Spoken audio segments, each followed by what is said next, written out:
I think you'll find these tools to be positively invaluable as you endeavor to help Holmes solve these cases. Choose an icon to hear a description. Choose this horse and carriage after you have chosen your destination from either your notebook or the directory. It will take you where you want to go. Mr. Holmes' files provide a wealth of information that he has been collecting over the years. Some of it is quite pertinent to the various cases, and some of it offers simply a fascinating and informative sidelight. When you want to access the files, first choose the destination from your notebook or the directory, then choose here when you want to see what relevant information Holmes might already have at hand. The Baker Street Irregulars are an untidy bunch of young street boys who happen to be on the proper side of the law. They have an undeniable knack for bringing back priceless bits of information in a fraction of the time it would take Holmes or myself. When you want to summons them, first choose the destination from your notebook or the directory, then choose the Irregulars. In no time at all, they will return with whatever details they were able to unearth. Choosing this icon puts a notebook at your fingertips. I believe you'll find that your notebook is your greatest detective tool. Use it to keep track of names and places that you believe you might want to investigate. When you do decide upon a person to question or a place to research, first go to your notebook, choose the appropriate name, then choose the horse and carriage. You will be off and running. Because the Baker Street regulars are often critical to solving a case, I've included them in your notebook. Use them wisely. This gives you access to the London directory. In it, you will find everyone you need to query in your attempt to solve these cases. The directory is also the source for your notebook. You may also use the directory much like your notebook. First, choose your intended destination, then choose the horse and carriage, and you'll have another way to get from one place to the next. What he found in the Thames, read it in the Times. Holmes has always claimed that the newspaper is a treasure of information when one can read between the lines. When you are ready to consult the Times, you may of course have a look at your paper copy or simply choose here for a close-up view. When you believe you have directed Holmes to all of the right and proper places, and you have enough information to name the murderer and the motive, choose this icon.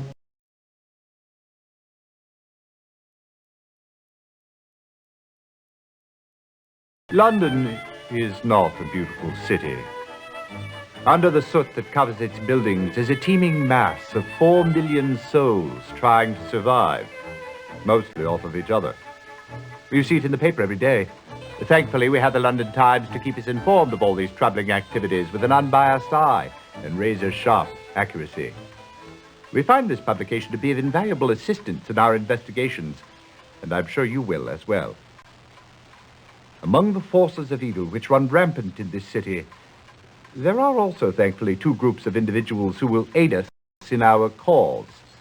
As we do, they attempt to right wrongs and restore harmony and civility to the streets of London. The first of these groups is a ragtag association of young ruffians. I call them the Baker Street Irregulars. Don't let them fool you. They may be scruffy and ill-bred, but they are on the right side of the law. They can go everywhere, see everything, and overhear everyone. They are my eyes and ears in the streets of London, unquestionably a tremendous asset in our work. They will help us in our investigations if they can. The other group is a far more civilized collection of gentlemen and institutions. I call them the Baker Street Regulars. They, too, will be extremely useful in our work. At the start of any investigation, do keep in mind that it is a capital mistake to theorize before one has data. Unwittingly, one begins to twist facts to suit theories instead of theories to suit facts. The people and places to whom I will now introduce you will help us to collect the facts. May we use them wisely. Come, the game's afoot.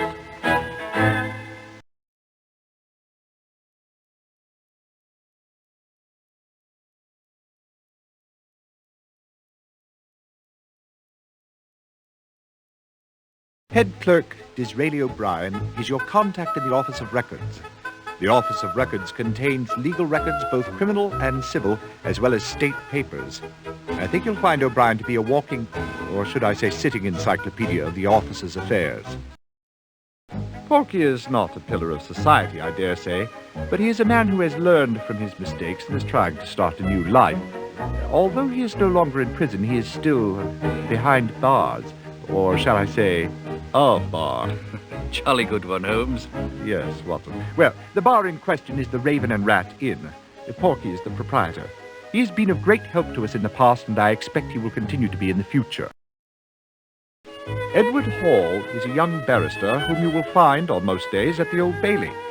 He's a cut above the other unimaginative members of his profession. Holmes, don't you think you should explain to them the difference between a barrister and a solicitor? Yes, of course, Watson. A solicitor handles the routine legal business of our society. If you do not have to go before a court, you will have no need for a barrister. If you must go before a court, then your solicitor would engage the services of a barrister.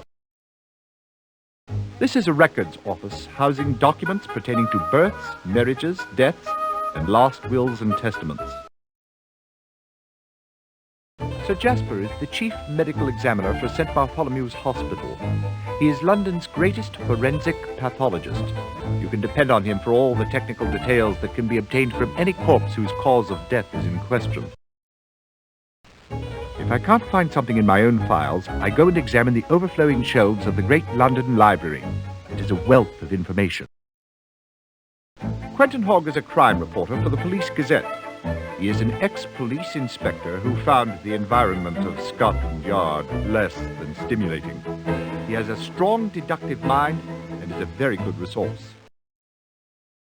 Now here is a person who usually gets in the last word. Langdale Pike is a human reference work on social scandal, especially on the London scene. He contributes bits of gossip to the garbage papers that cater to an inquisitive public. This gentleman is the head chemist at Scotland Yard Criminology Laboratory. It is rumored that Murray lives in the lab. He is eternally bent over one of his tables trying to extract the history of a crime from the physical evidence he's been given. You can learn much from old HR if you can follow the twists and jumps of his thinking. Mr. Henry Ellis is the foreign news editor for the London Times. He is a great reservoir of information of what's happening on the continent. He also has an interest in crime news. Ellis is always happy to help when he can, but you must be careful of what you tell him, or you might find what you've confided to him in the next day's Times. Ah, Scotland Yard. If the Yard knew how to examine evidence with any skill, there would be no need for our services. Inspector Lestrade is the pick of a bad lot. But it is true they may be a source of valuable information. After all, the professional police have methods for gathering facts that are not open to us.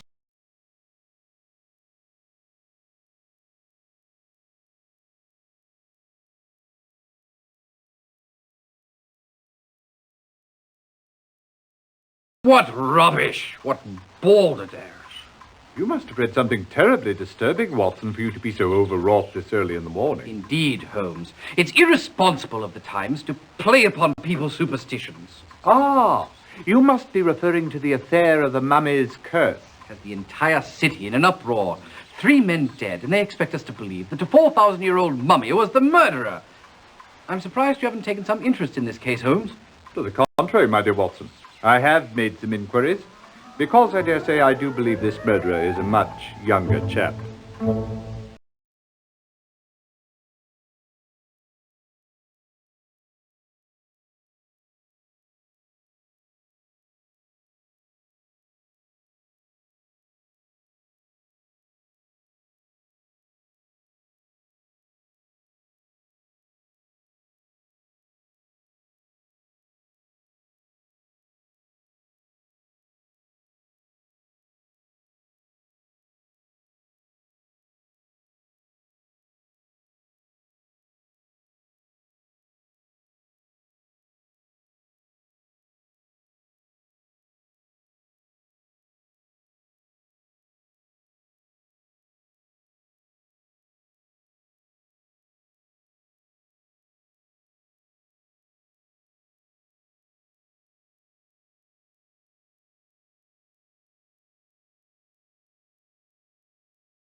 It's quite amusing, all this hoopla over a mummy's curse, I must say. Not so amusing, of course, the murder of 3 Englishmen. Have any of your reporters uncovered anything new? Actually, I've been in Paris the past several weeks. Just returned to London on Tuesday. I've had no involvement with the writing of any of these articles. I believe they are all the work of Philip Travis. He's one of our young reporters. For a short time, he was the Egyptian correspondent. Was he sacked? No. He returned to London just a few days ago. I gather he was reassigned to cover the case from here because he had some familiarity with the murder in Egypt. Do you know Travis? No, never actually met the chap, although I hear he's a bit of an odd duck. Thanks for your help, Henry. Anytime. Let me know when you catch the mummy. That's one scoop I'd like to get.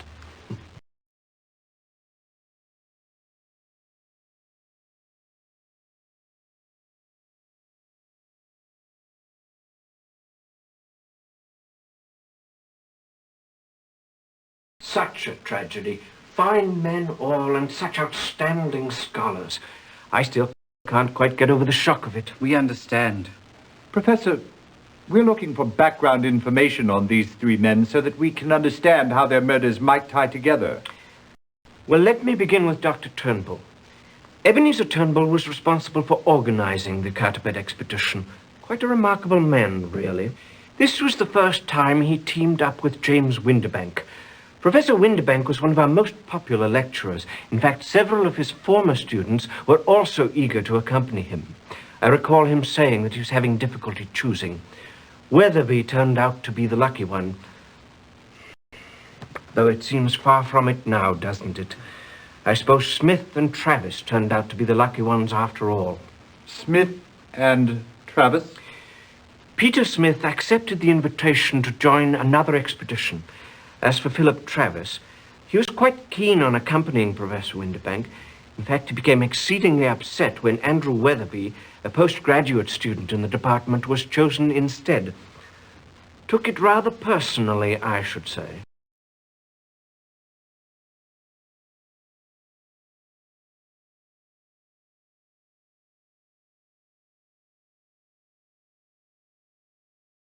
I'm very sorry to intrude on you in your moment of grief. Oh, that's quite all right. You know, Andrew and I haven't been married very long. Long enough to know if he had any enemies? Oh, Andrew was so unassuming. Everyone liked him. Including Mr. Urubaru? I really loved my husband. I'm sure you did. Oh, English toffee. My favorite. Would you like one? Please. Sorry. You'll have to open this yourself. I've never been any good with these things.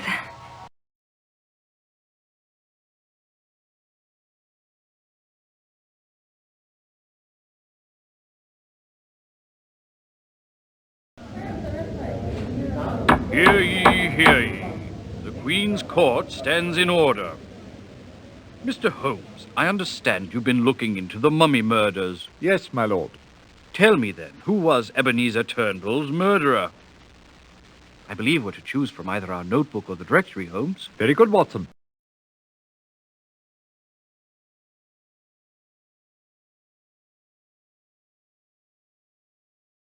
And what makes you so certain? What was Travis's motive for killing Turnbull?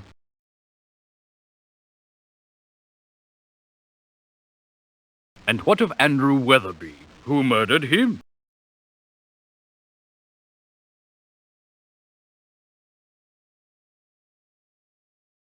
So, you say Travis killed Turnbull and Weatherby? Yes, I believe he did, my lord. What was his motive to kill Weatherby, Holmes? Ah, revenge. The oldest motive in the book. Now, Holmes, who murdered James Windibank?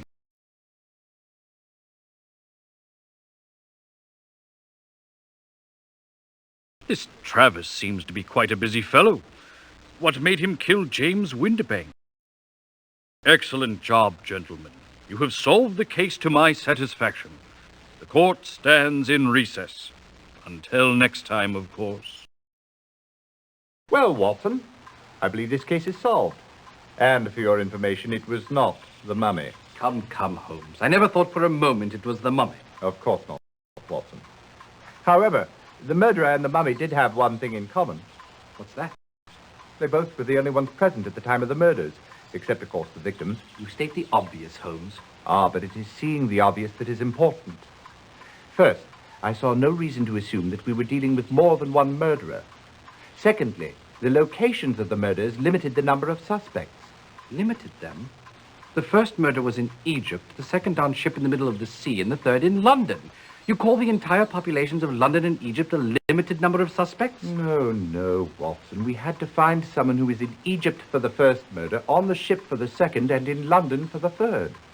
Oh, but of course. According to the newspapers, the Eastern Empress was in Bombay at the time of Ebenezer Turnbull's murder, so that eliminated the ship's crew as suspects. Thus, I needed the list of passengers who boarded the ship at Cairo. It was our visit to Jardine, Mason and Company that provided our first critical clue. From it, I learned that Philip Travis was a passenger. I then learned that Travis was the chap who reported on the first murder. He became one suspect, but I had no motive. Clarissa Weatherby, who was also at the scene of the murder in Cairo, was another possible suspect, since she appears to have had a bit of a dalliance with Mr. Uruburu there on the high seas.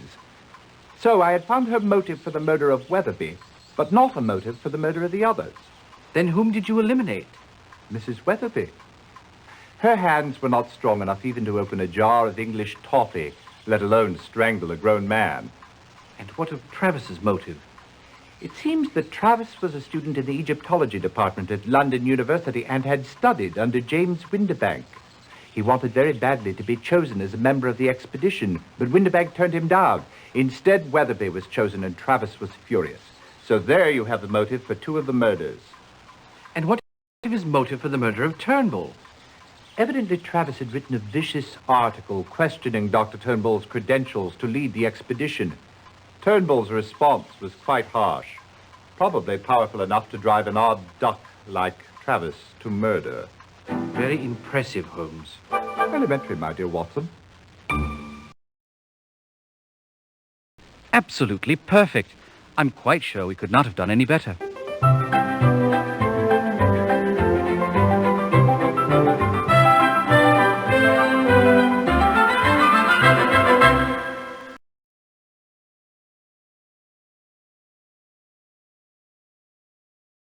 What rot!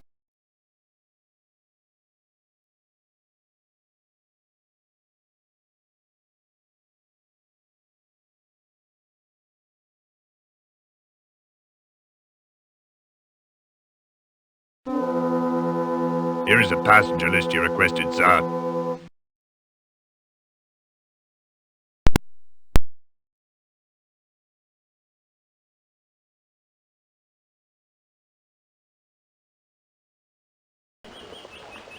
Well, Holmes, I checked in with Mr. Al-Sad's manservant And you discovered that Mr. Al-Sad was not at home. But however did you know that? Elementary, my dear Watson. I noticed some crumpet crumbs from the corner bakery stuck to your lapel. You haven't been gone long enough to stop for tea and interview anyone at length. Most observant.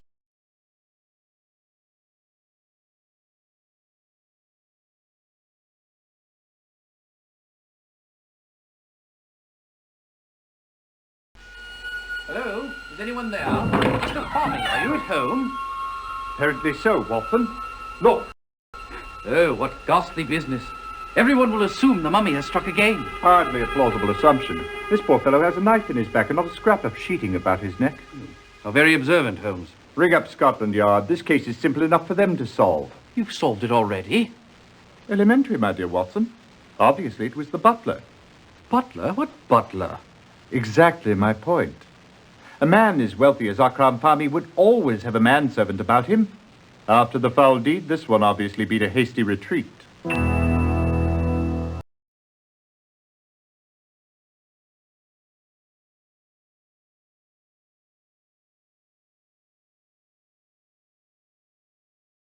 I'm sorry, but I don't know anything about the death of old... whatever his name was. Andrew Weatherby. Fact is, I only saw the gentleman once, just as we were boarding. And I'll tell you, I resented the first officer's questioning us on the matter, and I resent yours. The whole voyage was a disaster from beginning to end. Our accommodations were positively abysmal. They wouldn't even let us bring Dickie into our cabin. Dickie? A high-strung, distasteful little mutt. How can you say that, Merrill? You know Dickie is a blue-blooded Yorkshire Terrier. Mumsy will be with you in just a moment, Dickiekins. He's a bit under the weather, you know. That's why we were only able to stay in Egypt for 2 weeks.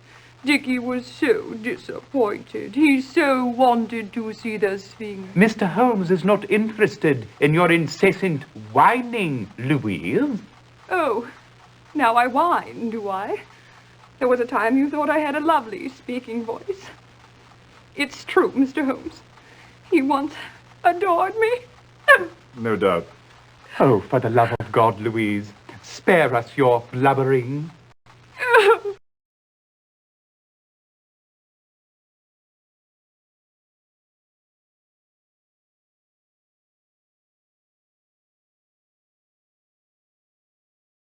Now, the thing what does strike me as odd is the passenger list of the Eastern Empress.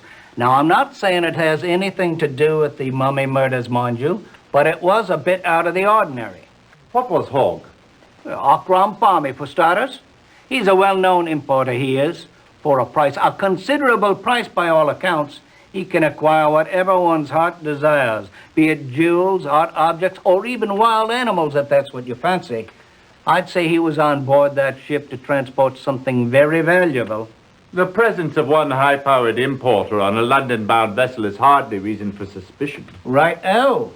But Abdullah al-Saad was also on board. Oh, yes. The well-known agent for the Sultan of the Ottoman Empire. You never miss a trick, do you, Holmes? Well, whatever it was what Palmy was carrying, I'd say it was something those Turks wanted to get their hands on.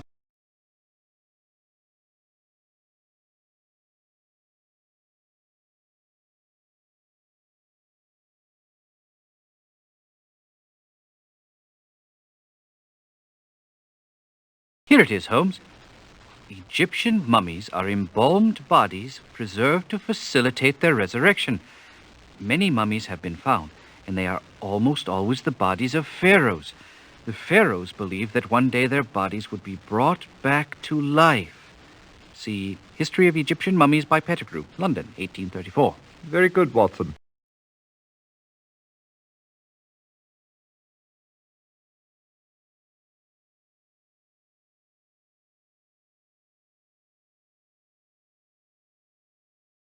Beg your pardon, but could I have a word with you, Sir Jasper? Dr. Watson, of course. Are you investigating the death of Samuel Sneed? I just finished with him. No, we're interested in James Windibank. Ah, the mummy's latest victim, of course. Who hired Holmes for this one? King Tut? Oh, that's a jolly good one. Actually, we don't have a client on this one. Just for fun, eh? Well, about the only thing I can tell you is that mummy has very powerful hands. What do you mean? The trachea was crushed along with one of the vertebrae of the neck. Death was instantaneous. Snap. But the paper's reports say that there were mummy wrappings found round the neck. Just window dressing. Without question, it was bare hands. The bruises and the way that the vertebrae was crushed leave no doubt about that. Thank you very much for your time, Sir Jasper. We're very much appreciative. Not at all, Watson. You will let me know when you've convicted the mummy. Beg your pardon? Well, so I can perform an autopsy on him. Would be most fascinating, don't you think?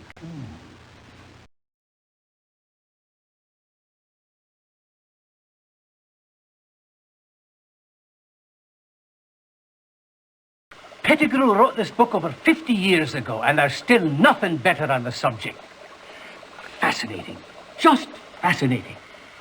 And what can I do for you today, Whitson? It's Watson, sir. Watson, yes, of course.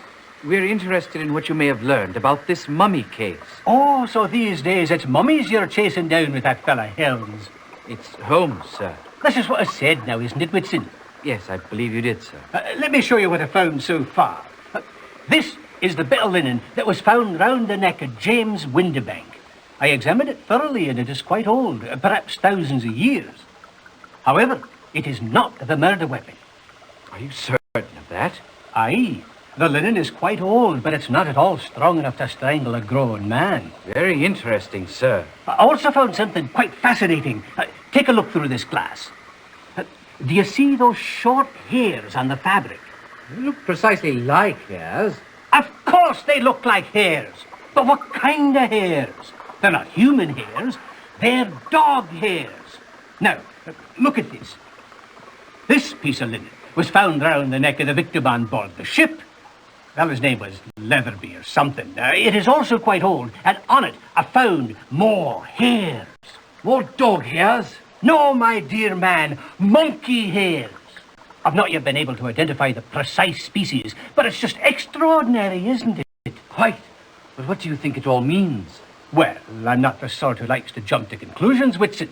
But I can assure you that neither of these bandages were the murder weapons.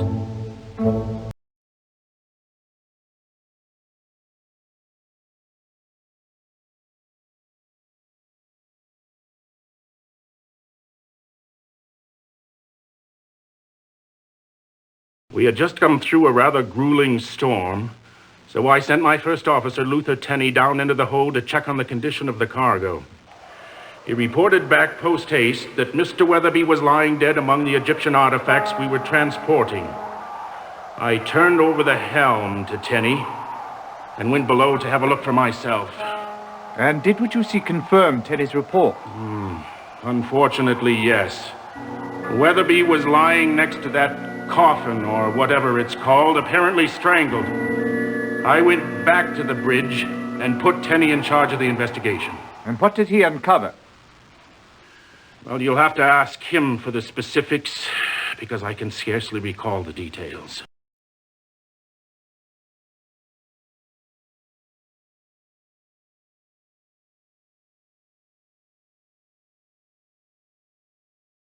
There was a couple of blokes in here just a fortnight ago what mentioned the Eastern Empress.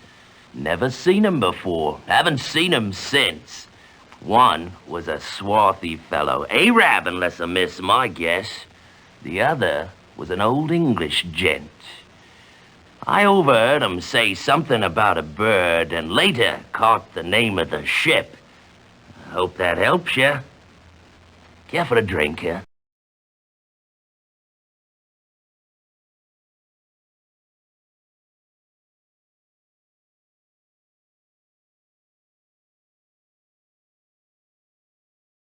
Let me tell you, a murder, even by a 4,000-year-old mummy, was only one odd thing in a string of bad luck on this voyage. What sort of bad luck? It all started with the crew, really. Seamen were a rather superstitious lot to begin with, and the idea of carrying about a 4,000-year-old mummy had them shivering in their timbers. We almost faced a bloody mutiny. Then there were the passengers, a strange lot.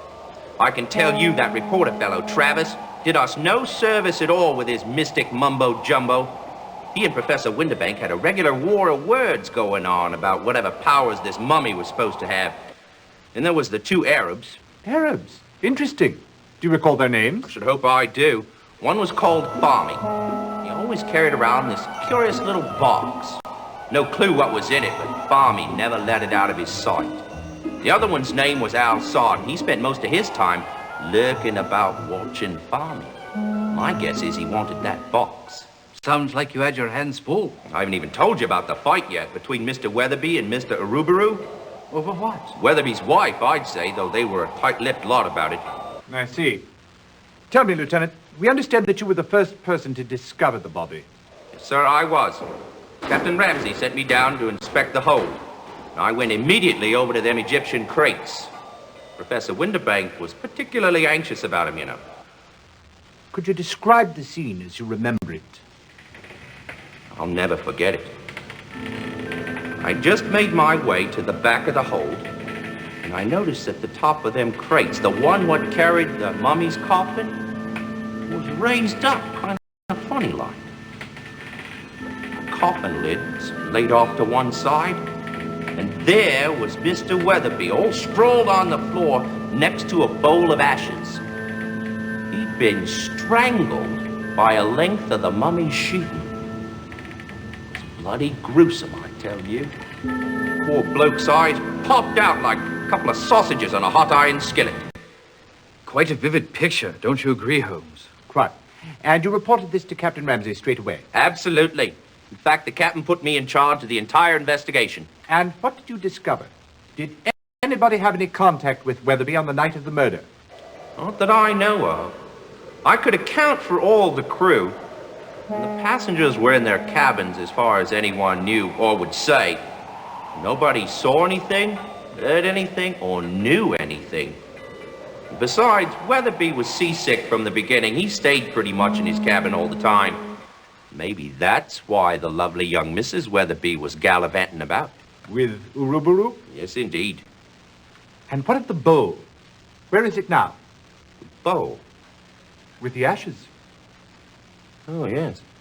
You know, now that you mention it, I don't recall ever seeing it again.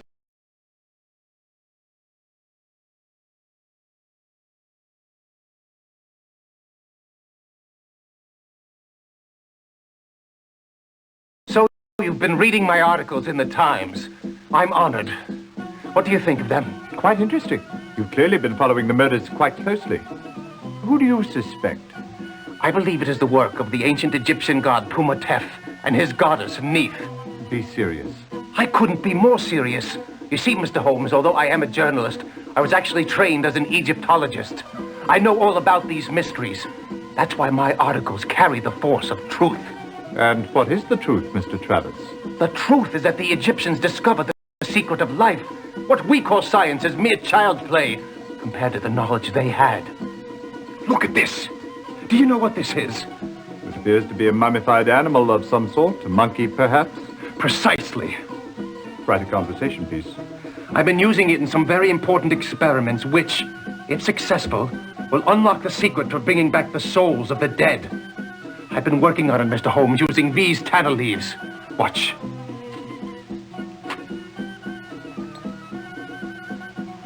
Uma Lotus.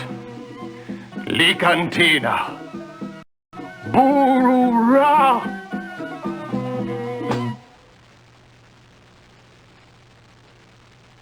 It appears that the soul of this particular monkey has no intention of making a reappearance.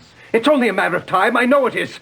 After all, these secrets have been buried for thousands of years. These things don't happen overnight. But it will happen someday. This is my mission. I believe I'll leave you to your work, Mr. Travis. Don't go yet. Let me show you more. Thank you. Some other time, perhaps.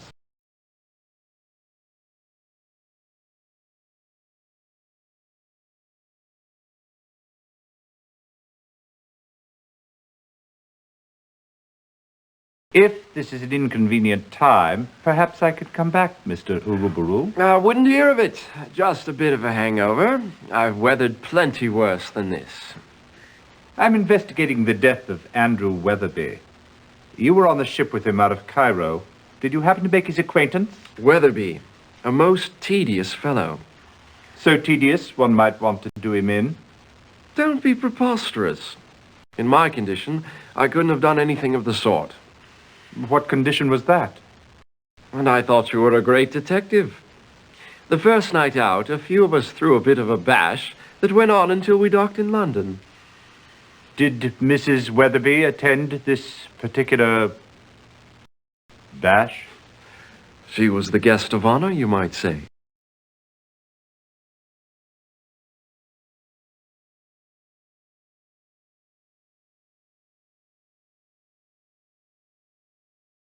James was so thrilled when Dr. Turnbull invited him to join the expedition.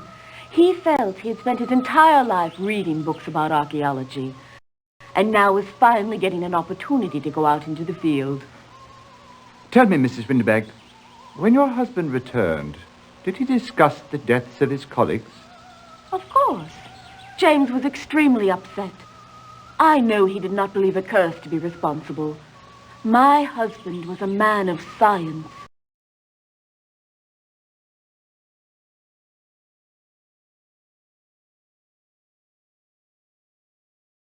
Well, well, if it isn't Mr. Sherlock Holmes, London's most overly praised amateur sleuth, needing the help of the Yard again. Are you going to stand for that, Holmes? Let's just see who proceeds to solve this case, Watson. Inspector Lestrade, my good man, I'm looking into the cause of James Winterbank's death. I should have known. That murder has brought out every crank in the city. I think the professional police can wrap this one up. All the same, could you tell us what you've discovered to date? One dead archaeologist, no suspect, no motive. And what of Andrew Weatherby's death? Have you looked into that? I have talked to Captain Ramsey, but we have no leads. Look, I'm not even sure that Weatherby's murder falls into our jurisdiction. And if it doesn't, you're not going to find me worrying about it. As it is, I have enough murders to take care of.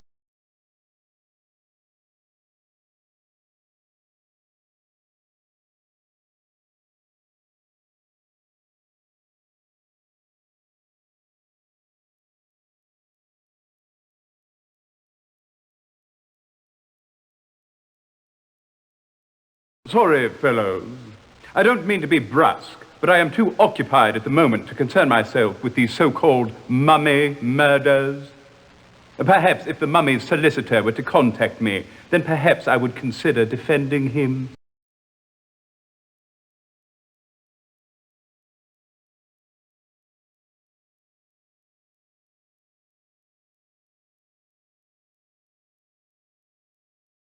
I know only a very little about two of the unfortunate gentlemen. I do recall that Turnbull was quite an eccentric chap. I don't believe he ever married, nor did he take his rightful place in London society. And what of Windybank? A quiet academic sort, as far as I can tell. Married to a woman called Hildegard. There was one spot of controversy that I can recall. It seems a few years back he had a run-in with the Anti-Vivisectionist League. No, but of course. It seems that during a lecture on the advancement of science, he spoke of the autopsy of his own pet, a recently deceased Yorkshire Terrier. Well, I can tell you the Times received a great deal of letters to the editor condemning him on that one. Even one from a Louise Fenwick, who threatened to vivisect him. Oh, dear. Well, then I surmise it's Weatherby you know nothing about. Well, now that you mention it, I believe he was assisting Professor Windybank in that lecture series.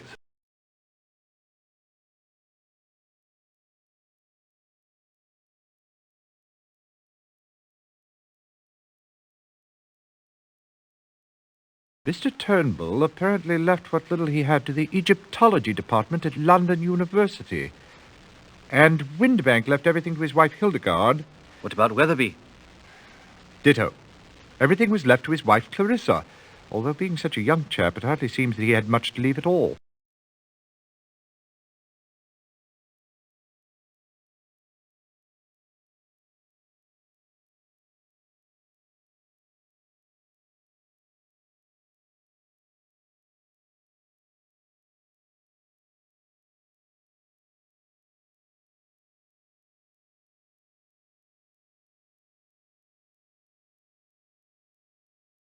Society burglar strikes again. Series of burglaries. 6 over the period from June 2nd to June 17th. On July 2nd, the 7th occurred at the home of Sir Sanford Leeds. Cleopatra tiara stolen, it says.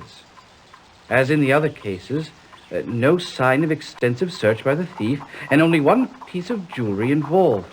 Victims elsewhere at the time. Here's a complete list of the particulars, Holmes, if you'd care to read it. I believe you'll find them in the study.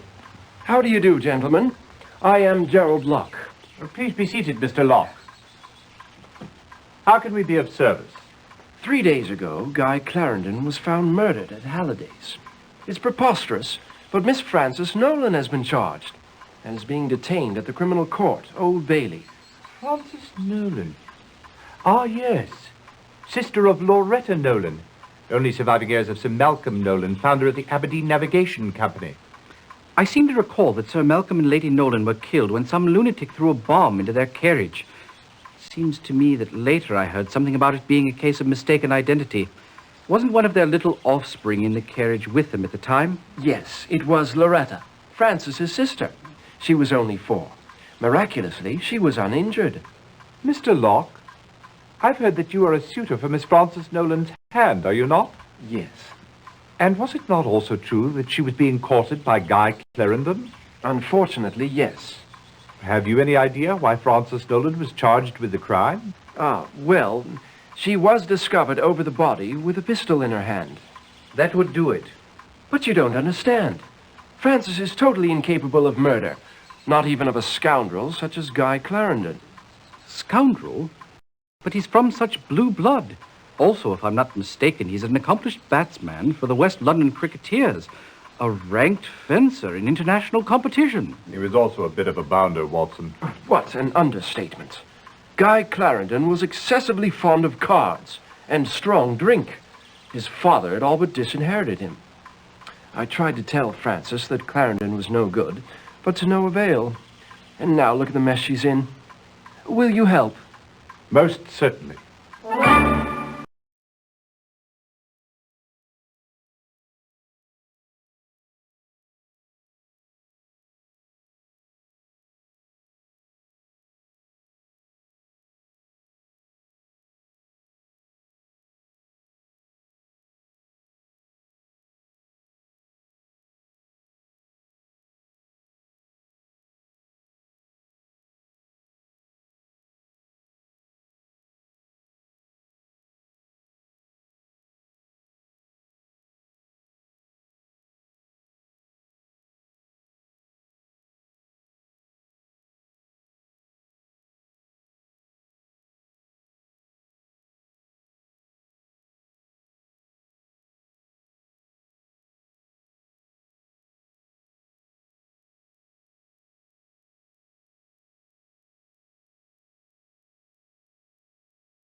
This is a difficult thing for a man to say about his only son.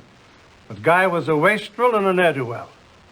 Only a short month or so ago, I gave him £5,000 and told him that was the last he'd see of my money. I'd hoped the shock would bring the boy around, make him realize he had to settle down, instead of wasting his life on gambling and gallivanting around with that wild woman. Which wild woman was that? Loretta Nolan, of course. You mentioned gambling, Sir Francis. Have you any idea with whom he gambled or who might have wanted to kill him? I wish I did. He told us nothing. He only came around when he needed money. And when I told him there'd be no more, we never saw him. Just about broke his mother's heart. There, Gertie. We still have one another.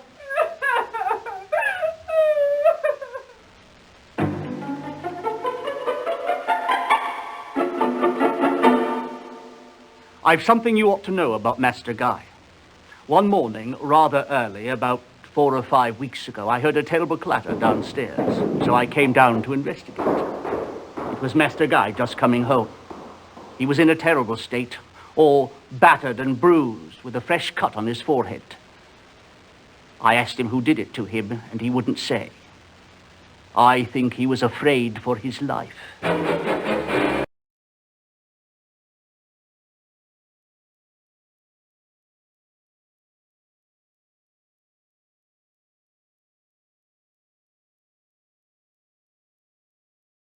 Clarendon, poor chap. He arrived on the 29th day of May and was given a front room on the 3rd floor. 2 days later, he asked to be moved to suite 205. To your knowledge, did he have any visitors? Only 2 that I'm aware of. One was a most disagreeable fellow. He was rather large, had a thick walrus moustache and a very prominent scar down his cheek. He arrived on the 1st of June. The very day of Mr. Clarendon's move. He simply came in, sat down in the lobby and waited. 20 minutes or so later, Mr. Clarendon came down from his room. The big man yanked him aside. I was about to send for a bobby when Mr. Clarendon signed me that all was well. After a few minutes, they left together. I never saw the man again. His other visitor, who came by quite frequently, was a most striking woman. She was quite fashionably dressed. She had a most distinctive laugh, very full and deep. I've no idea who she was. Please, tell us about the morning of July 2nd. It was about 9 o'clock when a woman entered. She was rather plain-looking, and I wouldn't have noticed her, except for the fact that she came in the front door, looking neither left nor right, and proceeded directly up the staircase. It couldn't have been more than 30 seconds later when I heard a bang, followed by a woman's scream. I dashed upstairs to the second floor. The door to room 205 was open. Inside, I found the body of Mr. Clarendon and the woman who'd just come up. She was lying in a swoon in the center of the room with a pistol in her hand. I revived her with some whiskey. When she came to, she was totally disoriented. She had no idea where she was or what she'd done. When she saw Clarendon's body, she let out a shriek and dropped the pistol. I summoned the police. Tell me, at what hour are the hotel's front doors locked? Oh, 10 o'clock, sir. Anyone who arrives after that has to be let in by the night staff. Of course, Mr. Clarendon was never one of those. He was always in his room before 10. May we see his room?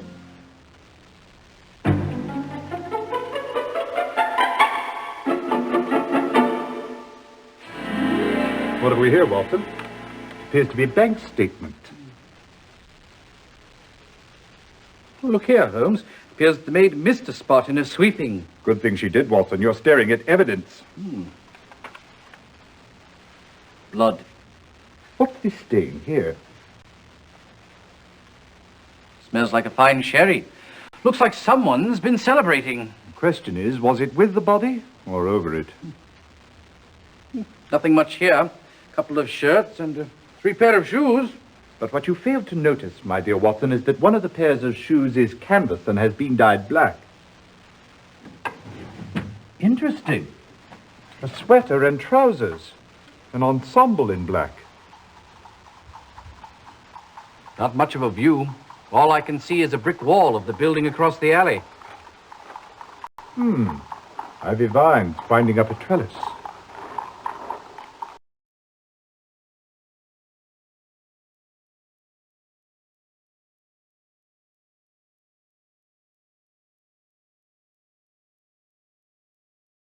I understand that Wilfred Robards is considering taking Miss Nolan's case. He might be able to help you. If you'd like, I can arrange an interview with Frances Nolan. She's being held downstairs, you know.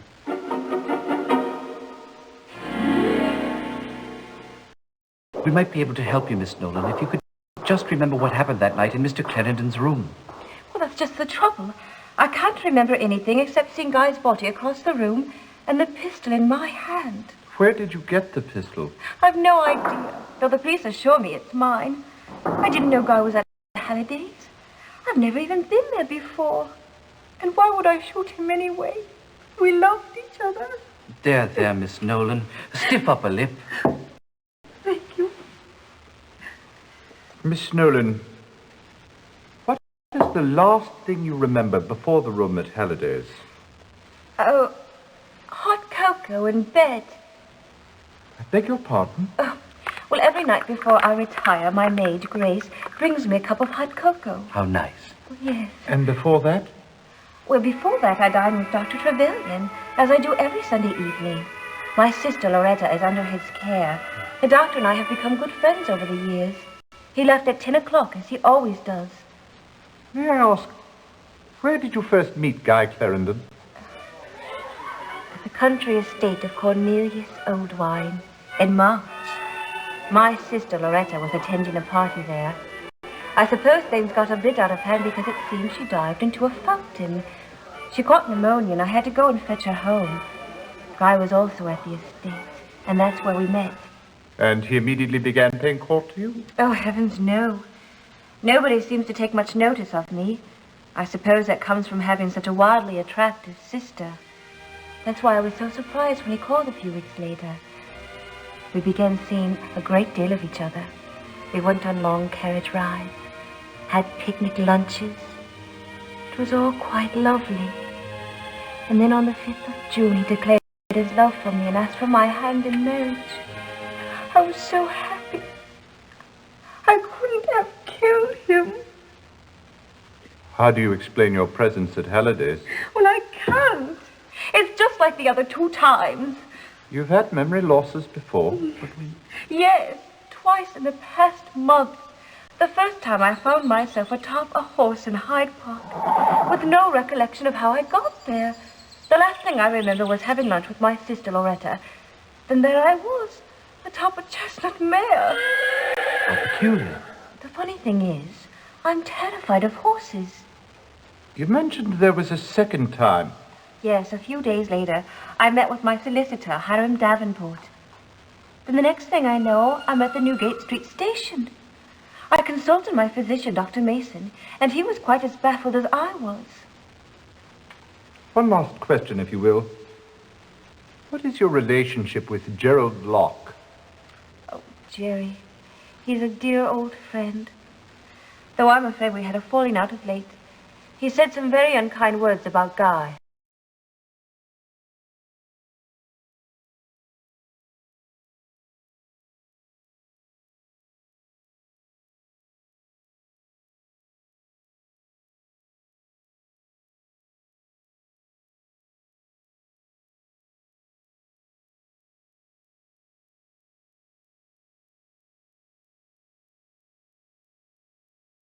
Sure, I remember Clarendon. He and his lady friend used to stop in here from time to time, usually on their way to Kilgore's gaming parlor or coming back from it. Rumor has it, Clarendon was into Kilgore for a sizable sum. Do you happen to know how much? £7,000 was the figure I heard. Got to the point Kilgore wouldn't allow him in the door. Clarendon made a big fuss till Gus Bullock stepped in. Clarendon backed down pretty quick. Don't blame him none. Nobody in their right mind would want to mess with the likes of Gus. Do you think Bullock was involved in the murder? Nothing you could tell me about that bloke would surprise me. Anyways, Kilgore makes it clear to Clarendon that he wants his money. Then, a month or so later, Clarendon comes in all smiles. And he and Kilgore getting on like chums. Figure Clarendon must have paid him back. Then Calvin Leach steps into the picture. Now, who's Calvin Leach? Leach deals in what you might call stolen property. Square dealer, too. Give you one half the value of the article. What does Leach have to do with Clarendon and Kilgore? Usually nothing at all. But there it is. Leach, Kilgore, and Clarendon meeting late at night just as thick as thieves. The meetings continued on right up to, well, the night before Clarendon's death. Very interesting. Now, we've been standing here jawing, and I don't recall hearing anybody order nothing. What'll it be, mate?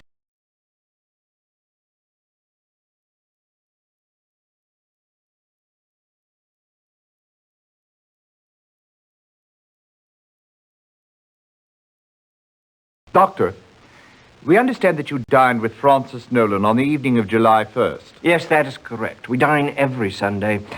Her sister Loretta has been under my care for some 10 years. First at the Mesmer Braid Institute and then in private practice. Without breaching physician-patient protocol, would you mind telling us the nature of her illness? She never quite recovered from the overwhelming trauma of watching her parents being blown to bits. I quite understand. As is often the case with young orphans, they tend to create fantasies about their parents. Miss Loretta Nolan truly believes that her father was the King of England, making her a princess. Do you think her unconventional behavior stems from that fantasy? Absolutely. As a princess, she believes she can do no wrong. I must say that she's worlds apart from her sister Frances. Do you know Frances Nolan well? Yes, rather. Through my treatment of her sister, I've known her for years. Let me say that it is difficult to believe that Miss Frances is capable of murder. She has a quiet, unassuming personality. An act of such direct confrontation would not be at all in keeping with her character. Were Loretta and Frances close? I know without a doubt that Miss Frances loves and cares for her sister almost as a parent would a child. Miss Loretta, well, she loves her sister as much as she is capable of love.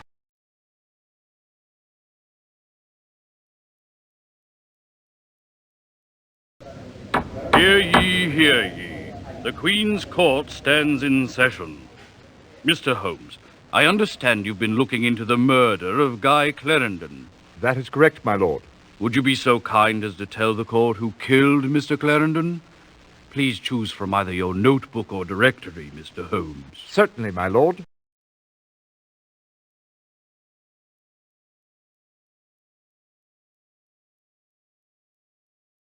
I see. And what was Loretta Nolan's motive for killing Clarendon? Ah, greed. Pure and simple. Now, have you determined why Francis Nolan went to Halliday's? I have, my lord. Please inform the court. Not a very sisterly thing to do at all. Is there anything else you wish to report to the court? Yes, my lord. I believe we've also solved the case of the society burglar. You don't say. Who is the guilty party? Remember, we may choose from either the notebook or the directory. I believe we are already aware of that, Watson.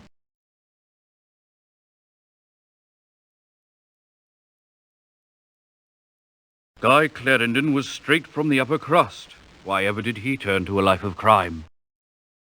Congratulations, gentlemen. This was a difficult case. On the contrary, my lord, it was elementary. That's what you think. Nonetheless, the good people of London are forever in your debt. We thank you. My pleasure, my lord. Well, Watson, we should be very pleased with ourselves on this one. Yes, indeed, Holmes. 2 cases solved for Scotland Yard. Though I doubt that Lestrade will consider himself in our debt. 2? Yes, indeed. First, the society burglar. Clarendon was £7,000 in debt to the gambler Kilgore. Unfortunately, he was in his father's bad graces and he was flat broke. Do you suppose Kilgore sent Bullock around to rough Clarendon up? Good deduction, Watson. You're learning. That's why he moved into Halliday's, to escape Gus Bullock. And to pay off his debts, he took to burglary. Right you are. He acquired a black sweater, trousers, and a pair of black canvas shoes so as not to be seen or heard in the dead of night. He chose victims of his own class, whose social comings and goings he knew well, and whose homes he'd visited often. I still don't understand why, after he'd settled in at Halliday's, he changed rooms. Elementary, my dear Watson. To be at the back of the hotel with a vine-covered trellis conveniently leading in and out of his bedroom window. Quite so. Positively clever of you. May I continue? Oh, please do. On the 1st of June, Bullock tracked Clarendon down and confronted him in the lobby. Clarendon paid him the £5,000 that was given to him by his father. But he still owed Kilgore £2,000.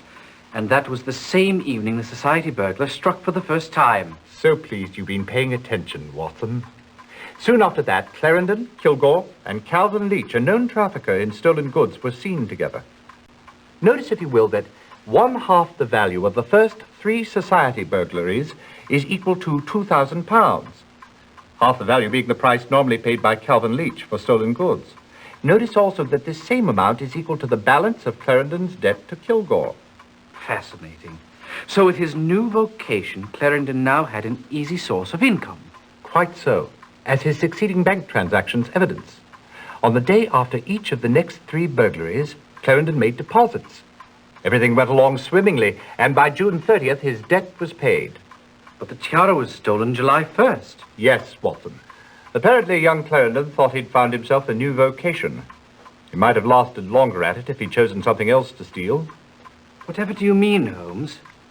Loretta Nolan's delusion that she was born of royal parentage proved to be his undoing. If she took it, how did she manage? No one saw her enter or leave. She came and went the same way Clarendon did, via the trellis. She was armed with a derringer purchased at Escot's in her sister's name. Clarendon returned from his night's work and poured 2 glasses of wine in celebration. That's when Loretta Nolan shot him and took the tiara. How wicked of her. Not nearly as wicked as what she did next. What? She went to her sister Frances's home and hypnotized her. She then proceeded to instruct her to go to Clarendon's room with the derringer and fire it into the ceiling. Incriminate her own sister? But why? If we could determine that precisely, we could start our own institute. Sick mind, no doubt. But tell me, Holmes, how did Clarendon know the precise locations of each of his victims' jewels? Excellent question, Watson. Although there is no clear-cut evidence for this, I can only assume that Loretta Nolan must have been in on it too. The only way Clarendon could have known the locations of the jewels was if the victims themselves had told him where to look. None of them recalls having told anyone, but in fact they did tell someone. Who? Loretta Nolan. She managed to hypnotize each of the ladies whose jewels were stolen and got them to reveal the precise locations of the family treasures. And left them with no memory of having done so. Precisely. Astounding, Holmes. Elementary, my dear Watson.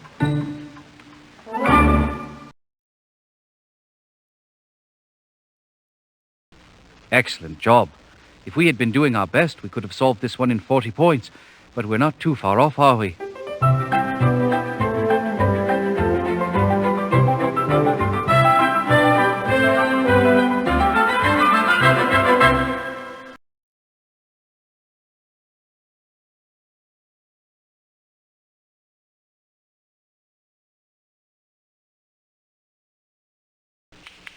Well, Watson, will Alice see us now? Not likely, Holmes. He's on assignment in Istanbul.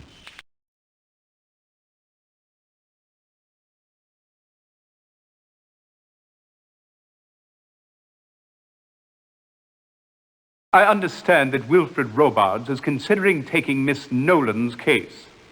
He might be able to help you. If you'd like, I can arrange...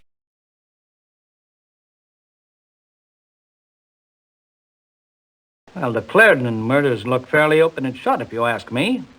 Not your typical murderers, I admit, but there you have it.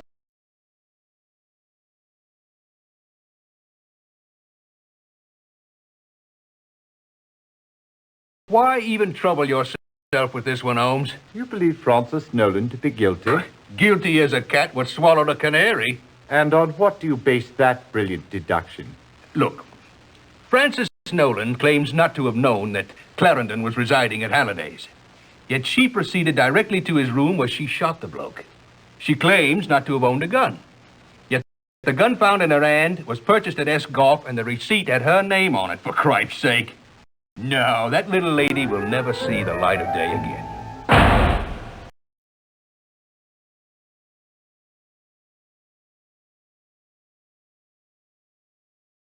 You're quite sure the murder weapon was a small caliber pistol? Quite. I'd also wager to say he'd been shot at very close range. Ghastly. Tell us, Sir Jasper, at what time did you receive the body? Around 1 o'clock in the afternoon. And how much time would you judge to have elapsed from the time of the murder? Well, it's always difficult to be precise in these matters, but I'd venture to say he'd been dead anywhere from 4 to 10 hours.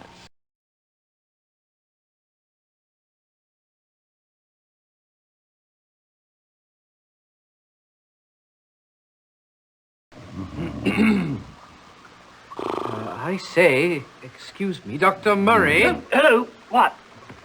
Oh, my, I must have dozed off. Ah, it's you, Whitson. And what are you doing with yourself this afternoon? Or is it evening already? Have I missed my tea? It's Watson, sir. We're looking into the Clarendon case, and we were wondering... Clarendon! Ah, I just finished that report when I dozed off. Let me see. Number 301, I believe. Ah, yes. Here it is. Number 103. Clarendon, Guy. Not much, I'm afraid. A hole in the shirt where a small caliber bullet passed into the body. Extensive blood stains. Powder burns indicating a close-range shot. Ah, here's something interesting. On the lower part of the shirt, I found traces of alcohol. Wine, to be exact. Now, I have a good nose for this sort of thing, and I believe it to be an inferior quality Italian red.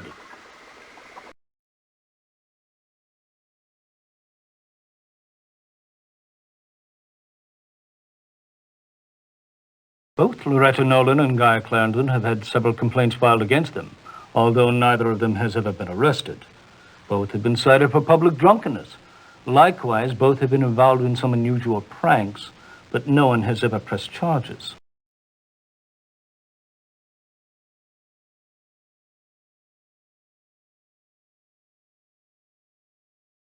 It appears as though Guy and Loretta, the terrible twins, will afflict us no more. Loretta must be desolate, what with the loss of a kindred spirit and fellow prankster. Prankster? Well, yes, my good fellow. I'll never forget the time Clarendon poured champagne down the front of Lady Leeds's new Paris gown for the sole purpose of Loretta's amusement. I would think she must also be distraught at the loss of her lover, not to mention the imprisonment of her sister. Well, I'm not sure about Loretta's feelings toward her sister, but I do know that Guy and Loretta were not lovers. Though outwardly they made an excellent couple, he, tall, handsome, and from a moneyed family, and she, beautiful, and an heiress in her own right. Yes, it would have been a match made in heaven. But it was a match made in far hotter regions, I suspect. Francis claims that she and Clarendon were engaged to be married. Well, that's hard to imagine him being who he is. Or was, as it were. Why do you say that? Well, Guy Clarendon was not at all a desirable sort. He'd all but been disowned by his own father for his compulsive gambling. The utter disregard for other people's money is probably what drew Clarendon and Loretta Nolan together in the first place. After all, she had managed to fritter away almost her entire fortune, unlike her sister Frances, who still had her inheritance, if not her honor, intact. Oh, that explains it. What are you driving at, Holmes? From all I've heard of Clarendon, I suspect his interest in Frances was directed toward her sizable bank account.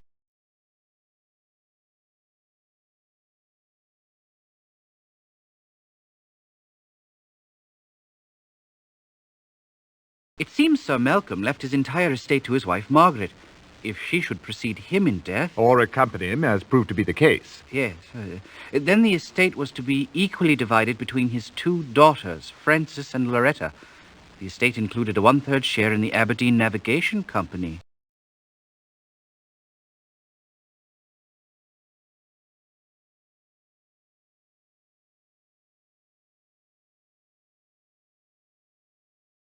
Do you remember a woman who came in recently and purchased a Derringer? Oh, matter of fact, I do, sir. We don't get women in here very often, especially not alone.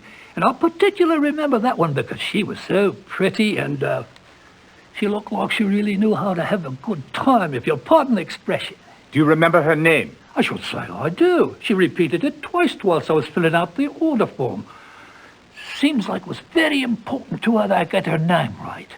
Let me see, it was, Frances, no, less, well, it was Frances something or other, sir.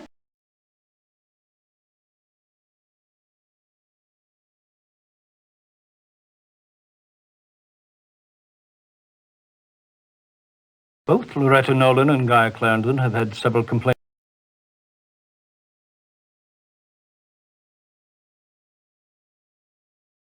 Who are you and what do you want?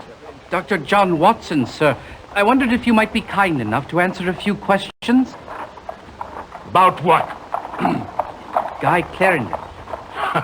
That welching little weasel, what about him? He's been murdered. Ah! I'd say he got what he deserved. And if you don't clear out of here in 2 seconds, so will you. Oh, quite. Ta-ta.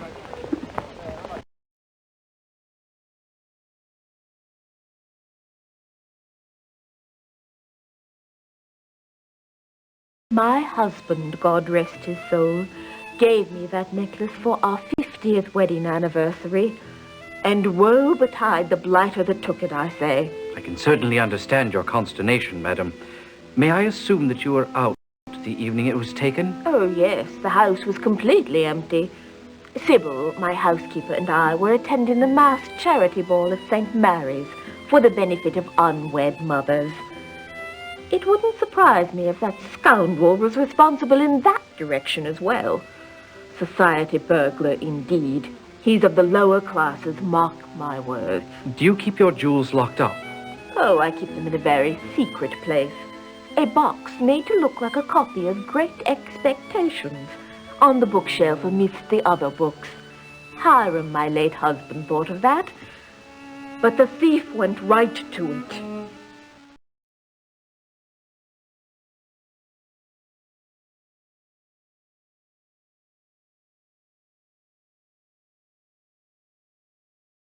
My wife and I were guests at a small dinner party at the home of Otis Richmond.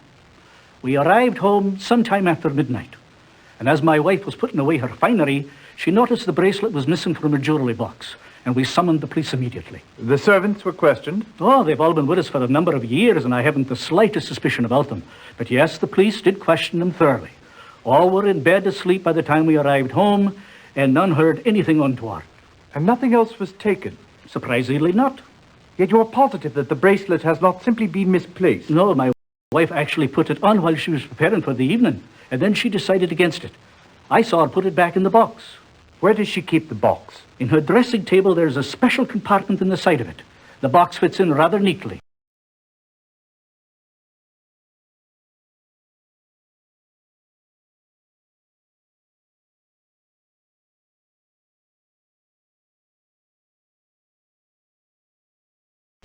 We were at a reception at Buckingham Palace for the new head of the China delegation.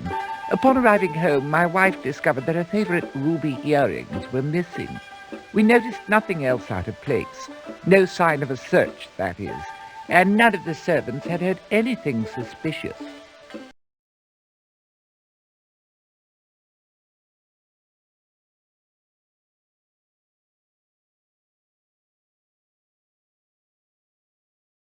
Tell us, Dr. Mason, have you determined the cause of Frances Nolan's blackouts? It's the strangest thing, really. I examined her thoroughly and found nothing physically wrong. She could not recall receiving a bump in the head, nor did she complain of dizziness. All I could suggest was perhaps she was overtired and prescribed rest. It remains a complete mystery to me.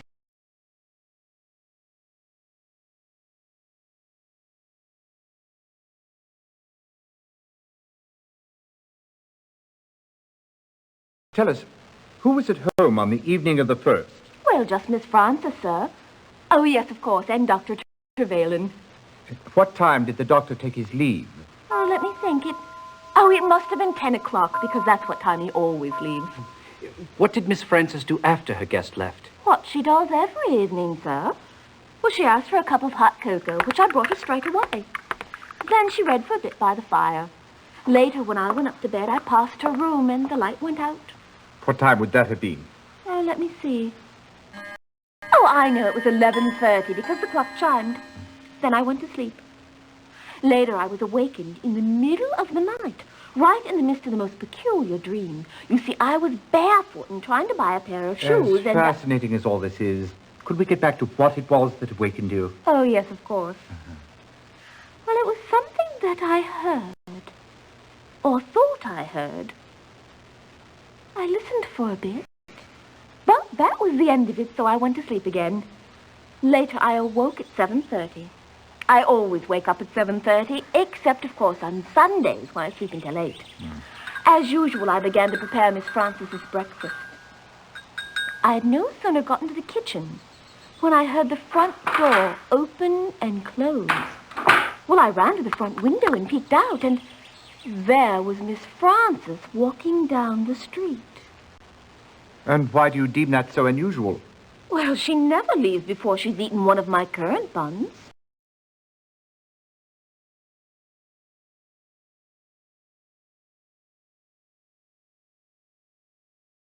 Enter and be recognized. Oh, you don't wish to play Her Majesty, eh? Very well. You do not seem particularly disturbed by the recent turn of events, Miss Nolan. Each of us grieves in his own way, Mr. Holmes. It must be difficult for you to face the possibility that your own sister may have killed your dearest chum. Guy was fun to be with. And as for Frances, I love her dearly, but, well, it's funny to think Miss Right and Proper has finally gotten herself into a bit of a jam. Miss Nolan, may I ask, when was the last time you saw Guy Clarendon? Let me think. I believe it was the Richmond's party last Thursday. Yes, I'm sure of it. God, we did cut it up a bit there. And after the party? We did not go home together, if that's what you're implying. That would have broken Frances's heart. She was head over heels for Guy, you know. She had some foolish notion that he was going to marry her. Not that someone like him ever would. But I do recall her saying, and it might have been the night of his death, that she was going to have a talk with him about their future.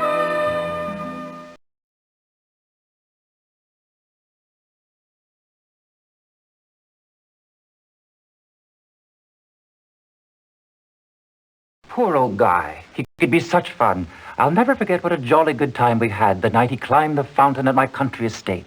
How acrobatic. You don't know the half of it. It all started with Loretta. It seemed those things always did.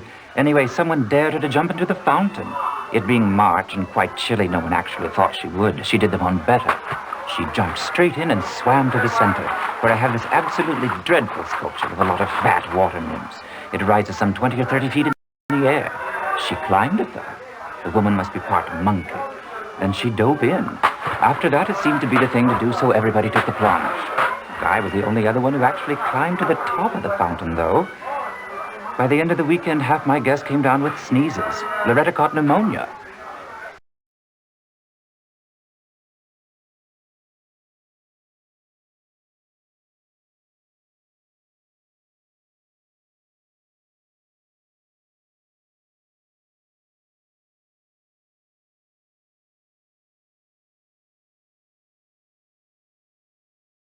At first, I thought it must have been one of the servants. After all, there was no sign of a search, and nothing else was disturbed. Did you question them? Thoroughly, but none of them would admit a thing. It really wasn't until Hardinge and Bessie Durst were robbed, and the newspapers referred to us as victims of the society burglar, that I was certain it wasn't any of my staff. By the way, can you recommend a good housekeeper and valet?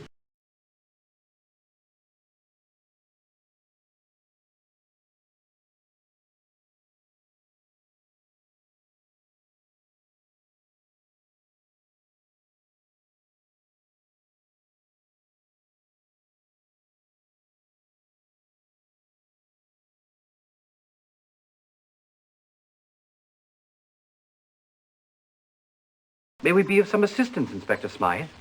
General Farnsworth Armstead, one of the 6 surviving Waterloo Tontine ticket holders, has been murdered. Waterloo Tontine? The Waterloo Tontine was a lottery of sorts, Watson. It was set up in 1815 to aid the veterans of the Battle of Waterloo. Wellington's victory over Napoleon. Yes, of course, I knew that. Quite an ingenious plan on the part of the founders. £1 bought a ticket in the name of some young relative. The ticket proceeds amounted to over £1 million. Half went immediately to veterans and their families for medical and hardship expenses. What became of the other half? It all went into an account at the Bank of England, where it's been collecting interest all these years. Very clever. And how does one win this prize? Simply by outliving all the other ticket holders. And now you say one of them has been murdered. Very suspicious.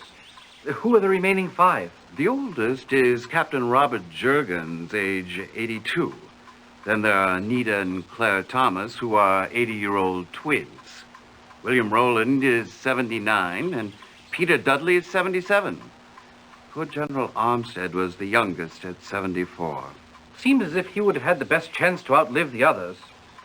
I recall reading something in the Times about a big to-do involving the Tontine survivors on the 18th. That's correct. The Waterloo anniversary banquet at the Langham Hotel. Why is the name Armstead familiar? He was a noted art collector, I believe. He also authored a well-known book, Treasures of the Conquerors. Quite right. At the time of his death, General Armstead was working on a revised edition for his publisher, Nugget and Company. It was to contain an entirely new chapter on a fabulous diamond called the Polar Star, which at one point belonged to Joseph Bonaparte, Napoleon's brother. The general had new information which traced the gem to its present owner. Tell me about the circumstances of General Armstead's death.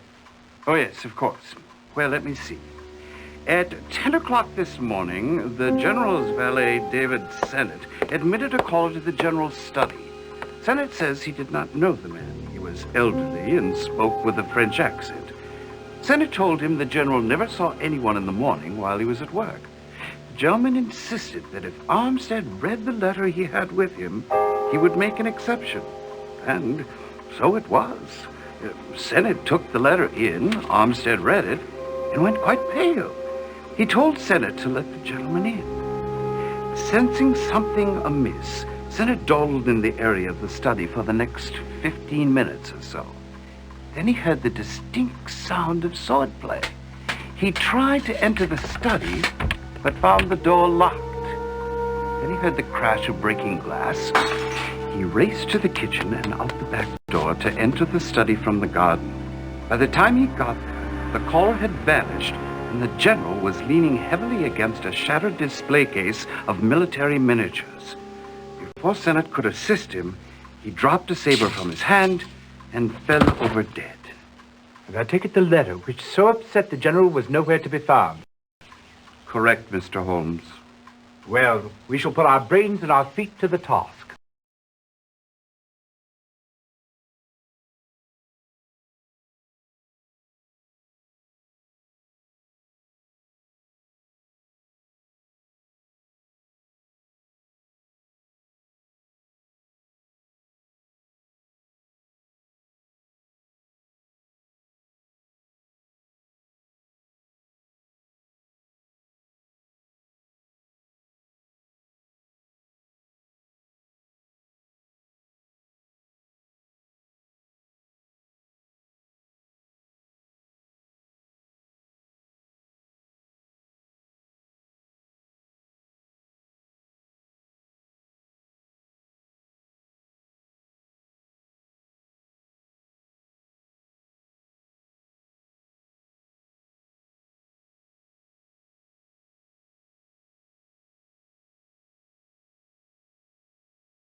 I found the general leaning over the display case.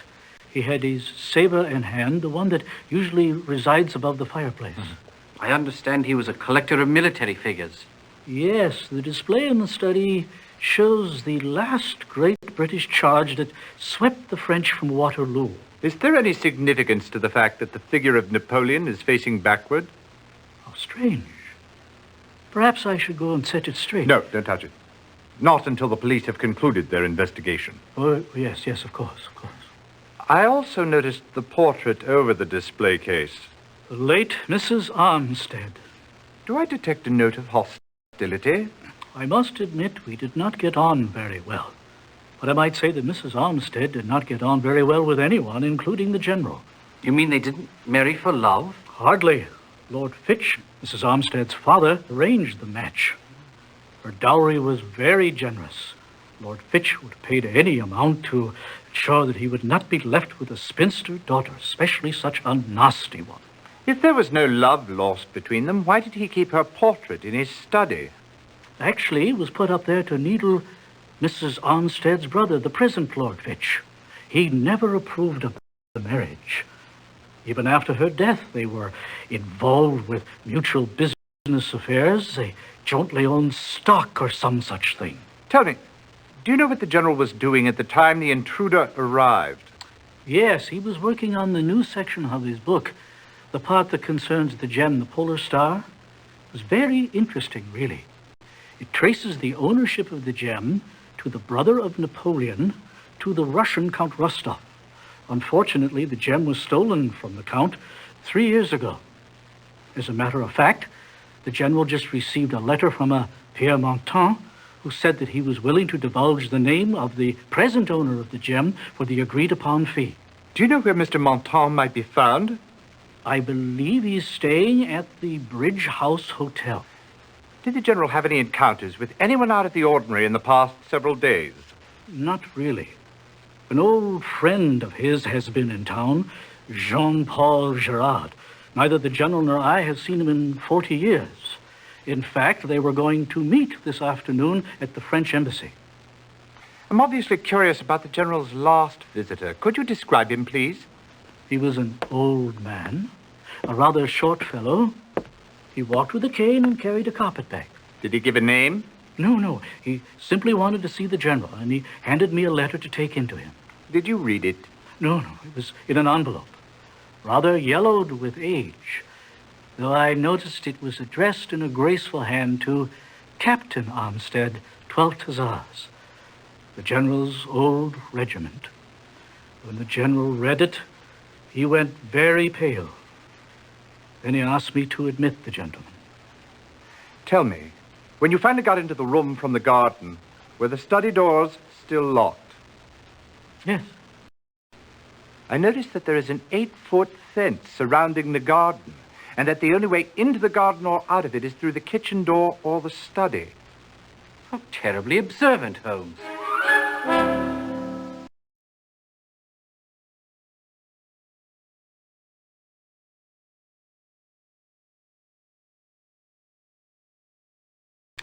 Ah, but you must see Philippe perform. My nephew is an artist, a wonder. He manages to portray the Emperor Napoleon from age 19 until his last days on the island of Savarin. You would swear 5 different actors playing the part, but no, it is only Philippe aging before your eyes. At 48, he's the toast of the continent. You seem rather young to be the uncle of a 48-year-old man. I am but 8 years older than Philippe, though I can assure you I am his uncle. You might say that our family has a history of late arrivals. Philippe's father was 25 years older than myself, and Philippe's poor sister was 15 years older than he. Why do you say poor? She died many years ago under tragic circumstances. In fact, her mother was so upset over her daughter's death that she was put into an asylum. We received word yesterday from the asylum that she had also passed away. It upset Philippe very much, resurrecting old ghosts, as you might say. But we have been playing for enthusiastic audiences for several weeks. As we say in the business, the show must go on. And Philippe is a trooper. He would never allow it to affect his performance. Can you tell us where Philippe Arnaud is this morning? We should like very much to meet him. Well, he is not here now. Our company is staying at the Grand Hotel. However, I believe today he is visiting the National Gallery. But if you would come back this evening, I will have tickets awaiting, and after the show, you're welcome to come backstage and meet him.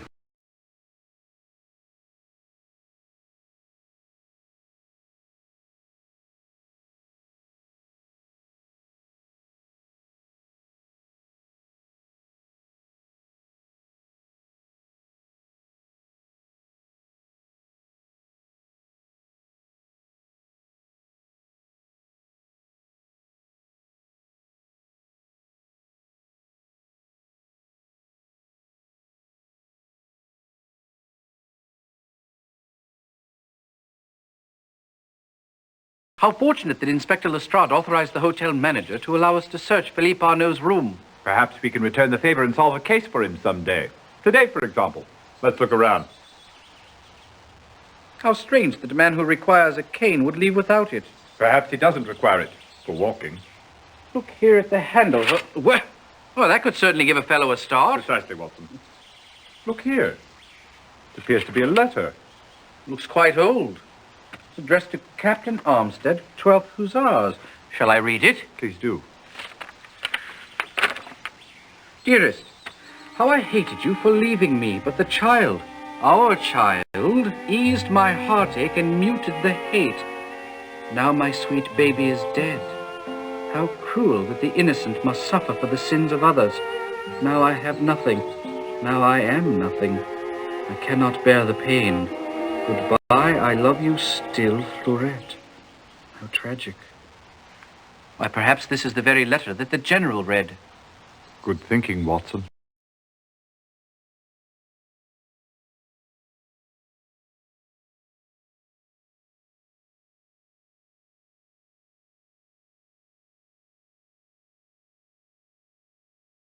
Farney and I spent over a year quartered together in France in War College. We became the best of friends. Did you know much of the General's personal life at the time? He always put the rest of us to shame in the matters of love. Said it was because we had no horse face to spur us on. Did the General have a passion for horses? Mon Dieu, no. He was engaged to a terribly unattractive woman by the name of Mary Fitch. Behind her back, that's what he called her. Horseface. How dreadful. Whatever became of her? She eventually became Mrs. Armstead and brought her great fortune to the marriage. I believe that Farney looked upon his stay in France as his last great fling. Are you saying that there was no particular woman at the time? I did not say that. There was one, but I never met her. My little flower, he called her. I remember one night he could not sleep. He was slightly drunk, and he kept rambling on about promises that must be kept and promises that couldn't be. Finally, he collapsed on the bed with such sadness in his eyes I will never forget it. Ma Fleurette, he said. How very touching.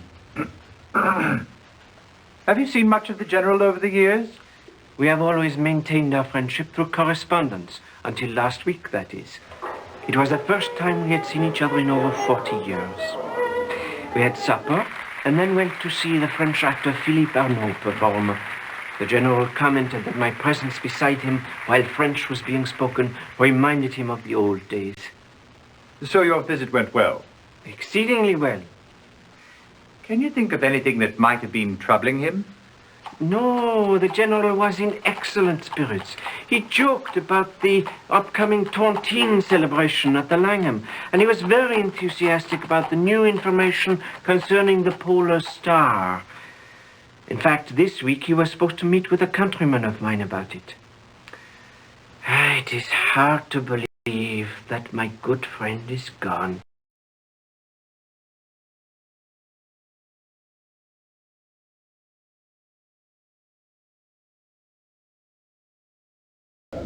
Hear ye, hear ye. The Queen's court stands in order.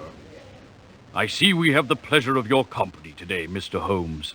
I understand you've been investigating the murder of General Farnsworth Armstead. That's correct, my lord, and I believe I have solved the case. Do you now? Well, then tell me, who murdered the General? I believe we're to choose from either our notebook or the directory, Holmes. As usual, Watson, your help is invaluable.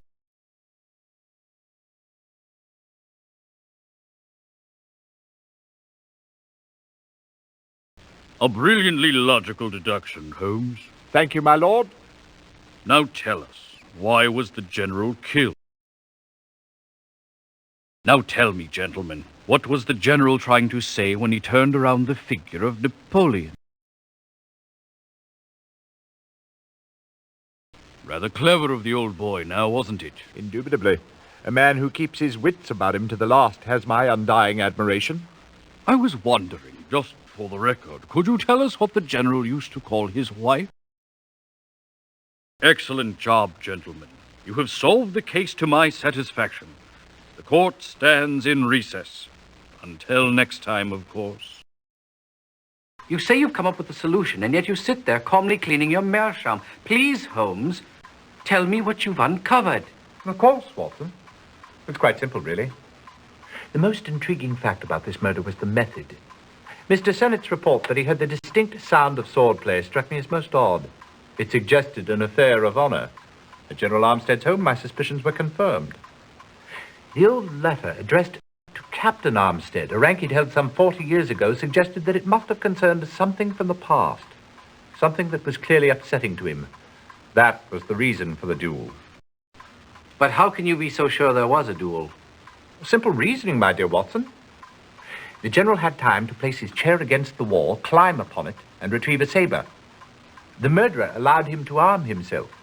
A duel is the only event that fits with the facts. Are you sure the caller carried a sword? I thought all he had with him was a carpet bag and a cane. Perhaps it only appeared to be a cane. Ah, yes. The intruder was described as an old man, yet he left the premises over an 8-foot wall.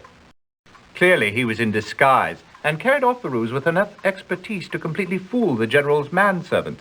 The carpet bag must have been used as the receptacle of the disguise when it was no longer needed. Positively clever of you, Holmes. But what made you think it was Arnaud? Well, since we were looking for someone adept at the art of disguise, Gerard's mention of the actor Philippe Arnaud struck a chord. Also, Arnaud plays Napoleon. No small coincidence. What are you getting at, Holmes? When the general turned round at the figure of Napoleon, he was trying to tell us that his murderer was Napoleon. Or rather, the actor playing Napoleon, Philippe Arnaud. So Arnaud killed the general to avenge his long-dead sister's honor. Ah, well, unlike most of our cases, this motive was closer to the heart than to the pocketbook. Quite so, Watson. When Arnaud's sister Fleurette was an impressionable young girl, she fell madly in love with the dashing English captain. When he left, she took her own life. So pathetic. Wait, there's more. Fleurette's grief-stricken mother went mad and was sent into an asylum. Thus, in the twinkling of an eye, little Philippe Arnaud, who was but a child himself, lost both his mother and his sister. It's so sad. I'm sure he was too young to understand the circumstances that caused it. Yes, but 4 decades later it all became clear when he found a letter written by his sister. It yielded an explanation and a name. Armstead. He came to London armed with that letter and a sword cane. But he was here for several weeks before he did the deed. Yes, and he might not have done it at all had it not been for the news of his mother's death. That was the final blow. He went straight away to the general's home to take his revenge. Voila. Positively brilliant, Holmes. How do you do it? With his pipe cleaner, of course. Excellent job. If we had been doing our best, we could have solved this one in 26 points. But we're not too far off, are we?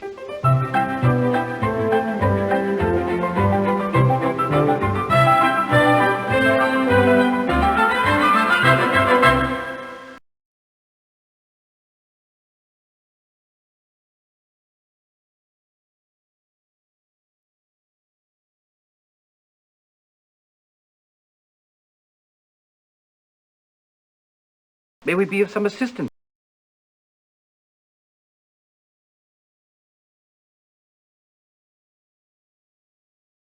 Do you people have nothing better to do with your time than to interfere in police matters? Well, don't bother with this one.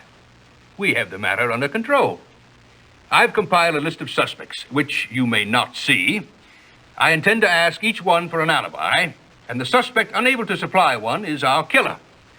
Quite scientific, really. Now, off with you.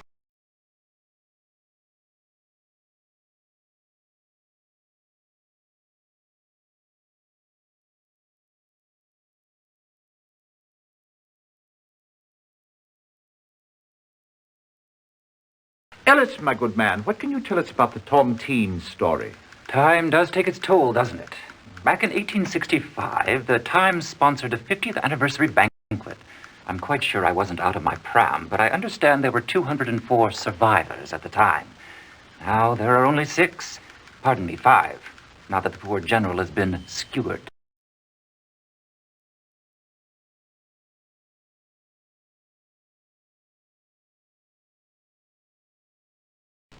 Hall's assistant says he's in court and will be there all day.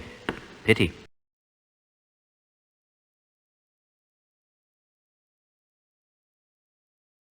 General Armstead. Believe I know that name in connection with the Polar Star Diamond. Believe it was once owned by the Russian Count Rostov, some rich old duffer. Towards the end of '87, somebody pinched it. Do you happen to know who? Nobody knows for certain, mind you. But the word on the street was the thief was a Frenchie by the name of Andre Martin. Had quite a reputation as a jewel thief, he did, though his reputation was based mostly on rumor. Just before the Polar Star was lifted, he had been seen in St. Petersburg. A few months later, his body was found floating in the Thames. Drowned? No. He had been strangled. The crime was never solved, and the diamond was never found.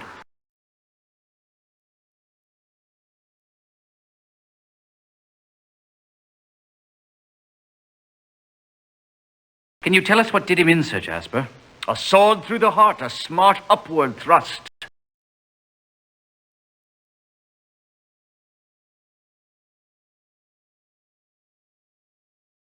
I'm here regarding the Armstead case. I take it this is the saber he had in his hand at the time of his death? Aye, indeed it is. A lovely thing to behold, isn't it? Unfortunately, it yielded very little evidence. The top half had traces of dust all along it, indicating it had been unused for quite some time. I did notice on the point a tiny amount of fresh blood. The general must have scratched his opponent. I'm sorry, Whitson. That's all the information to be gathered from this beautiful masterpiece. En garde! That's Watson, sir. Watson.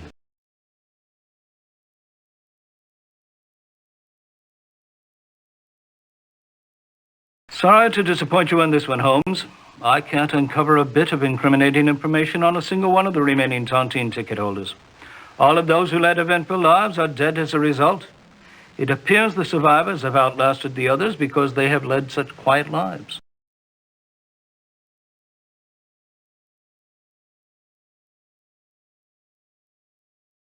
The good general married into a considerable fortune when he took Lord Finch's spinster daughter, Mary, off his hands.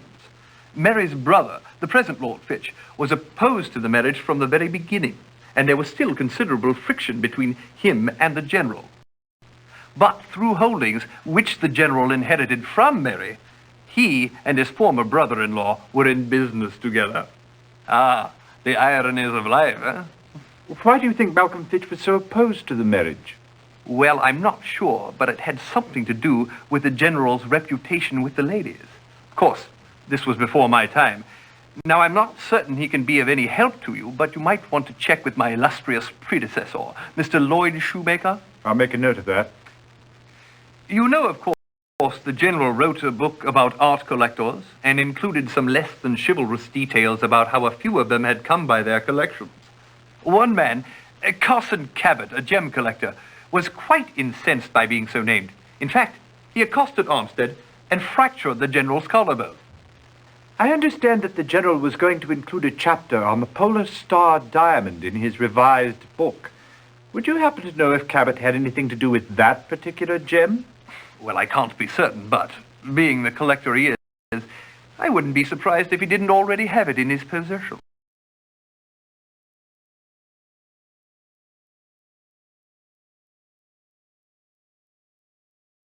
Bloody shame it was about General Armistead's death. How touching, Shinwell. You're really grieved to see him pass on. Well, sure, I had me money on him. I should have trusted me instincts and gone with one of the ladies. Captain Jurgens doesn't seem to have had much of a following, even at 25-1. Nah, that's just Booth Lacey and his cronies, and that's really a sentimental bet. You see, Jurgens is Lacey's uncle.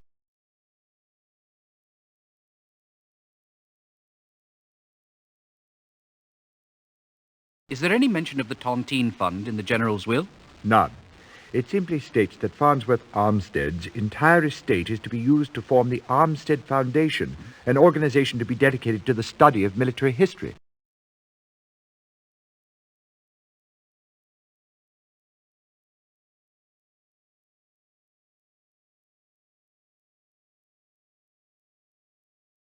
We understand you were summoned to Lord Fitch's residence this morning. Quite right. I received the message at around 9 o'clock and arrived at their home by 10. Lord Fitch met me at the door.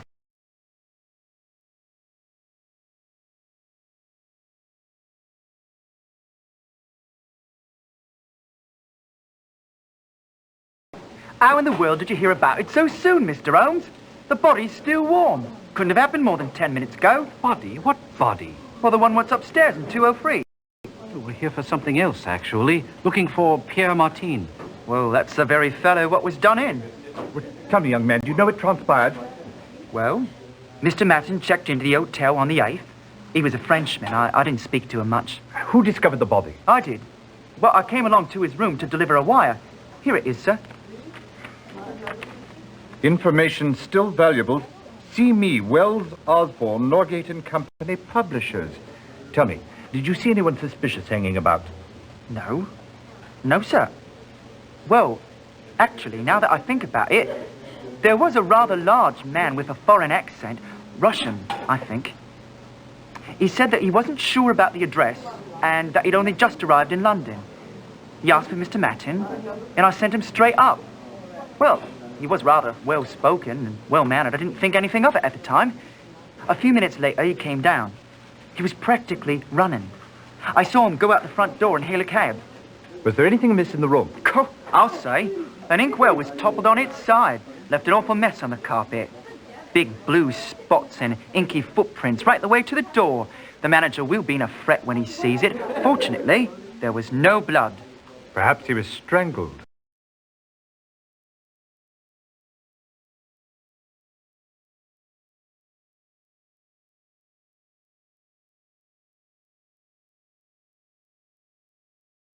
Now, what can I be doing for you, Governor? I'm working with Sherlock Holmes. We're looking into the unfortunate death of General Farnsworth Armstead. Oh, of course. I've just come off a job, I have. My apologies for not looking me usual spit polish self. Oh, don't bother. I hardly noticed. Make yourself at home. I wish the missus were here to offer up some tea. That's quite all right. I won't keep you long. Heard about the General. Didn't know him, of course. Had no cause to wish him harm, tontine or no. But I've got to look at it philosophical like. I'm the youngest now, so I's got the best chance of lasting the longest.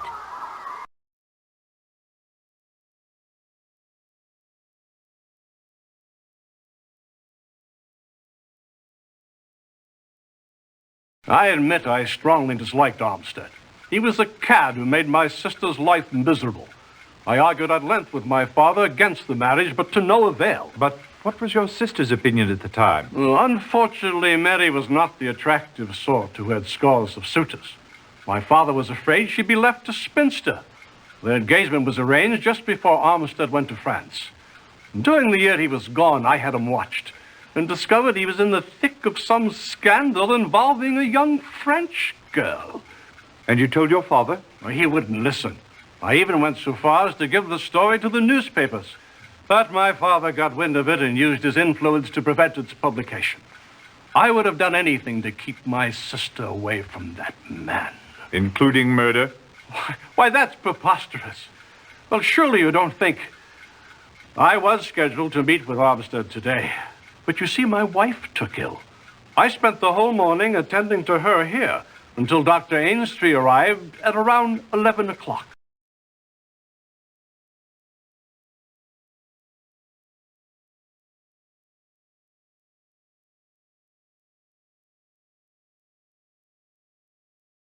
Captain, did you know General Armstead? Armpit, you say? Armstead. Oh, Armstead. I knew that bloke. A jolly good fellow. Sat next to me at the last shindig back in '65. The 50th anniversary and all that rot. We had a grand old time swapping lies about our adventures on foreign shores. He swore by French damsels, but I argued for the China ladies. I hope they catch the death rat who killed him and hang him proper. Have you seen the General since the 1865 banquet? I've never seen the General with a blanket. No, since the banquet. Oh. No. May I ask, what are your plans for the Tontine money should you win it? Spend as much of it as I can while I'm still alive and kicking, and leave the rest of it to the Seamen's Fund when I'm dead. Or some people think I should leave it to my only kin, my nephew, Booth Lacey. I never would, mind you. He's a bit of a laggard, has never done an honest day's work in his life. Could I outlast the others and be found the next day with the skull bashed in, look to Booth. He's sure to be holding a club in his hand.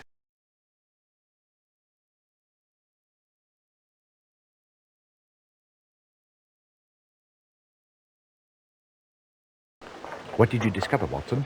He wasn't in, Holmes, though his landlady suggested we might try the Red Bull Inn. The woman practically talked my ear off, went on and on about how Lacey constantly plays up to his uncle, Captain Jurgens, who's one of those old gents with the ticket in the tontine. I thought she'd never hush up.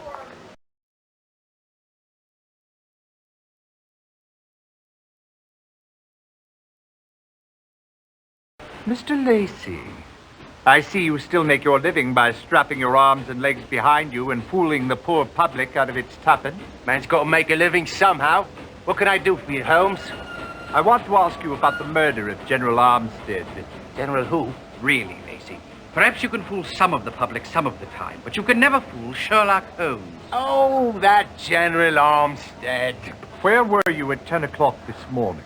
Where else would I be? I was at church. You, Lacey, at church? It hardly seems likely. I swear, at St. Mary's. They pass out soup and bread every morning at 9:30. The father will vouch for me. You can even ask him. I may just do precisely that.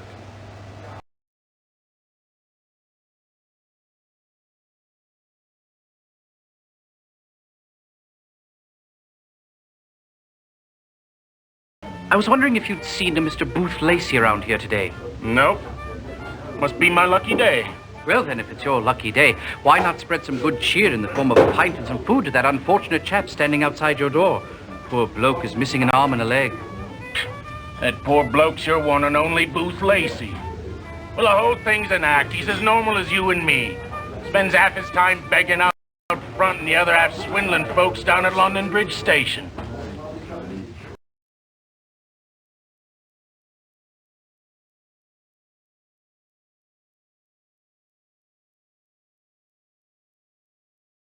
Been laid up for 2 weeks now with this blasted gout. Such a nuisance. Have to be carted about by my valet. Perhaps you should try avoiding those rich foods. Awfully sensible. But I always say might as well eat what you want now, because who knows what they'll be serving upstairs. Oh, quite so. Mr. Rowland, did you know General Armstead? Not personally. I knew of him, of course. Our little group has become quite small. Terrible about his death. Me, I hope to die at the dinner table. Provided that doesn't happen any time in the near future. Tell me, if you won the tontine, what would you do with all that money? There's a question to titillate the imagination. I've played around with that one every day for the past 20 years. And? I'm still working on it. I understand that you have 2 sons in America and a daughter in London. That's right. My sons own a very lucrative import company, and my daughter's married to a fine lad, Wentworth Cobbett, though he is a bit of a starving poet.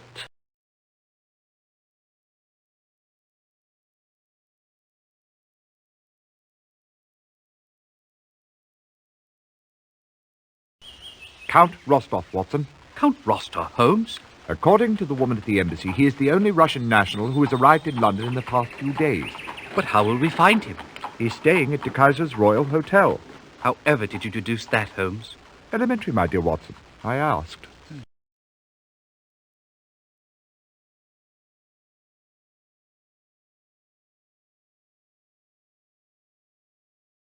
Are you from the police? Were you expecting the police? I was. My valet, Vladimir, reported to me that his interview with Pierre Matin was decidedly unproductive, as he was dead when Vladimir arrived. I see. Tell me, why did he go to see Matin in the first place? It was in reference to a certain valuable possession of mine that was stolen some years ago by Pierre's brother, André. I was in Paris, and I read in the London Times that General Armstead was to revise his very interesting book to include a chapter concerning that possession. Originally, I came here to visit him. Then how did you discover Matin's whereabouts? Shall we say, someone made me aware that Matin was also in London, that he was the general source of information. But when the General Armstead was reported dead, I had no other alternative but to pay a call on Matin. So I sent Vladimir, an old man's legs, you understand, to speak with him.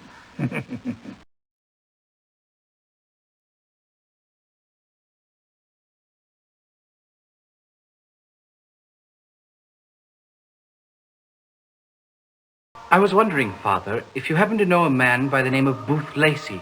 I should say that I do. I see him every morning. At Vespers? Wish that it were.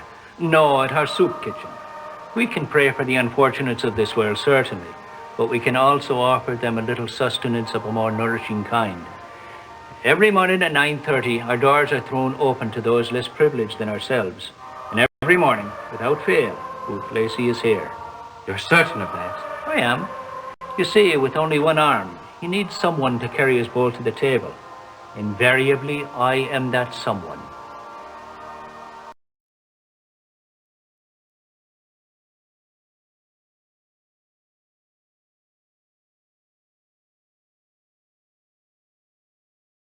Would you care for some tea? Thank you, no. It's really quite good. We were just going to have some ourselves. I really won't be staying long. We get visitors so seldom. Did you know the General?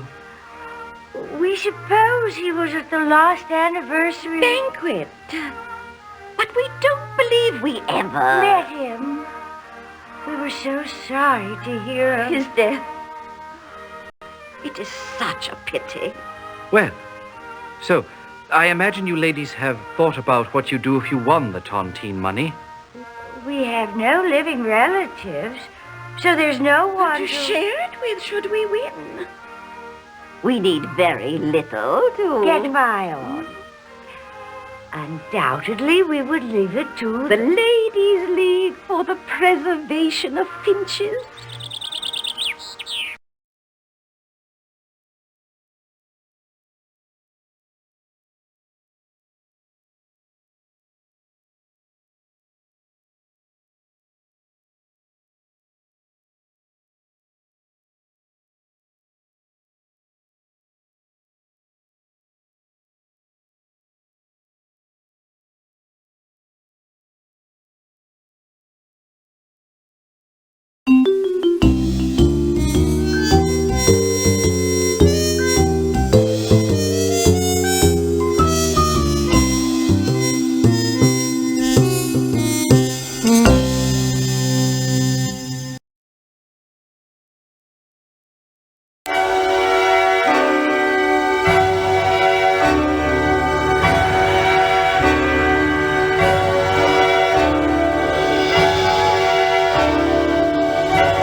London is not a beautiful city.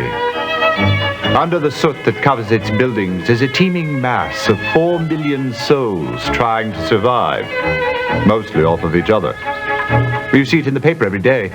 Thankfully, we have the London Times to keep us informed of all these troubling activities with an unbiased eye and razor-sharp accuracy. We find this publication to be of invaluable assistance in our investigations, and I'm sure you will as well. Among the forces of evil which run rampant in this city, there are also, thankfully, two groups of individuals who will aid us in our cause. As we do, they attempt to right wrongs and restore harmony and civility to the streets of London. The first of these groups is a ragtag association of young ruffians. I call them the Baker Street Irregulars. Don't let them fool you. They may be scruffy and ill-bred, but they are on the right side of the law.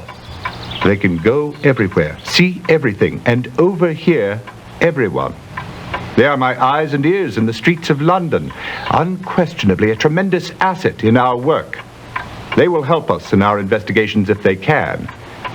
The other group is a far more civilized collection of gentlemen and institutions. I call them the Baker Street Regulars. They, too, will be extremely useful in our work. At the start of any investigation, do keep in mind that it is a capital mistake to theorize before one has data. Unwittingly, one begins to twist facts to suit theories instead of theories to suit facts. The people and places to whom I will now introduce you will help us to collect the facts. May we use them wisely. Come, the game's afoot.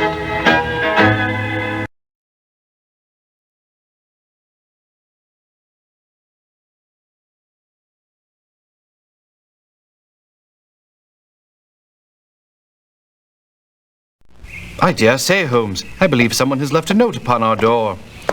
Dear Mr. Holmes, please check today's Times. I think you will find something of interest. Signed, a friend.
Did the dispatcher show you the wagon, Holmes? Not only did he show it to me, it revealed some very interesting clues. Oh, do tell. The wagon housed a cage, which of course was no surprise. The door was wide open. I found that the padlock had been sprung, left to dangle on the ring bolt. Blood was smeared all over the stairs leading in and all over the floor inside. Oh, how perfectly nauseating. It was. But what interested me even more was what lay in the corner of the cage. What was it? 2 large leather collars. Attached to the end of each collar was a leather pouch. Both pouches had been ripped open and emptied. What do you suppose it adds up to? Time will tell, Watson. Time will tell.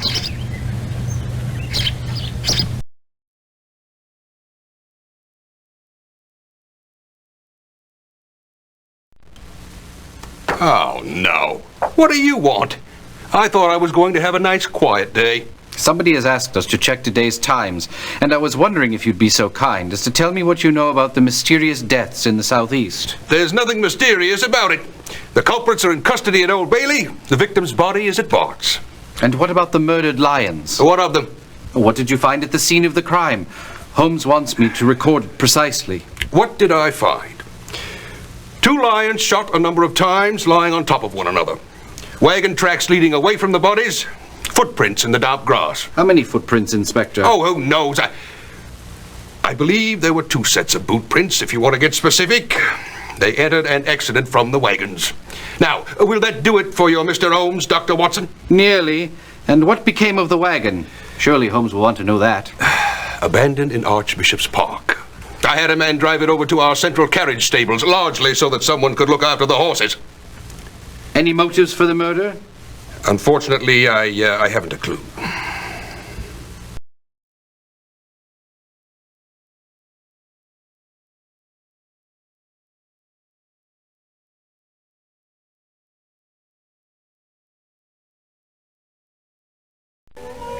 I was wondering if you could tell me anything about the death of your son's lions.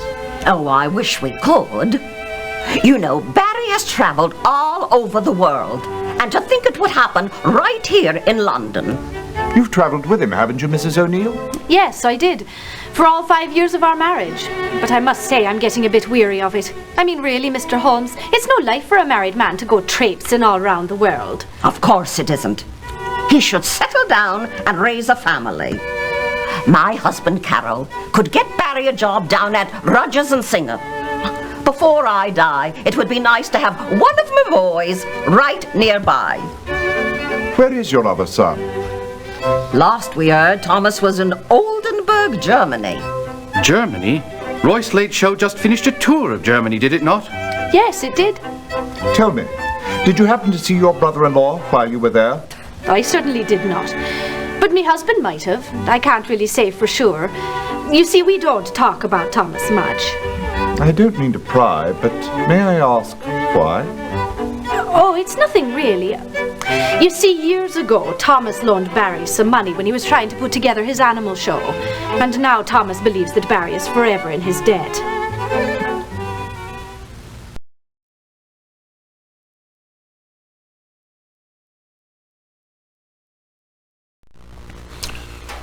Don't know a thing about them jungle-type lions, but I might be able to help you out with Stephen Lyons. How so, Shinwell? Did you know him?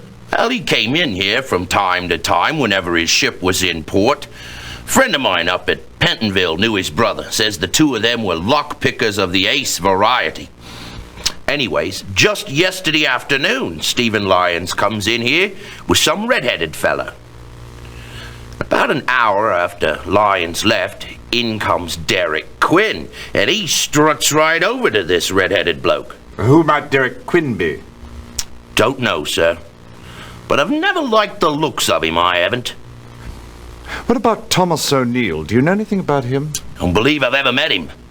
But from what I hear about the bloke, I'm surprised I didn't run into him in the slammer. What have you heard? It's only rumor, mind you.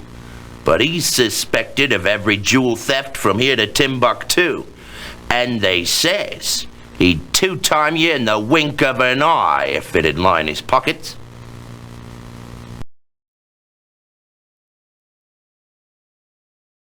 Hear ye, hear ye. The Queen's Court stands in order. A pleasure to see you again. So it's the murder of the lions you're investigating, isn't it? Excellent. But first things first. Tell me, who murdered those unfortunate beasts?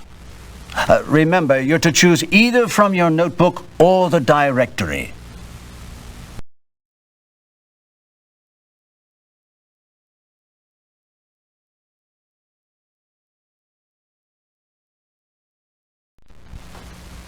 Right you are. Now tell the court, why did Thomas O'Neill kill the lions?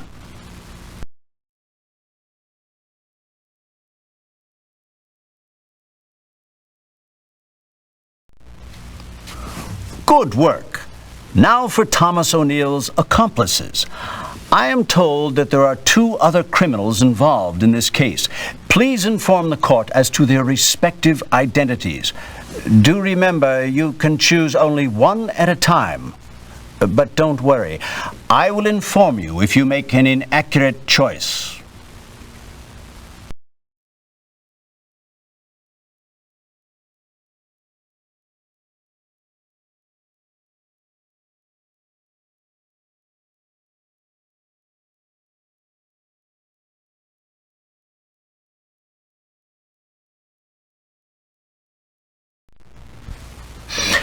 It appears you've been doing your homework on this case.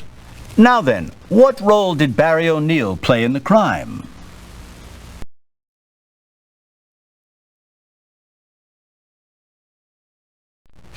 Quite so. Now tell us, what essential role did Stephen Lyons play in this crime?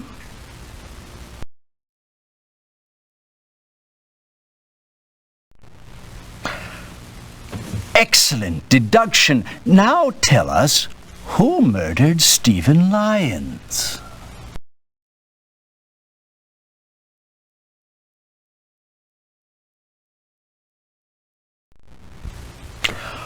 Good show. But do tell the court just how Thomas O'Neill did the foul deed.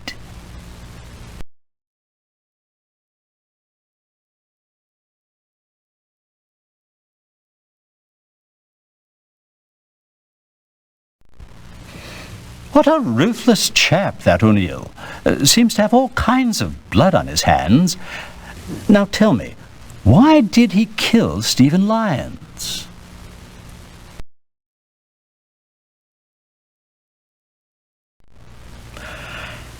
Double-crossed. Now there's a tale that Lyons didn't live to tell. Good show. You've done a most satisfactory job on this case. Court is recessed. Until the next time, of course.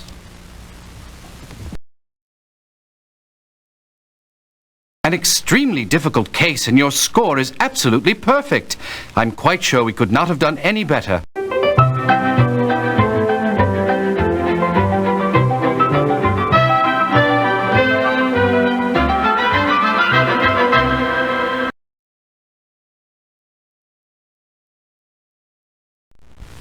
Right this way, Inspector. I'm a busy man, Holmes. I don't have time to be traipsing about London at your beck and call. Now, why have you called me here? To help you with this case. Oh, yeah? How? By solving the double murders of Lyons and Lyons. You know who killed the beasts and the chap on St. George's Road? Yes, and I think you'll be very interested in learning why the deed was done. Go on, then. I'm listening. As you must recall, Inspector, 5 months ago, Thomas O'Neill, a jewel thief, escaped a London police search. We almost had him. Almost apparently was not good enough. Less than 3 months later, he was detained in Germany in connection with the stolen jewels of the Duchess of Oldenburg. Although the theft was similar to O'Neill's style, they found no evidence to hold him. What has all this to do with dead Lyons? I was just coming to that, Inspector.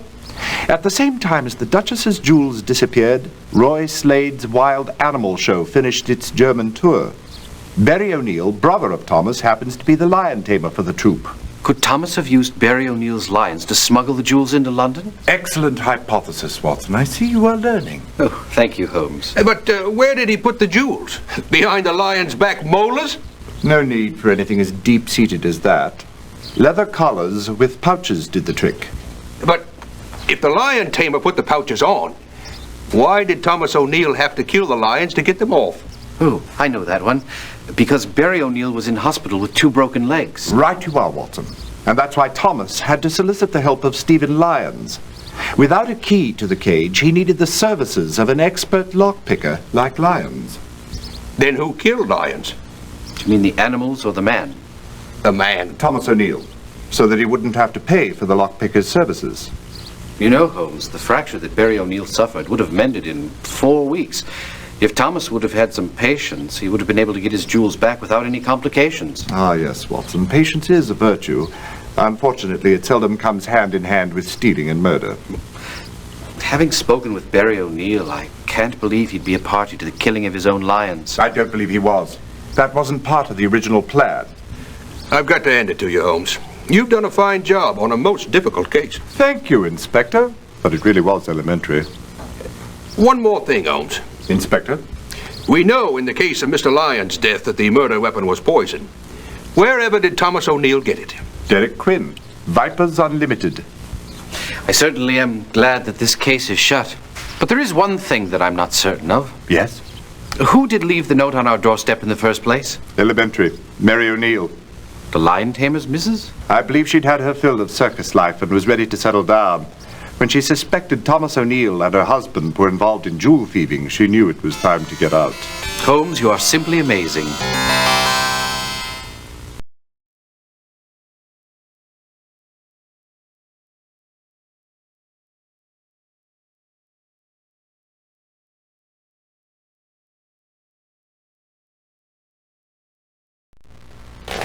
Mr. Ellis has not yet returned from his assignment in Europe. Well, it looks as if he'll be of no help to us on this case.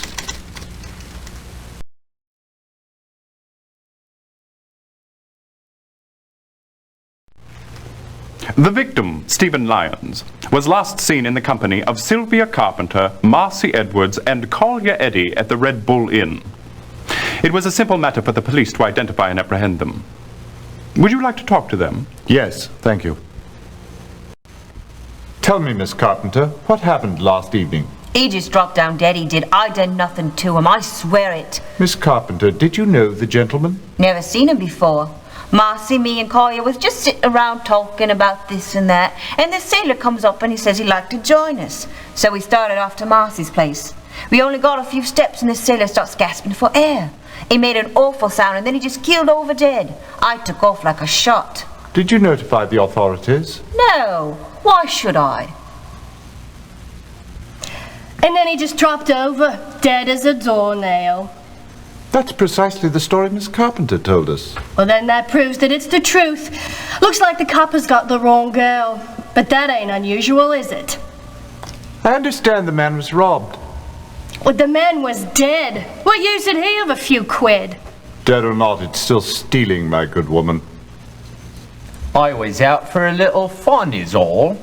Never seen the bloke before, and I had no cause to harm him. The police seem to think that his money and gold earring might have been cause enough. Well, I took the opportunity as it came is all, but I didn't murder him for it.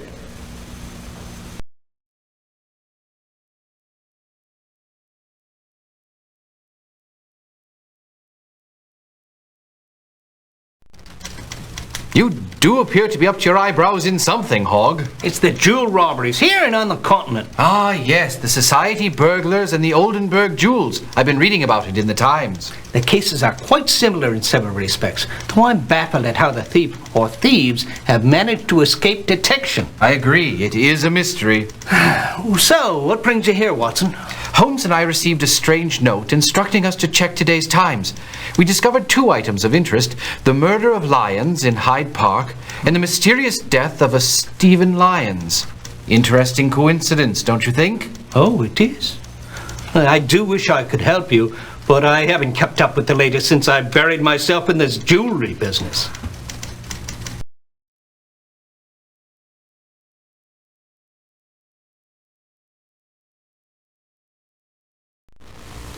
Lions? The beasts or the dead chap? The dead chap they found down on St. George's Road. Now that's a lion I've seen. What do you suppose was the cause of death? For once I believe the papers had it right. It was a drug, some sort of poison. What sort of drug? I don't know. It affected the respiratory system. His lips and fingertips were quite blue, but his eyes had a distinct yellow tint. I'm afraid I've never seen anything like it before. Something rather exotic, I should imagine.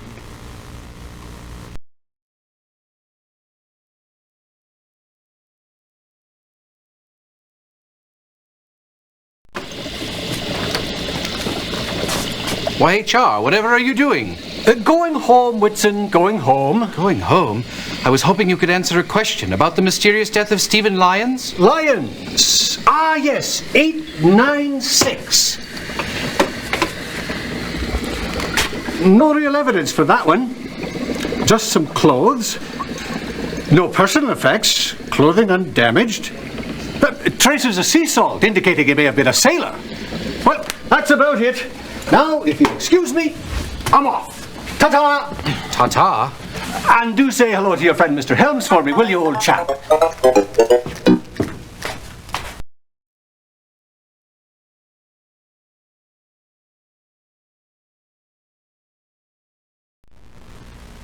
Let me have a look at this list. Of all of these people, Thomas O'Neill is the only name that rings a bell. He was a suspect in several jewel robberies, but he was never convicted. I see.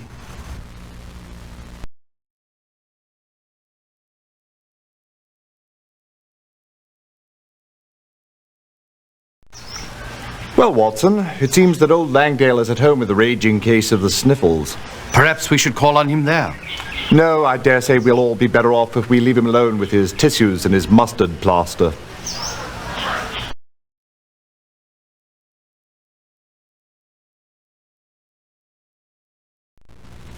It appears that Barry and Thomas O'Neill are the sons of Carol and Olivia O'Neill. Very observant, Watson. It was nothing, Holmes.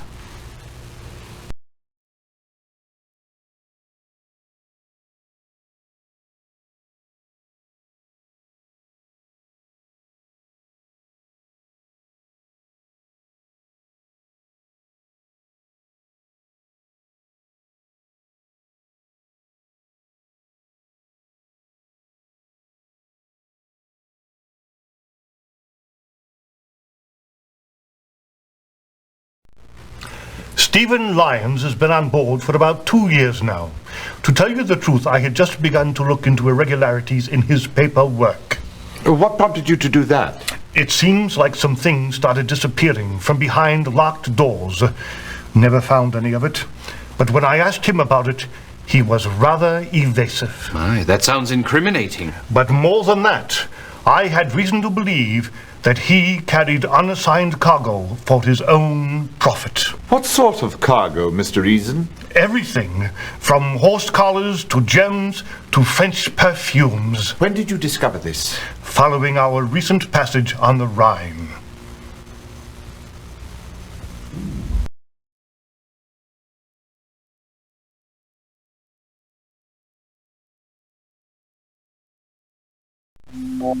What can I do for you two hombres? We're investigating last night's murder of the two lions in Hyde Park. Oh, now that was something. I'm telling you, I've been from the Pecos to the Pampas, from the Sierra to the Sahara, and I never would have thought I'd have two of my lions killed in the capital city of the civilized world. Oh my, then the lions were yours, Mr. Slade? Well, in a manner of speaking, they were with the show. Barry O'Neill actually owned them, poor compadre. He's laid up in St. Thomas Hospital with a busted leg. He was helping unload the ship yesterday when a crate fell smack on him. He'll be laid up for some time. Poor fella. Poor me, his cats kind of made my show. Do you know how he acquired the cats? Oh, he caught him himself in Africa with his bare hands. Probably the only hands that ever handled those cats. I'm telling you, they take your head off as soon as look at you. So no one else could safely get close to the lions? Well, there's Barry's wife. She's traveling with the show, too. Well, she's in the act, but just window dressing, if you know what I mean. I hear she's staying with Barry's folks here in London.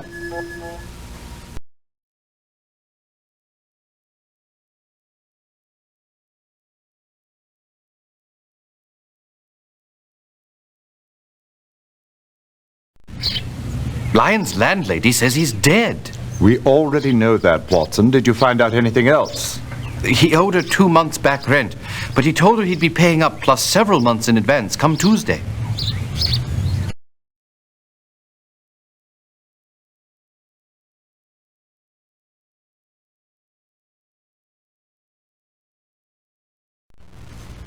Mr. O'Neill, Dr. John Watson, may I speak with you for a moment? What about? Your lions. We're investigating their murder. Oh, you're from the police? No, I'm working with Sherlock Holmes. The lions were yours, were they not? Yes. And such good lads, both of them. Lenny and Bruce. We've been together so long. I don't know what I shall do without them. Do you have any notion who would want your lions dead? No, not really. I can't quite imagine who would... Oh, 2 innocent lions dead. There, Mr. O'Neill. I assure you, Mr. Holmes and I will get to the bottom of this.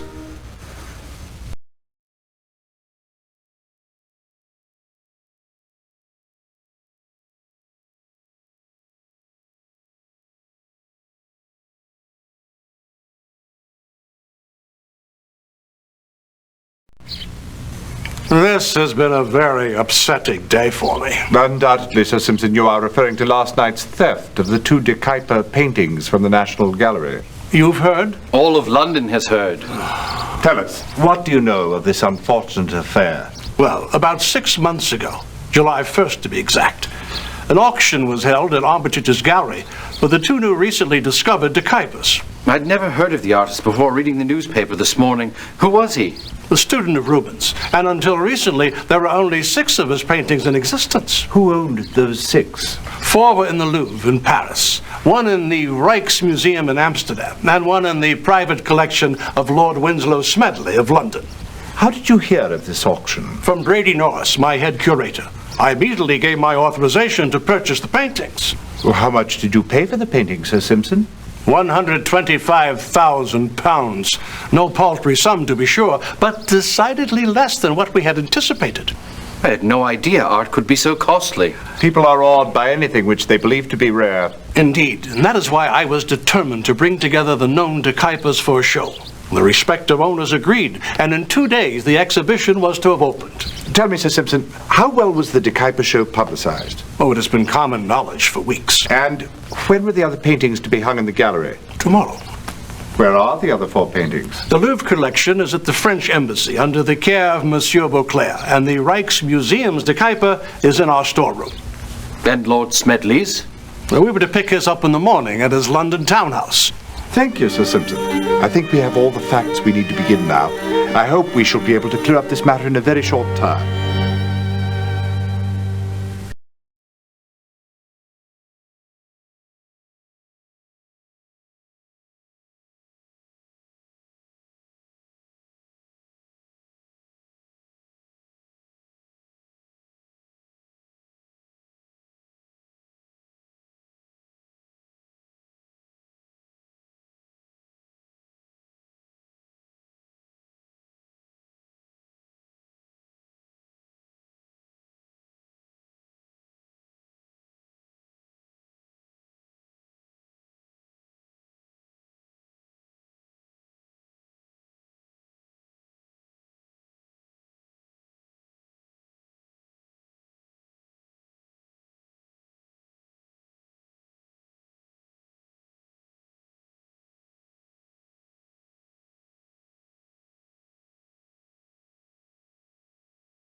Ooh, my poor head.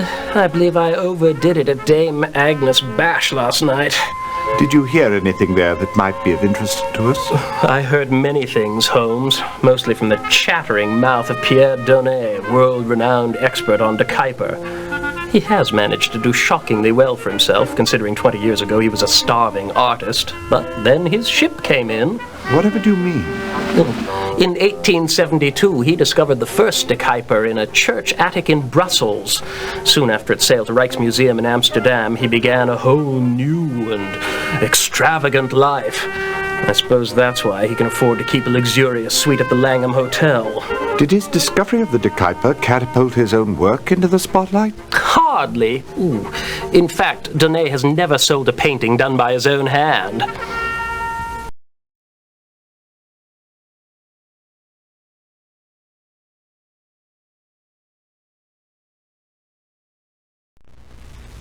There were 4 of us on duty when the theft occurred. Our shift starts at 4 p.m., and upon our arrival we prepare the gallery for its closing at 5. Now, on the day of the robbery, by 5:15, all the employees of the gallery had left for the day, with the exception of Sir Simpson and Mr. Norris. Was that unusual? No, sir. It is their custom to remain until the gallery is secured.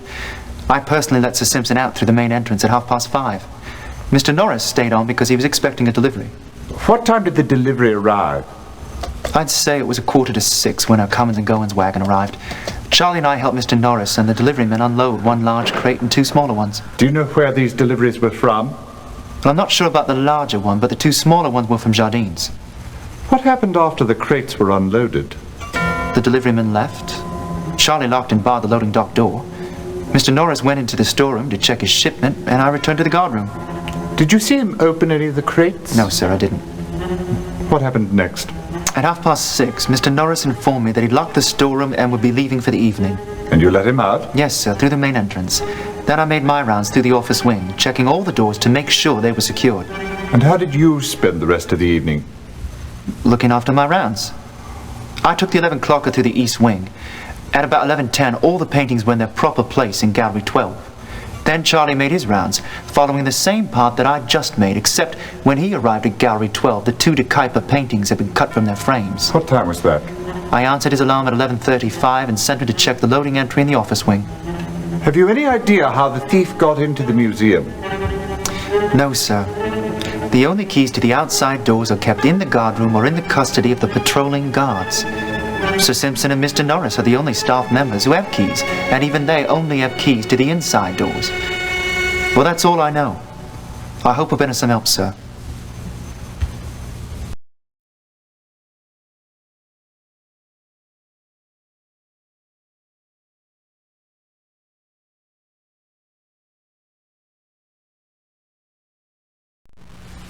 The shipment of Nubian art consigned to the National Gallery was delivered to Wells Warehouse at 38 Blackfriars Bridge Road on the instructions of Mr. Brady Norris 5 days ago.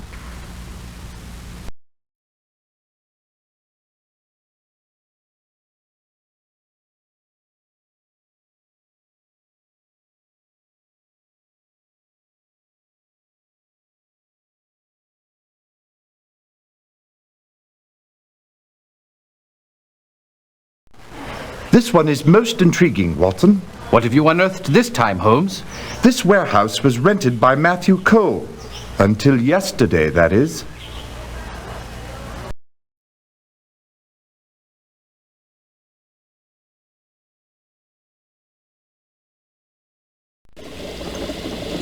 Excuse me, Dr. Murray. May I have a moment of your time? Ah, Whitson. So nice to see you again. It's Watson, sir. Glad to hear it. Now, what can I do for you, Whitson? Holmes and I are interested in the debris from the fire of Matthew Cole's hotel room. Aye, such a tragedy. Everything was soaked with kerosene. No doubt this one was arson. Not much left to analyse. I found a key in his pocket. No number on it, though. Ah, but there was one other thing. A piece of canvas oil painting. An oil painting? Aye, it was smeared with Prussian blue paint. Oh, may I have a look at it? No, sorry. I sent it over to London University for my brother Mortimer to examine. He's a professor of chemistry, you know.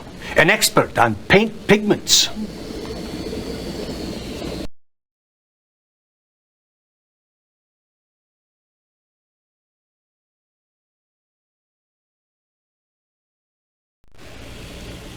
You are mistaken. Science does not lie. Excuse me, gentlemen. Monsieur Murray, I am one of the world's greatest experts on De Kuyper, and I tell you this painting was painted by the hand of De Kuyper. Mr. Beauclair, I am not an art expert. You stated the obvious, monsieur. But I am an expert on paint pigments and their chemical composition. And I tell you that any painting containing Prussian blue isn't from the 17th century. The process to create Prussian blue had not yet been developed. That paint cannot be more than 30 years old. You don't know what you are talking about! Good day, gentlemen.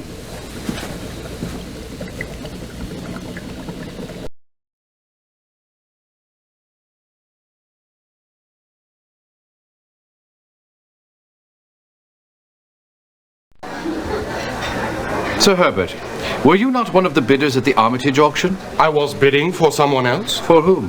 Can't tell you that. If they wanted to be known, they wouldn't have hired me, now would they? What was your relationship with Brady Norris? We went to Oxford together. What of it? Was he a student of art there? Yes, and a rather good one, too. Brady and I once discussed opening our own gallery. For me, it would have been a mere business venture, but for Brady, well, he always wanted to control an enviable collection. Well, then he has realized his dream. As curator, he certainly must do that now. Not really. Everything Brady does must be authorized by Sir Simpson.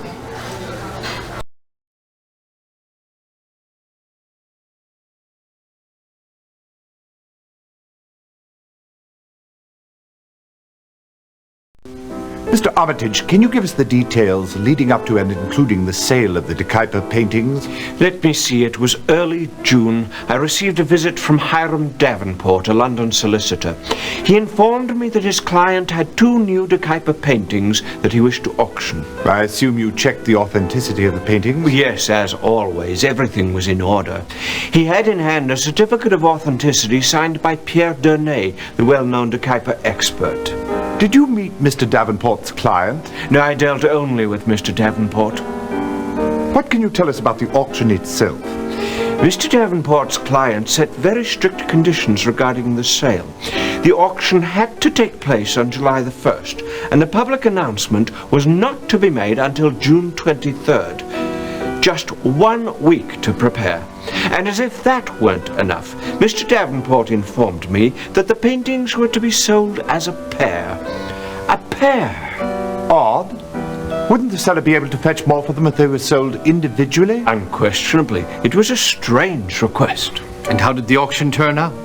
Due to the short public notice, many of the big bidders did not show. Mr. Brady Norris, curator of the National Gallery, was the successful bidder, as you know. I must admit that the paintings brought more than I had expected. Do you have any idea why that was so? Undoubtedly because of the energetic bidding from Sir Herbert Kaufman and Dame Agnes Smedley.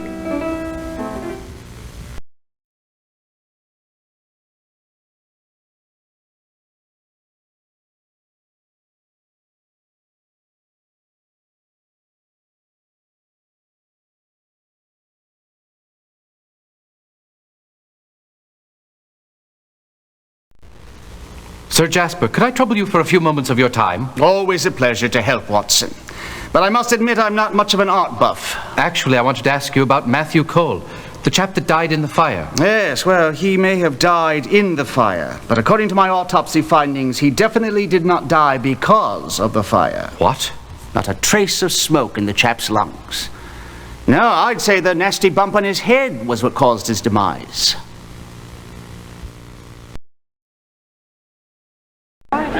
Hear ye, hear ye. The Queen's Court stands in order.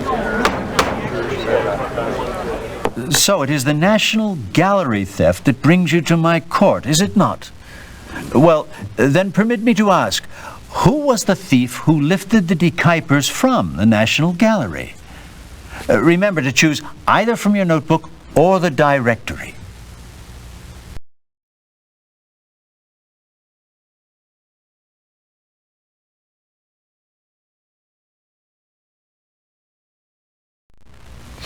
Indeed, it was the petty thief who perished in the fire. Now, who put Matthew Cole up to the foul deed?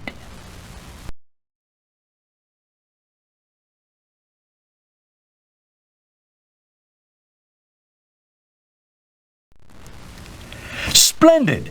Now tell us, if you can, why the De Kuypers were stolen.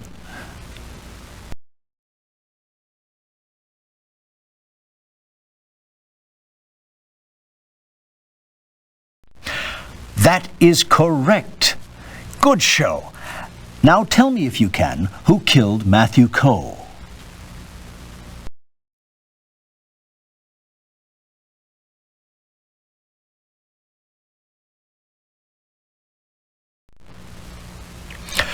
First theft, then murder. Ah, what a tangled web we weave. Now, Please inform the court as to Pierre Donet's involvement in the case.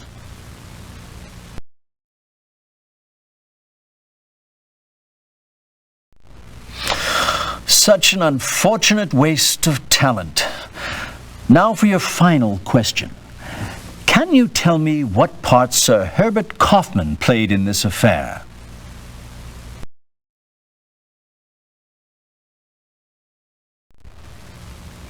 Splendid! This was a tough case and you cracked it. Excellent job. Court is recessed. Until the next time, of course. An extremely difficult case, and your score is absolutely perfect. I'm quite sure we could not have done any better.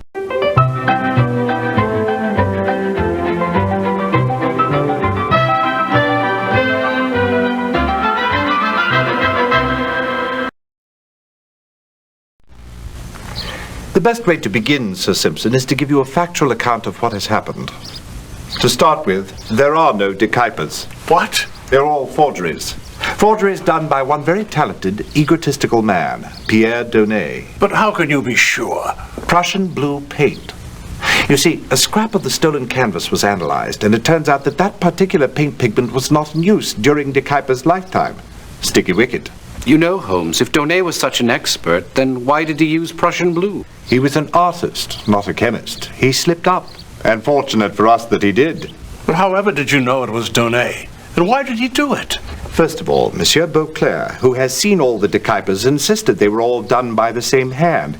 And interestingly enough, every sale was initiated by Donet. Surely no coincidence. Indeed. Pierre Donet is a very talented artist, but he couldn't make his living at it until he created De Kuyper. He wrote his biography, painted his paintings, and the art world went wild. Making Donet a very rich man in the process. What happened next must have given Donet great personal satisfaction. Brady Norris, not knowing that all the De Kuypers were forgeries, approached Donet, the forger, and proposed that he forge 2 De Kuyper paintings. Certainly he came to the right place. One can only imagine the willpower it must have taken for Donet to keep a straight face. Ah, but how could he pass up such an offer? But why did Norris do it?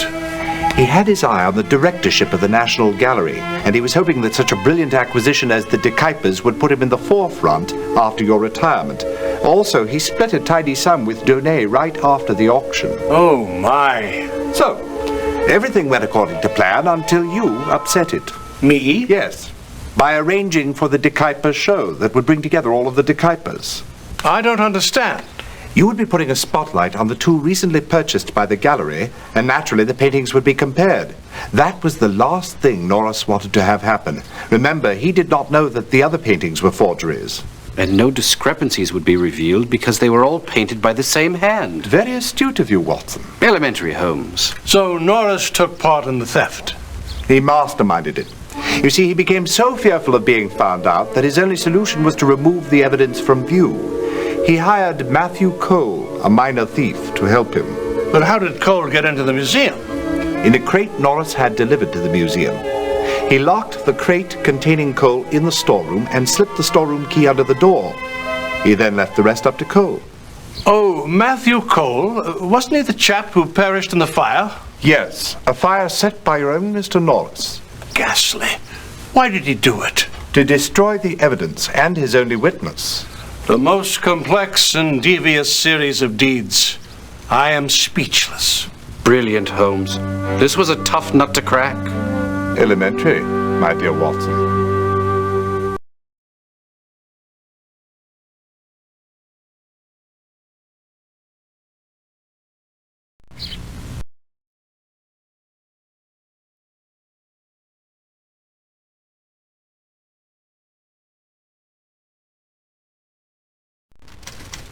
I half expected it, you know. Why is that, Ellis? Because something seemed fishy about the whole De Kuyper affair from the start. My European contacts told me lots of art collectors over there were terribly upset when they heard the 2 paintings were being auctioned on such short notice. They felt sure there had to be a reason. And why might that be? Well, it's all supposition, mind you, but maybe there was a behind-the-scenes agreement to exclude certain people from bidding.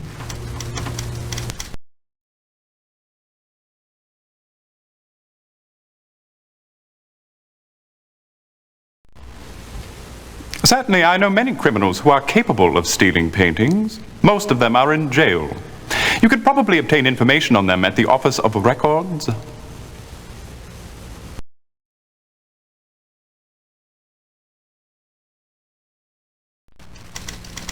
This one's a real puzzler, if you ask me. We've noticed. There was no evidence of forced entry, but if you could figure out that part of the puzzle, you've solved 90% of the case. The who and why will come easily after that.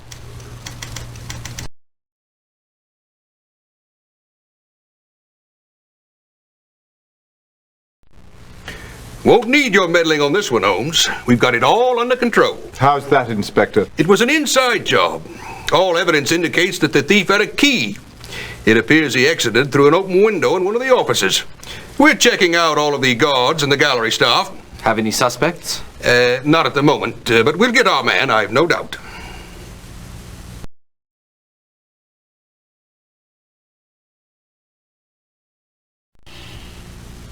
A student of Rubens and a painter in Rubens' studio until his death in 1612. Looks like that ended his career. Excellent deduction, Watson. Oh, thank you. Well, none of de Kuyper's work was thought to have survived until recently. In 1872, the painting Lady in a Rose Garden was discovered in a Brussels church attic by art expert Pierre Donnet, who attributed it to de Kuyper. This painting now hangs in the Rijksmuseum in Amsterdam. Since then, 5 other de Kuyper paintings have been found. For a thorough study of de Kuyper's style, see Style and Color of de Kuyper by Jean-Paul Beauclerc, Paris, 1878.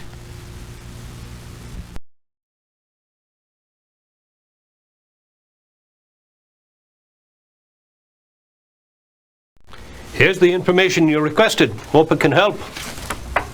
Clifton Maddox, art gallery owner, arrested in 1889 on suspicion of involvement in the theft of a Turner painting from the London home of Sir Charles Chandos. Tried and acquitted.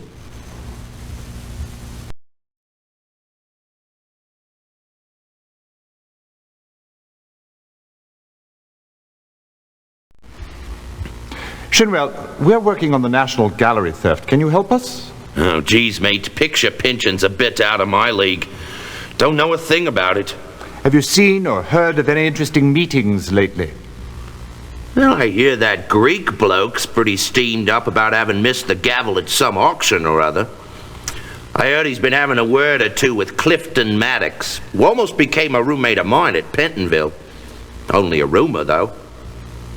Did the rumor happen to say anything else? Only that Greek fella will do anything for a picture he wants. Hey, have a beer?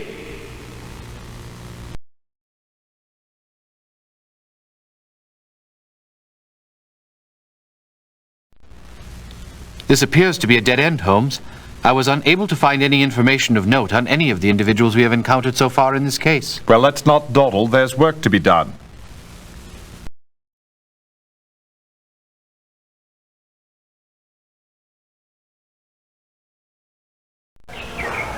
What brings you to these parts, Dr. Watson? Information about 2 cabs that picked up fares last night at 47 Upper Gloucester Place. One at 10 o'clock and the other at midnight. Ah, here we are. At 10, 2 people were picked up and taken to Axel's, and at midnight, 1 passenger was picked up and taken to Claridge Hotel. Need anything else, Doc?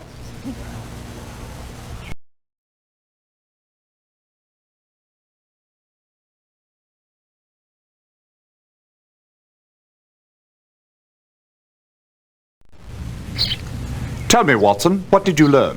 The downstairs maid has an easy job of it. I beg your pardon? There was barely a stick of furniture in sight. Very observant, Watson. Now, what of Sir Kaufman? Oh, well, the butler informed me that Sir Herbert was not at home. He suggested we might find him at either the Carlton or at Brill's Baths.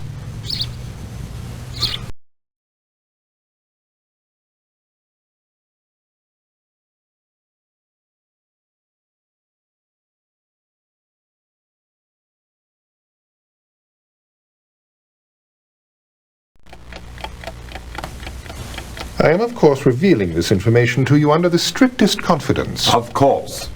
Sir Simpson Whitcomb. He's one of the wealthiest men in England. His ethics are impeccable. And what of Lord Smedley? Much in the same position financially. What can you tell us about Sir Herbert Kaufman? Now, there's another story altogether. He had a brilliant future, was knighted at 28. Then he got involved in South American ventures, Bolivian railroads. The whole project fell through and Sir Herbert lost his entire fortune. And Brady Norris? I never met him, but I know he opened an account here on the 1st of July with a deposit of £50,000.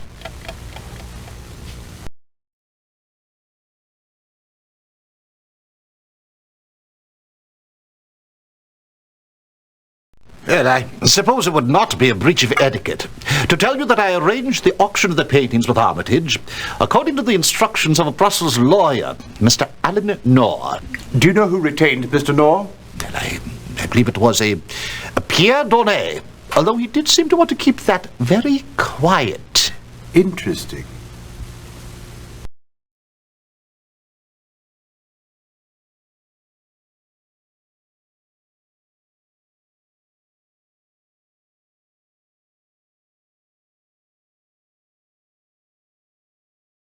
The chap only lived here 2 months, kept pretty much to himself, according to the desk clerk.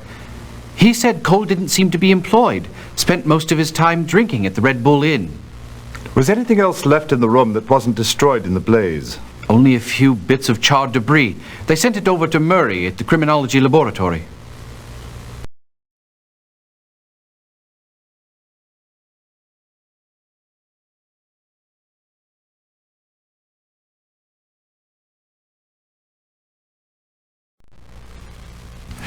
I am greatly distressed by the loss of the paintings, and I must say I regret not having had the opportunity to closely examine them. Why is that? For one thing, the circumstances under which they were acquired by the National Gallery might raise some question as to their authenticity, might they not? We had considered that. Such short notice for such a major art event is unheard of. But, of course, with no paintings to examine, there is no proof.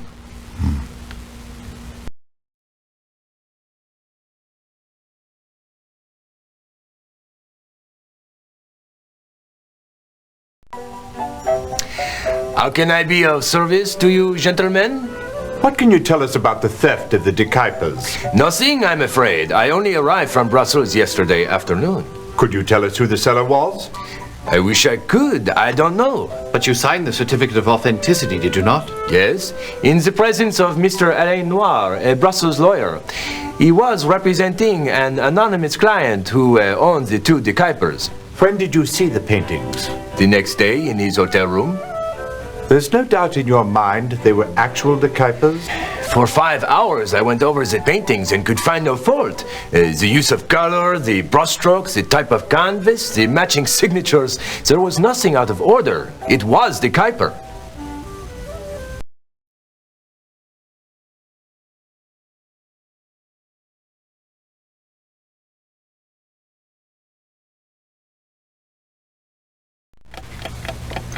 Mr. Peters, we understand Lloyd's is the insurer of the decipers. That is correct.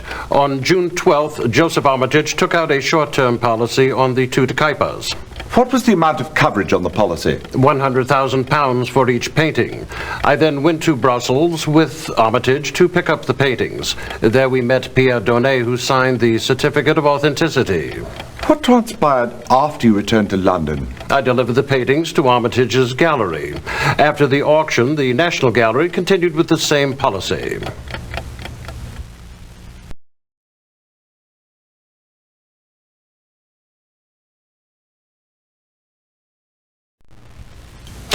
Sir Simpson said you might be coming by, though I don't know how I can be of much help.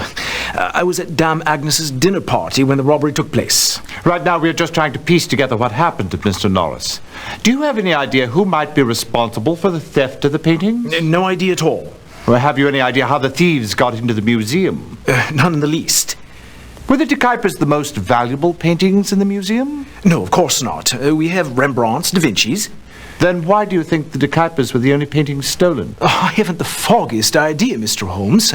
I'm a museum curator, not a detective. I believe that is your calling.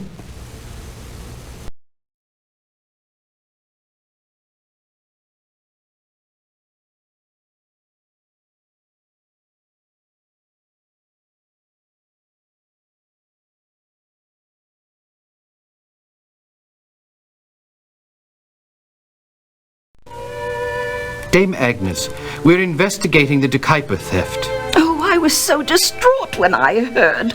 Word was brought right in during the middle of my party, you know, around 11. Dame Agnes, could you tell us about your guests from last night? Surely you don't suspect any of them? We are merely gathering information. Well, my special guest of honor was Monsieur Pierre Donnet. He was the one who discovered the first known De Kuiper painting. Lady in Rose Garden. May I ask who else was there? Let me think. Mr. Pike, Mr. Ypsilanti, Mr. Maddox, my brother Lord Smedley, of course, and Sir Simpson. And then there was Mr. Norris, usually such an outgoing young man. But he did not contribute to the evening's conversation as I had hoped. Oh, I don't know. I suppose he was just taken aback by Monsieur Donnet's presence. Did anyone leave early, say before 11? Well, yes, now that you mention it. Mr. Ypsilanti and Mr. Maddox called a cab from the carriage stables and departed around 10 o'clock. The rest stayed until about midnight.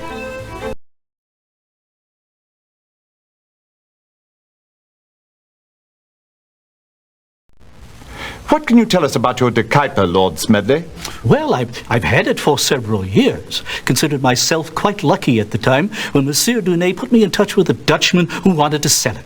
Do you recall that gentleman's name? I don't believe I ever knew it.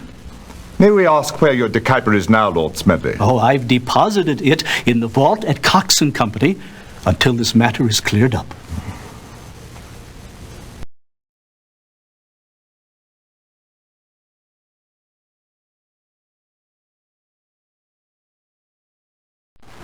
This one is most intriguing, Watson.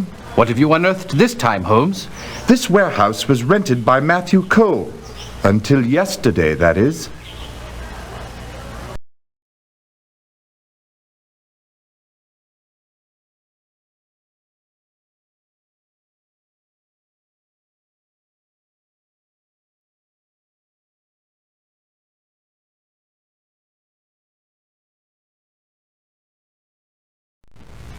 Your housekeeper let me in. I hope I'm not disturbing you. I'm Richard Allen. You're not disturbing us in the least, Mr. Allen. Sit down. How may we be of assistance? My brother, Courtney Allen, was the president of the Grant Arms Company. Found shot to death in the alley behind his office on the evening of March 9th. My condolences. Thank you. It was all so terribly tragic. Scotland Yard put it down as a simple robbery by person or persons unknown. But I don't believe it, and that's why I'm here. Mr. Holmes, will you please take on this case? It has some interesting elements. Tell me, Mr. Allen, what sort of man was your brother? Courtney was a dynamic, charismatic individual. Always busy, forever on the move. I knew a chap like that in the service. He was quite a charmer with the ladies. Yes, and so was Courtney. No woman could resist him. Wasn't your brother married? Yes. Poor Beatrice. Then I take it he had other romantic involvements at the time of his death? Well, yes, I believe he did, but I haven't a clue as to who the lady or ladies in question might have been. With your brother dead, who has assumed the presidency? Courtney's hand-picked successor, Philip Marlowe, the second vice president. Doesn't that sort of transfer of power usually go to the senior vice president? Well, usually. But the senior vice president is Lord Raglan, who runs the Devereux Street plant. He's a brilliant technician, but a most inept businessman. Who inherits your brother's stock? His wife, Beatrice. It's also very upsetting. There, Mr. Allen. I assume those are the personal effects found with your brother? Yes, there wasn't much. A few folders, his keychain, his gold wedding band, and a small notebook. I did notice, however, that his pocket watch was missing. Anything of interest, Mr. Holmes? They appear to be of a primarily personal nature. This one is empty. What does SP10 indicate, Mr. Allen? I haven't a notion. There are two entries on the day of your brother's death. Captain Egan, 8:30 p.m. The other entry is plant, 8 a.m. Surprise. There also appears to be a note stuck in the back of the book. Written in your brother's hand. It says, meet me tonight at Spaniards at 10 o'clock, followed by the initials A.M. Spaniards. I positively salivate over their paella. Yes, it is very good indeed. Thank you, Mr. Allen. I think we have enough to begin our investigation.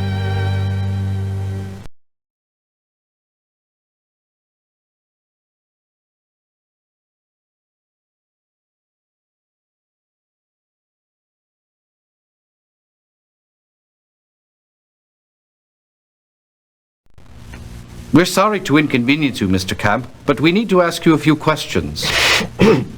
Excuse me, beastly cold. Of course, I'd be happy to help. What would you like to know? Specifically, why you were removed from Project 10.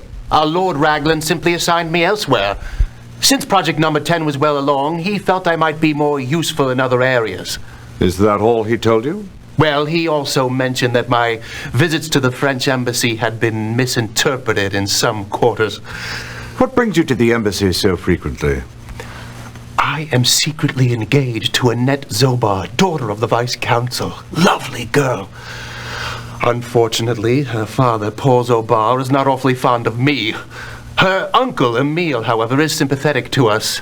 Since I work for an arms company and he is the military attaché, my visits there are ostensibly to see him. Have you ever discussed Project 10 with Monsieur Zobar? Oh, no, I would never. You should cut back on your smoking until you are well. But I don't smoke. Then to whom do these belong? Oh, I bought those as a birthday gift to Emile Zobar. Burns and Hill are his favorite.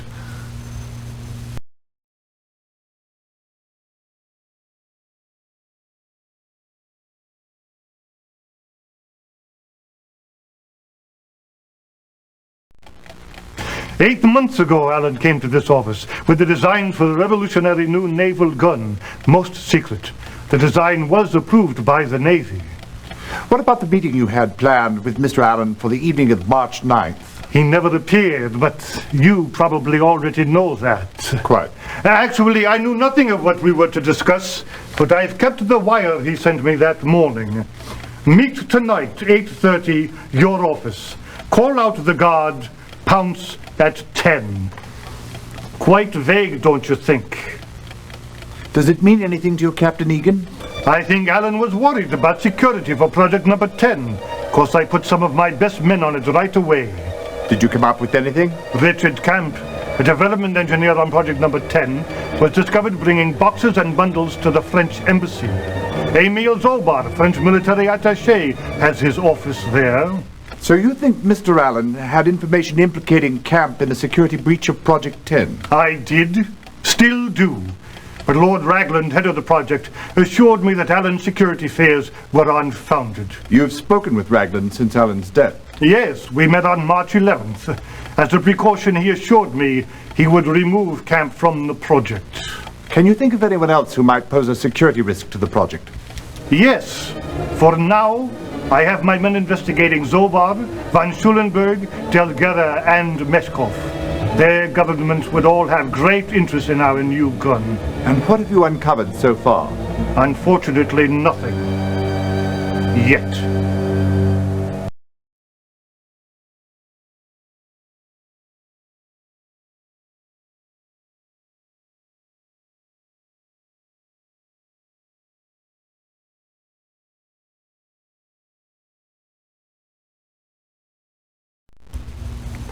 Mr. Lindhart, I understand Mr. Allen was scheduled to meet with Captain Egan at 8:30. Oh, yes. Egan's the artillery officer for the Admiralty. I saw him leave for the meeting around 8. He said goodnight and went out to the back door to the alley where he always leaves to catch a cab. Do you know what the meeting was about? Not that particular meeting, but Mr. Allen and Captain Egan did meet often to discuss the progress of their new special project, Project 10. I did find it curious that the meeting on the 9th was scheduled for the evening. All the others occurred during the day. I imagine a person in his position must have been extremely concerned about security. Indeed he was. He called in Lord Raglan after he noticed several strange people hanging around the Deverell Street plant. All the technical data, blueprints, that sort of thing are housed there. I see. I understand you are now secretary to the new president, Mr. Marlowe. Yes. He was Mr. Allen's hand-picked successor, which perfectly illustrates the type of man Mr. Allen was. What do you mean? Only that there was no love lost between them, and yet recognizing Marlowe's outstanding business skills, he named him as his heir, so to speak.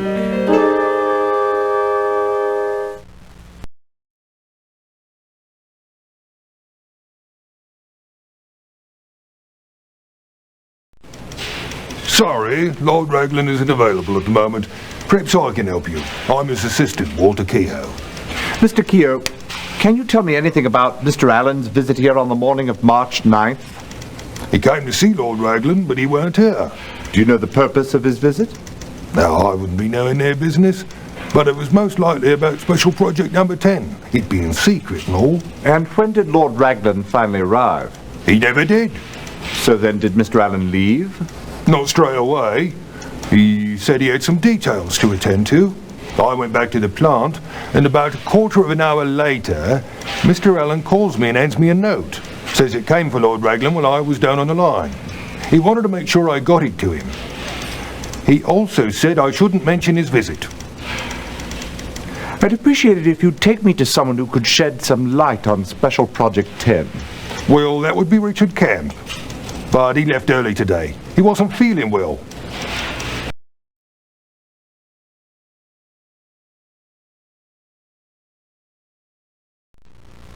I'm surprised you're wasting your time on this one, Holmes. It was a simple robbery. We found Allen dead in an alley behind Grant Arms.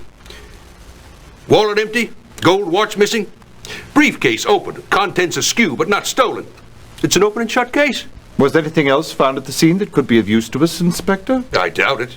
Nothing but a couple of tin cans and an old cigarette butt. B&H. What does that mean? You don't know? Why, then I must assume you also do not know why the end is evenly pinched all round. Perhaps you should read my monograph on the subject of 100 most commonly found cigarette butts.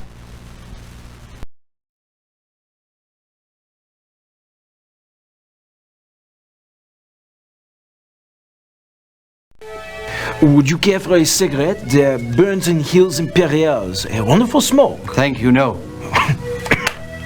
You really shouldn't be smoking in your condition. It is nothing, just a little bit of a cold. Tell me, Monsieur Zobar, where were you on the evening of March 9th? Ah, yes.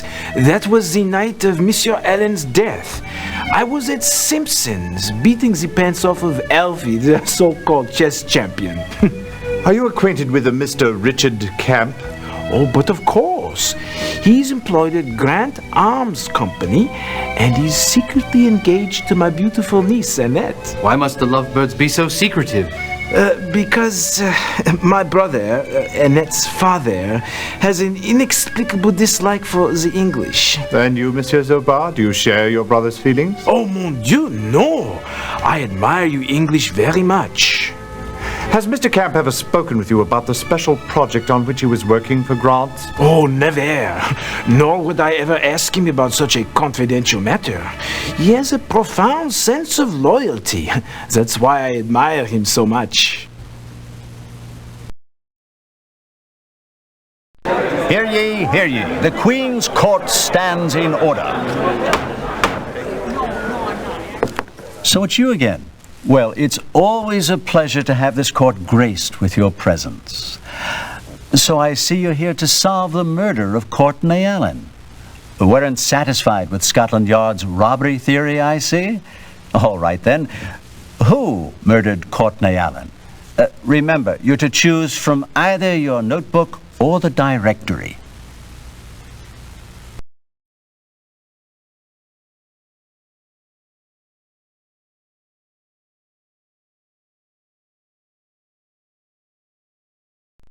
How right you are! Good work! Now, tell the court, if you will, why Courtney Allen was murdered.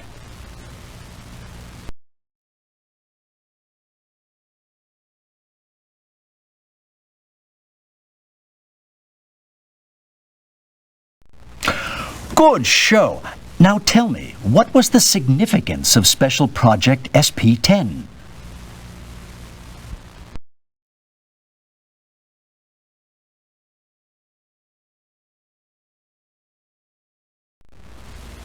By George, I think you've got it.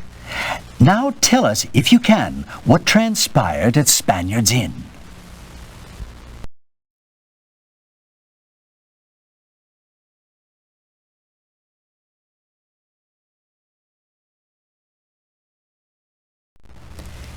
Yes, you've got it. Now tell us, what was Richard Camp actually doing during his numerous visits to the French embassy?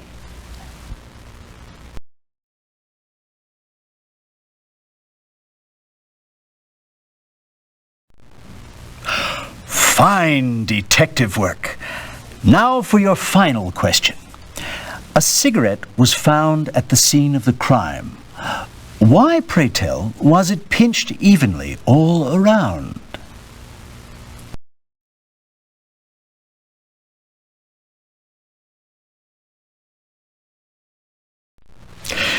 Excellent job. You've solved the case to my satisfaction. Court is recessed. Until the next time, of course.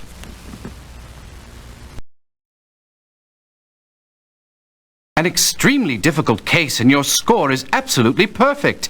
I'm quite sure we could not have done any better.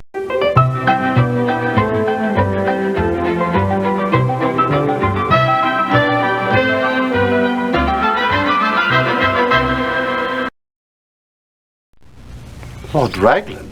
Most shocking, isn't it? I must commend you for following your instincts, Mr. Allen.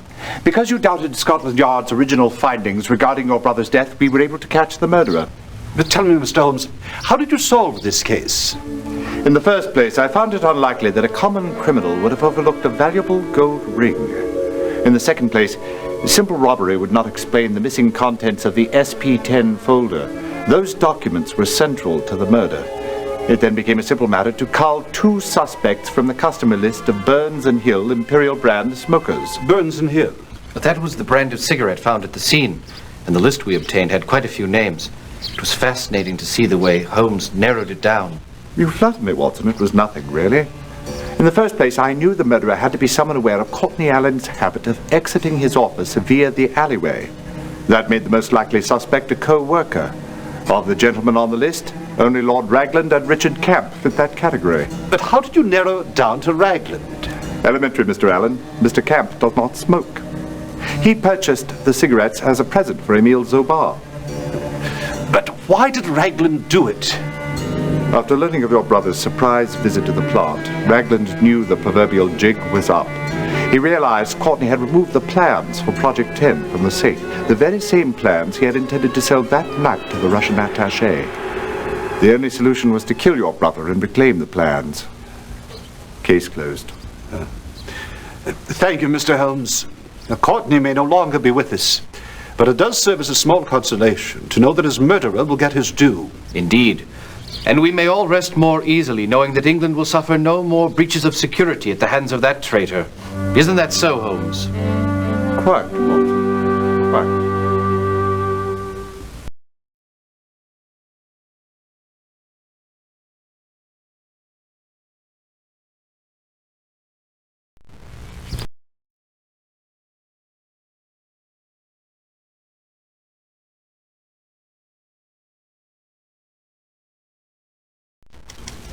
I'm here about the Courtney Allen murder.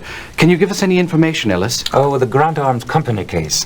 Well, as you might already know, they were working on a secret new naval gun. Said it would be superior to anything available today. If superiority on the high seas isn't motive enough for murder, I don't know what is. Do you know who killed Allen? Personally, I doubt it was an Englishman who pulled the trigger. If I were you, I'd go knocking on the doors of the military attachés, Delgera, Count von Schulenburg, Zobar, and Meshkov. Are you suggesting espionage? Perhaps you and Holmes should draw your own conclusions. I've already drawn mine.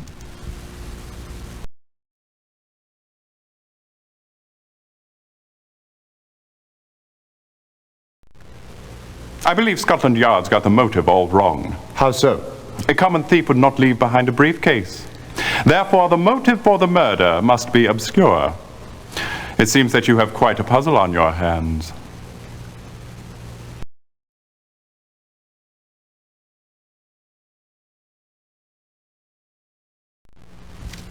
The possibility of foreign involvement struck me as soon as I heard of his death. But so far, all I know is what the Yard has released, which as usual amounts to sweet nothing.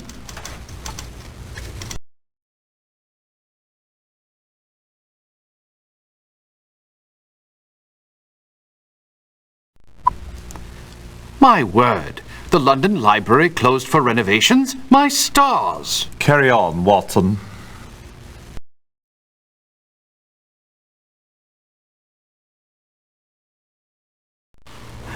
Yes, I recall the Allen case. Chap was shot in the chest, at very close range too, if I'm not mistaken. How close? Oh, I'd say from a distance of 2 feet, no more. How could you tell? There were extensive powder burns on his overcoat. Do you have the bullet? No, but I'm sure it was of large caliber. How can you be so sure? I distinctly recall the exit wound. It was massive. Oh, how grisly.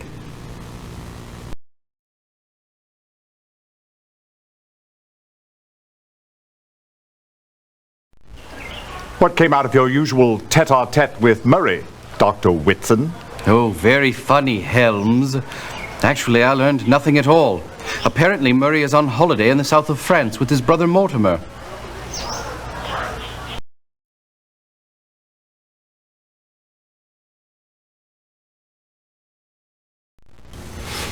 I am afraid that none of the principals in your case have ever had any brush with the law. I guess you could say that's fortunate for them, but unfortunate for you.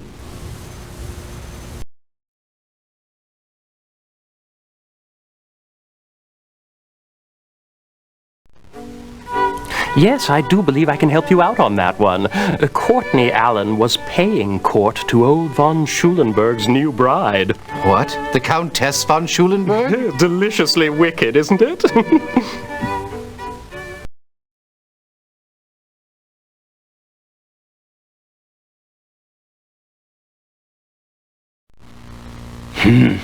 It's a bad business, this Allen murder. Have you heard any rumblings? Nary a word, Governor. I know a couple of blokes who ain't above using a pig sticker in a dark alley, but a pistol ain't hardly sporting. Hey, serve you up a round?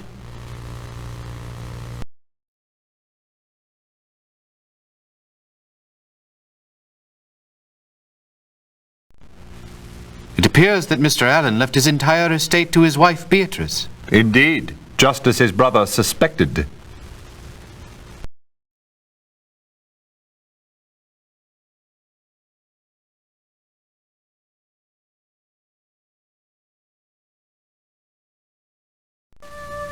Things have been so quiet around here without Courtney. He was such an energetic sort. It's very difficult to believe that he is gone. Yes, I'm sure it is. Mrs. Allen, were you aware of the particulars of your husband's business? Oh, not really, Mr. Holmes. Courtney always felt it was his responsibility to shield me from the emotional ups and downs of his business affairs. Do you have any idea who might have wanted to see your husband dead? I am sure I do not. How could anyone have wanted him killed? He was such a good man.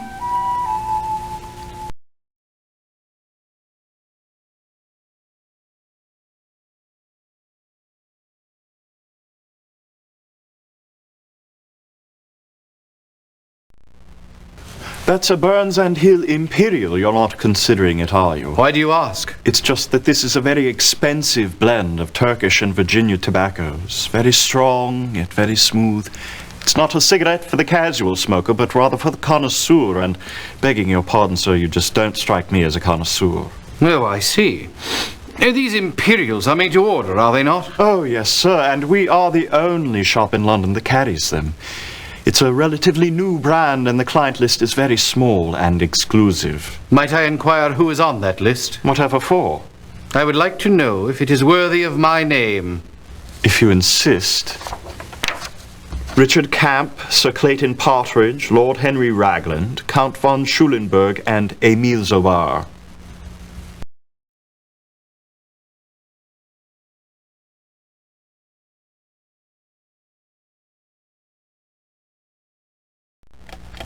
Of course, I recall March 9th. It is our wedding anniversary. That evening, we had a formal dinner party for 30 guests. What time did the festivities begin? Most of the guests arrived by 6:30. But not all. Count von Schulenberg and his wife made their grand entrance at 8:30.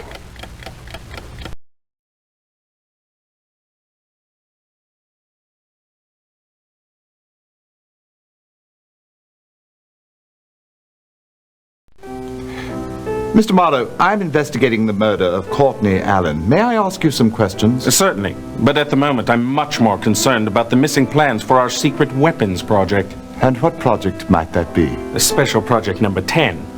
Whatever do you suppose happened to them? I really have no idea, but that's a question for Scotland Yard to answer. Mr. Marlowe, do you recall where you were on the evening of the 9th?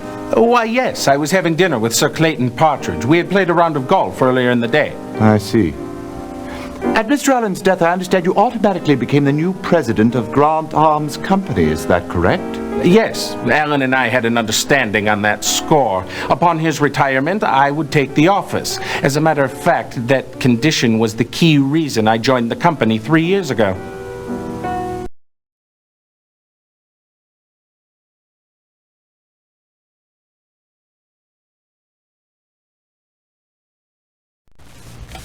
What a magnificent gun. Thank you. It's one of my favorite for quail hunting. It wouldn't by chance be a Grant Arms Company model? Oh, why, yes, it is. They make the best guns, you know. And fortunately for me, my old friend Philip Marlowe is Grant's new president. So I get a bit of a break on the price. That's a spot of good luck. Tell me, Sir Partridge, when was it you last saw Mr. Marlowe? Played golf with him the very day of Courtney Allen's murder. When did you finish your last round? Oh, late afternoon, and then we had supper together. It must have been midnight when we parted company.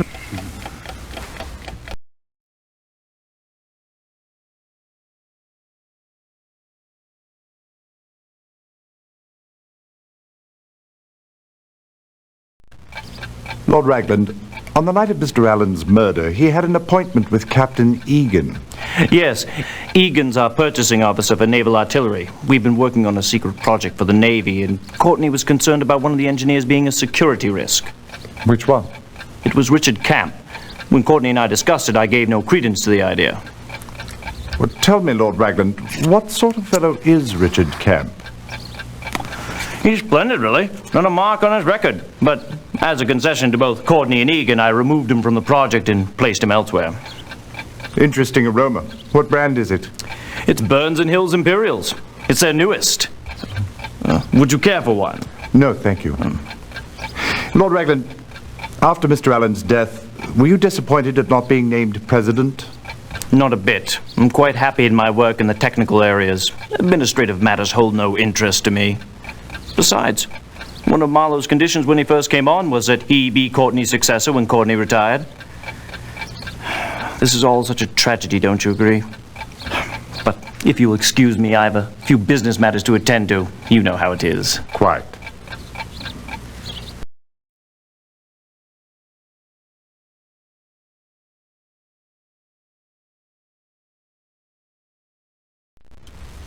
I cannot deny it. My government is very interested in the new naval gun being developed by Grant. But we are a patient people. We will wait until the British government deigns to allow Grant Arms to sell us the new gun.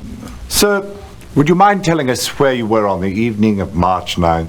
Was that not the night of Mr. Allen's death? It was. Well, let me see. Ah, yes. I was attending a performance at the Covent Gardens Theatre. And now, gentlemen, if you will excuse me, I have some business to attend to.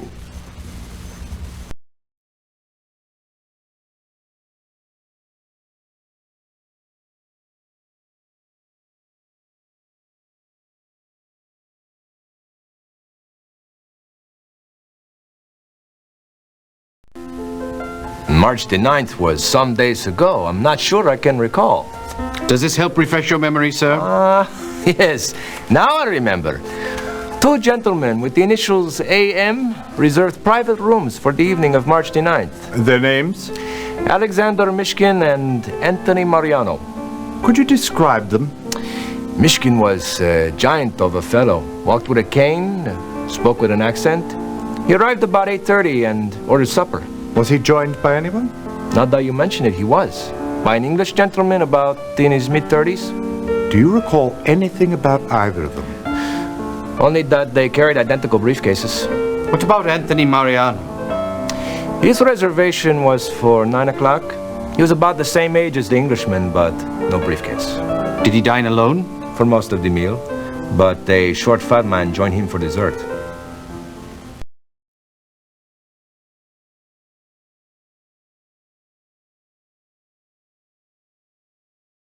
Well, Holmes, I did speak to the gentleman, but he was baffled as to why I had come. It seems as though he had absolutely no information pertaining to this case.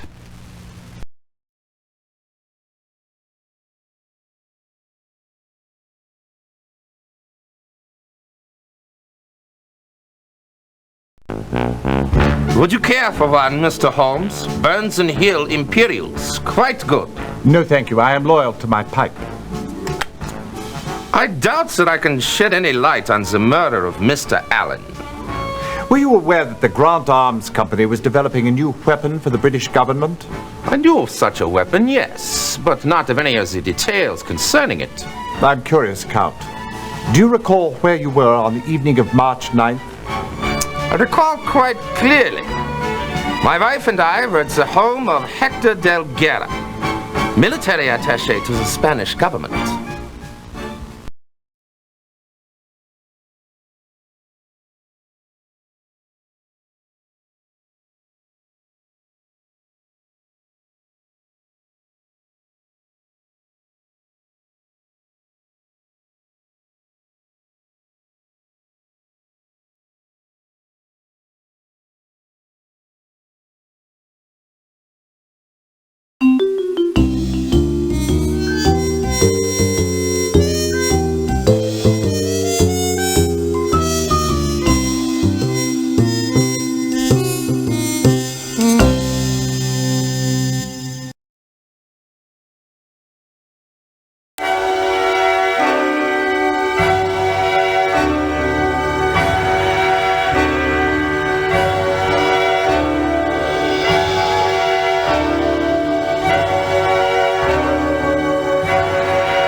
London is not a beautiful city. Under the soot that covers its buildings is a teeming mass of 4 million souls trying to survive, mostly off of each other. You see it in the paper every day. Thankfully, we have the London Times to keep us informed of all these troubling activities with an unbiased eye and razor-sharp accuracy. We find this publication to be of invaluable assistance in our investigations, and I'm sure you will as well. Among the forces of evil which run rampant in this city, there are also, thankfully, 2 groups of individuals who will aid us in our cause. As we do, they attempt to right wrongs and restore harmony and civility to the streets of London. The first of these groups is a ragtag association of young ruffians. I call them the Baker Street Irregulars. Don't let them fool you. They may be scruffy and ill-bred, but they are on the right side of the law. They can go everywhere, see everything, and overhear everyone. They are my eyes and ears in the streets of London, unquestionably a tremendous asset in our work. They will help us in our investigations if they can. The other group is a far more civilized collection of gentlemen and institutions. I call them the Baker Street Regulars. They, too, will be extremely useful in our work. At the start of any investigation, do keep in mind that it is a capital mistake to theorize before one has data. Unwittingly, one begins to twist facts to suit theories instead of theories to suit facts. The people and places to whom I will now introduce you will help us to collect the facts. May we use them wisely. Come, the game's afoot.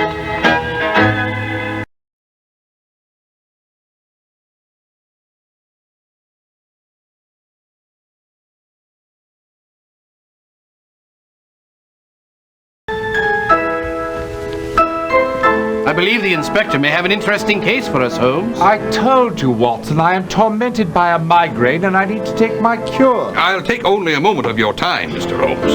Go on then, Inspector. But make a stab at the essence, please. All right. A Mr. Melvin Tuttle, a junior partner with the law firm of Sloane, Swarthmore and Cartwright, dropped dead of a heart attack yesterday. We believe it was poison. Oh, yes, Sloane, Swarthmore and Cartwright is one of the most prestigious law firms in London. Pray let him continue, Watson. You may want to know that I have spoken with the partners. Sir Sidney Sloane says he never arrives before noon. Mr. Swarthmore was at his morning appointment at Bell's Baths, and curiously enough, Mr. Cartwright began an unscheduled and indefinite leave of absence just 2 days before. My temples are splitting, Inspector. Motive? Another solicitor by the name of Harold Diggs was passed over for promotion 3 months ago. The position went to Mr. Tuttle. Diggs felt he was far more qualified, and so he resigned. Ah, the jealous colleague. Certainly a motive for murder. Is there anything else, Inspector? I would suggest picking up a copy of the Morning Times. And if you're interested, I've got the contents of Tuttle's desk down at the yard. Thank you, Inspector. Now, if I may work on my recovery in peace.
Well, Holmes, here are the contents of Tuttle's desk, just like I promised. A folder containing information on textile contracts, very tedious. 2 trust files with lists of properties, stocks and bonds. One for the British Museum and one for a Richard Mainhart. And a list of various properties that they owned at one time or another. Disraeli O'Brien's name's on top. What's this? A key from Bell's Baths. And 1 gold locket, which says, to VM with love, MT. How sweet. Is there a label on the box? Yes. J.W. Benson Limited. Curious. Here's a bill for a room from the Knights Arms Hotel. From the amount of it, it appears to be a monthly rate.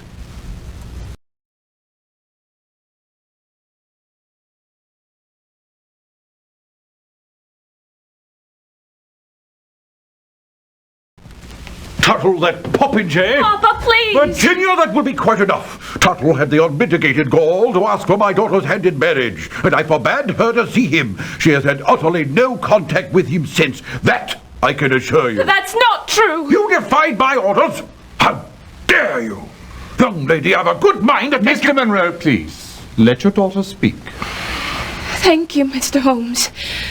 Mel and I met almost every Sunday in St. James Park and corresponded frequently. As soon as he had attained the position my father required, we were to be married.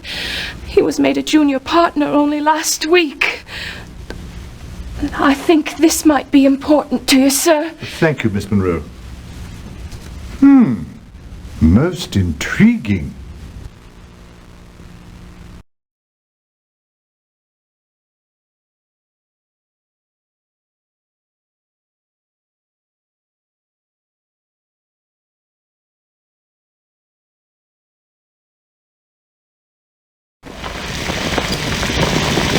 Professor Murray? Whitson! Helms! What are you 2 young sleuths working on today? The Melvin Tuttle case, and it's Holmes and Watson, sir. And that's what I said, didn't I? And now, the Yard delivered a whole pile of evidence for this one. Toffee, tea, tobacco, pipe. Sounds like my breakfast this morning. Although right now I'd prefer some fish and chips. What did you discover, H.R.? Toffee. C12H22 oil 93%. Layman's terms, did you discover any poison? The toffee and the tobacco were merely toffee and tobacco. Now the tea contained the slightest trace, but more significantly, there was a higher concentration on the lip of the cup. What about the pipe? The tip of the stem.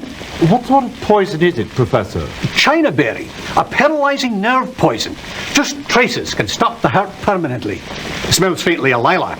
But you might read up on it in a book at the London Library. Where would one obtain such a poison, Professor? One might strike up an acquaintance with a South Sea Aborigine. It is not then readily available in London? No. Thank you, Professor, for your time. How much time was it, gentlemen?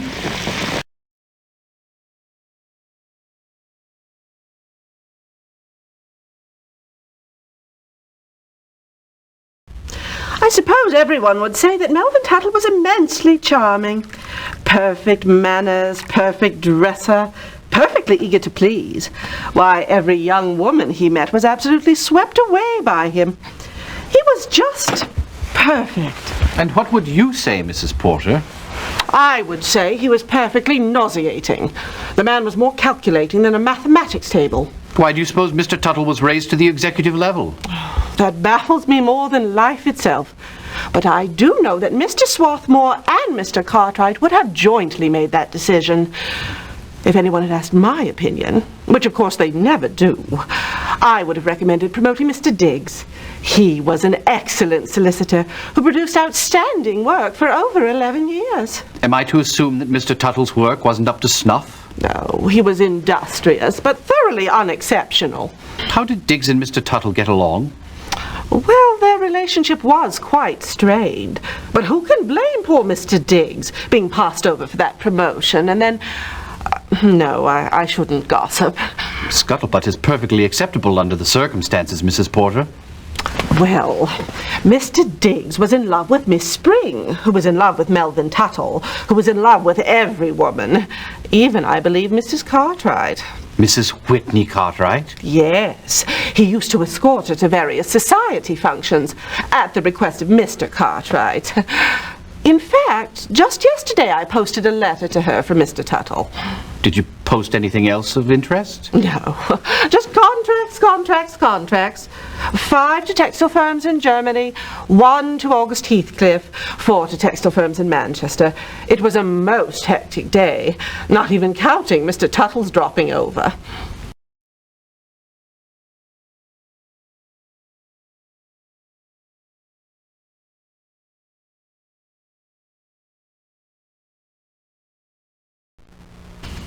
My word, someone was looking for something. And it appears that perhaps they didn't find it. Look, Holmes, correspondence from Mrs. Cartwright, dated 22 June. Darling, I cannot believe that it is over. Please come to see me. I love you beyond all caring, Fay. Heavens to mercy. What are those other letters, Watson? They all have the same return address, 25 Chichester Street, SW, from someone with the initial VM. They seem to be dated back as far as mid-December. Read one, Watson, will you? Certainly. This one's dated 10 March. Your high spirits Sunday give me great hope. I believe in you and know that you will one day overcome Father's objections. But if it should take longer than you would desire, know that I will wait for you. I will wait for you forever. Ginny. Good heavens, Holmes. I do believe young Tuttle was just a stud horse in disguise.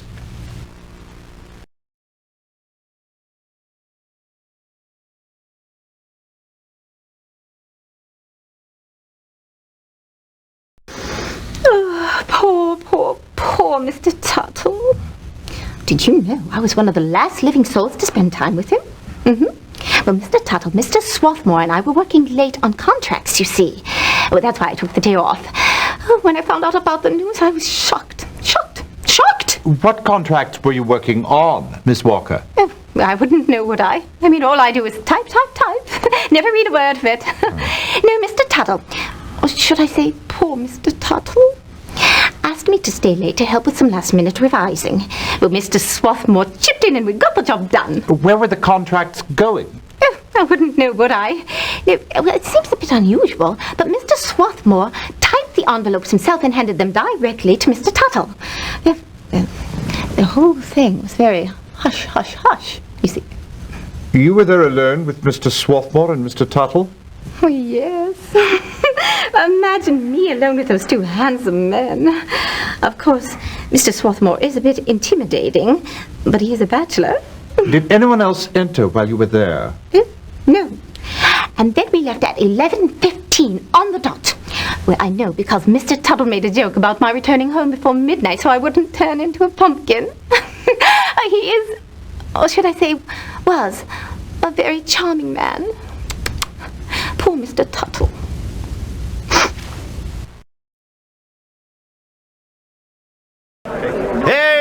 Hear ye! The Queen's Court stands in order! Good afternoon. I understand you've been investigating the murder of Melvin Tuttle. Truly a sordid affair. So tell me, who was the murderer?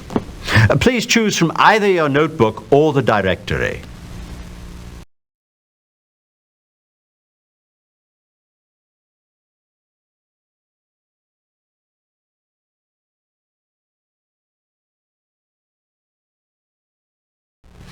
Yes, indeed. Now tell the court how he murdered Mr. Tuttle.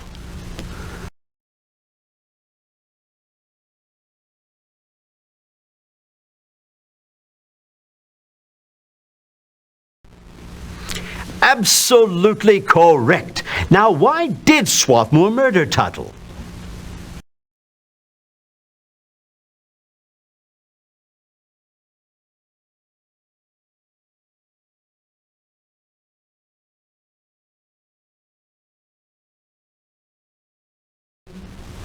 Excellent deduction. Now tell us who was Swarthmore's accomplice. And again, you may choose from your notebook or your directory.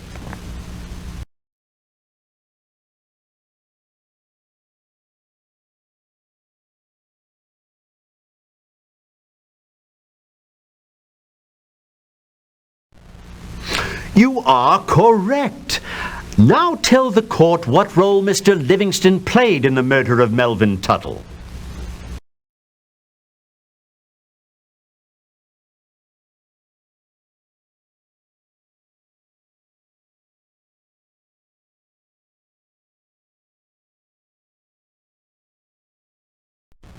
Fine job. Perhaps you should consider a teaching post at the Sherlock Holmes School of Deductive Reasoning. Thank you so much for solving the case. This court is recessed. Until next time, of course. An extremely difficult case, and your score is absolutely perfect. I'm quite sure we could not have done any better.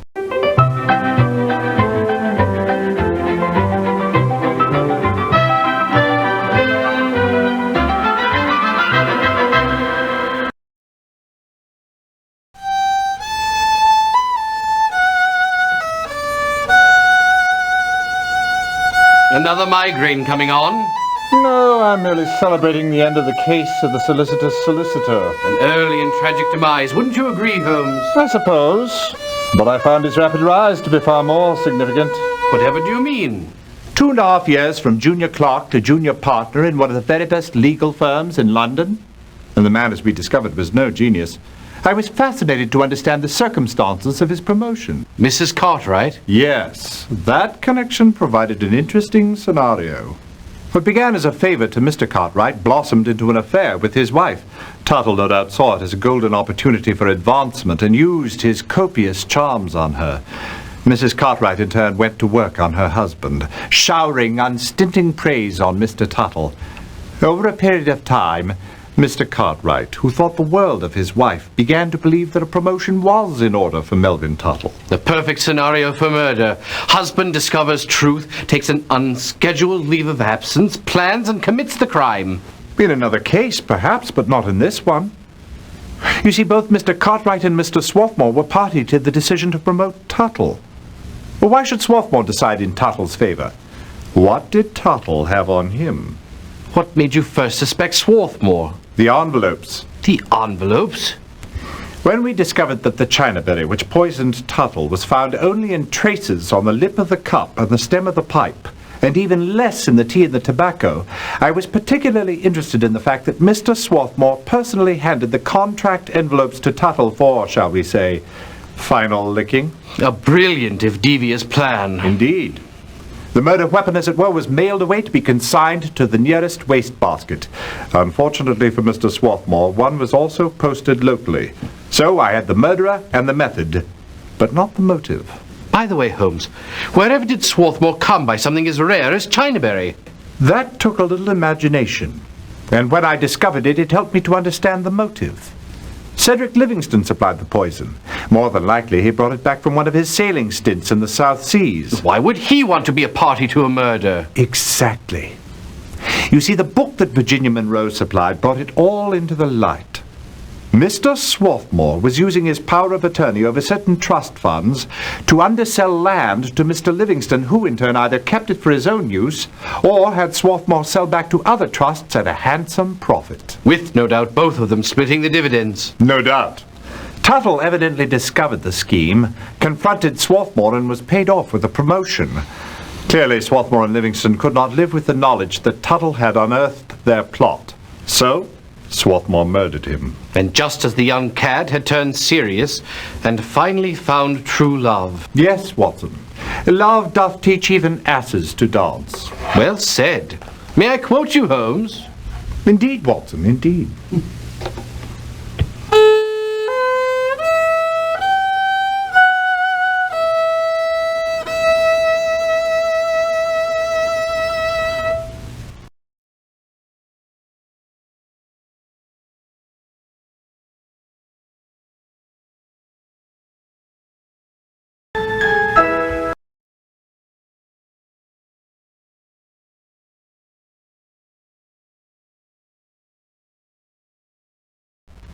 I spoke with Ellis, Holmes. He says he's drawing a blank on this one. Pity.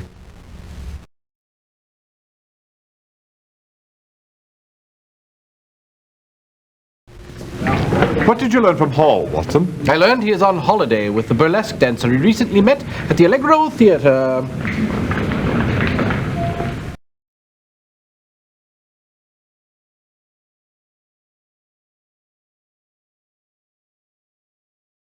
Evidently Paul Quinn is home today. He's come down with the hives. Oh, most undignified.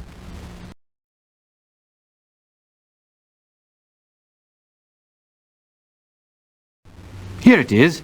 Murray's Compendium of My Favorite Poisons. Bewitching title, read on. It says, Chinaberry, Melia azadirach, is a tree of warm, temperate regions producing panicles of fragrant purple flowers, followed by pale yellow berry-like drupes about half an inch across. Sounds lovely, doesn't it? Not half as lovely as solving this case, Watson. Of course. The fleshy pulp of the fruit contains a paralyzing nerve poison. When distilled into its crystalline pure state and ingested, only 0.05 grams is enough to prove fatal to the most hearty of men. Heart action stops immediately and permanently. No known antidote exists. The presence of the poison can be detected by its faint smell reminiscent of lilac. Old H.R. certainly knows his poisons.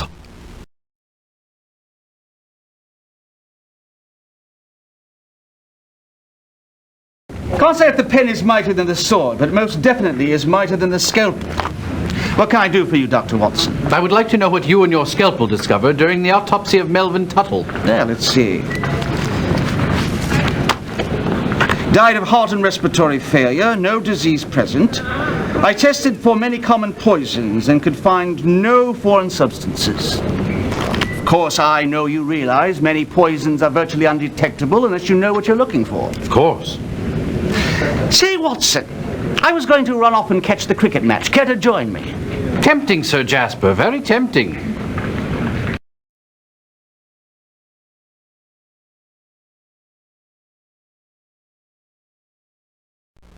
I haven't seen Mr. Tuttle in 2 months. For quite some time he would come in here almost every day on what I took to be his lunch hour. In search of what? Property transaction files. The list of the names of the owners of a given property lot and the dates on which that lot were transferred to another owner, along with the sale prices.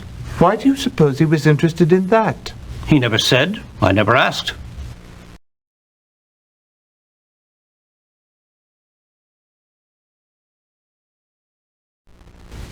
I could talk about the social doings of Messrs. Sloane, Swarthmore and Cartwright, but who would want to listen? They're a dull crowd all round. Bobby Pike. Well, if you insist. Sir Sidney attends all the best social functions, even the stuffiest ones the Times refuses to cover. Henry Swarthmore is a confirmed bachelor who attends only those galas which are obligatory to the prestige of the firm.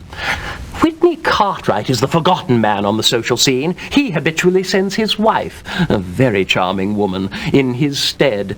She is usually accompanied by one of the lesser members of the firm. What about a Mr. Melvin Tuttle? Most recently the steady escort of Mrs. Cartwright, which is highly unusual. You see, her previous escorts were rotated quite frequently. People were beginning to talk, in whispers, of course. Were Mrs. Cartwright and Mr. Tuttle having an affair? Alas, I can only speculate. If they were, they broke it off some 3 months ago. Since that time, Mrs. C has returned to the quiet rotation of office personnel. Actually, Tuttle always struck me as a bit of a social climber, which gives their liaison even more sinister connotations.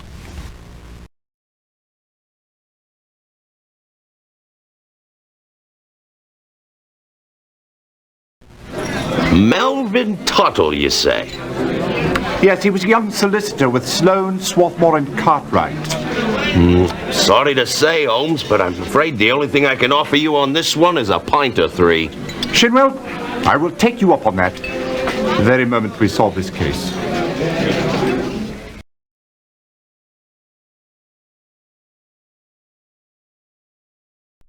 It appears Melvin Tuttle left no will. Let us carry on, then. Perhaps we have time to return home. Mrs. Hudson is serving currant buns for tea. Sorry, Watson. Until we solve this case, there will be no tea.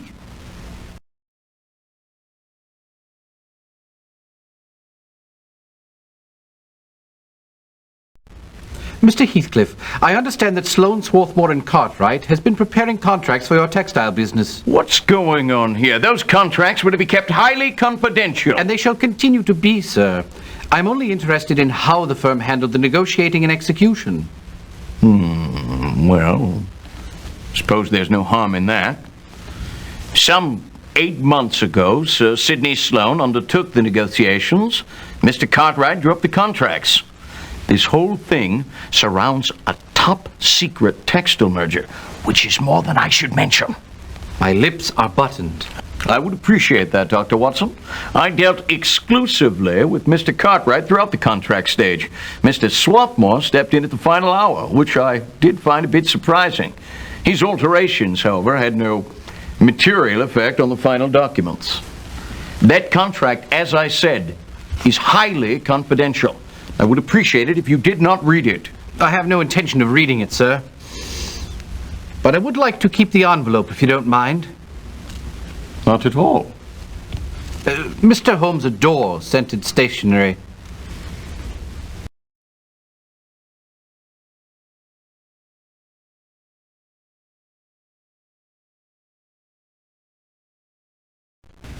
What can I do for you, sir? I'm investigating the murder of Melvin Tuttle.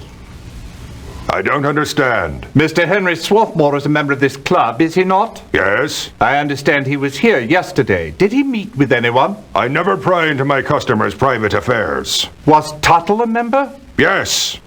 I'm afraid I have no more time for your questions. I'm a very busy man. Good day. Now, you should have come to old Jack Jensen in the first place. Swarthmore met Mr. Livingston here yesterday morning. Cedric Livingston, the builder? That's him. He owns the place. Used to be the first mate on the Glenda sailing the China trade. I was shipmate with him. Back in '58, the captain met with an unfortunate accident, or so the story said. Mr. Livingston brought the Glenda through, and the owners gave him a fat reward and a captain's cut to boot. That's when he quits the sailor's life. Anyways, yesterday morning, Mr. Rake clears out Mr. Tuttle's locker and brought the stuff to his office. Mr. Swarthmore and Mr. Livingston was there waiting for a look-see. So Swarthmore and Livingston are friends? Thick as thieves. What were they looking for? Don't know. Didn't find it, though. Swarthmore was in a dither. Thank you, Mr. Jensen. Thanks is lovely. A few bobs better.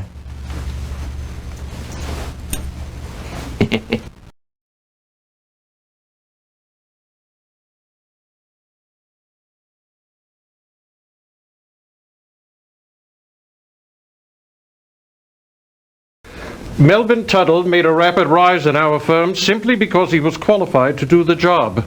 We shall all miss him. Was it you who made the recommendation to promote him? No, Mr. Cartwright did. Well, why was Mr. Tuttle given a junior partnership over Mr. Diggs? Diggs proved unsatisfactory. Tuttle showed initiative, spirit, and a good sense of judgment. When did you last see Tuttle? We worked together the evening before his death to complete some important contracts. Did you provide your assistance at his request? No. Sir Sidney asked me to lend a hand when Mr. Cartwright quite inexplicably left the office. Can you shed any light on what caused him to leave so suddenly? No, not in the least.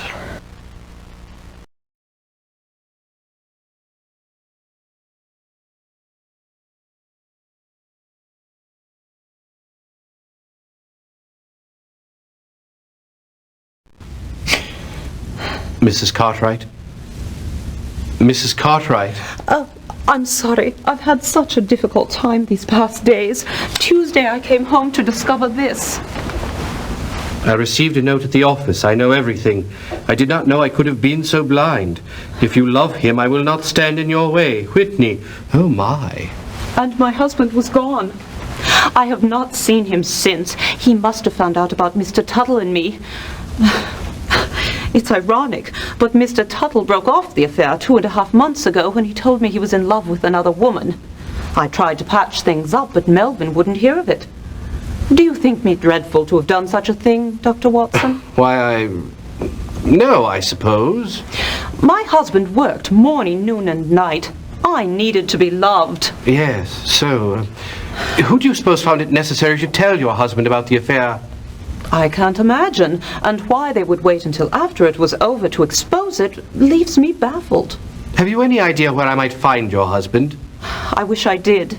I sent our butler to inquire at the Criterion Club, but I don't know for certain. If you do find him, Dr. Watson, promise me something. Anything, Mrs. Cartwright, within reason. Please, please tell him that I love him, and I swear I'll make it up to him.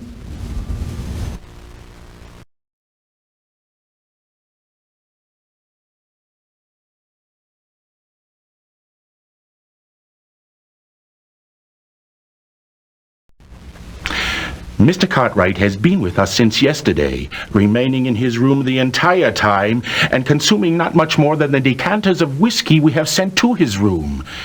I'd be careful going in to see him if I were you.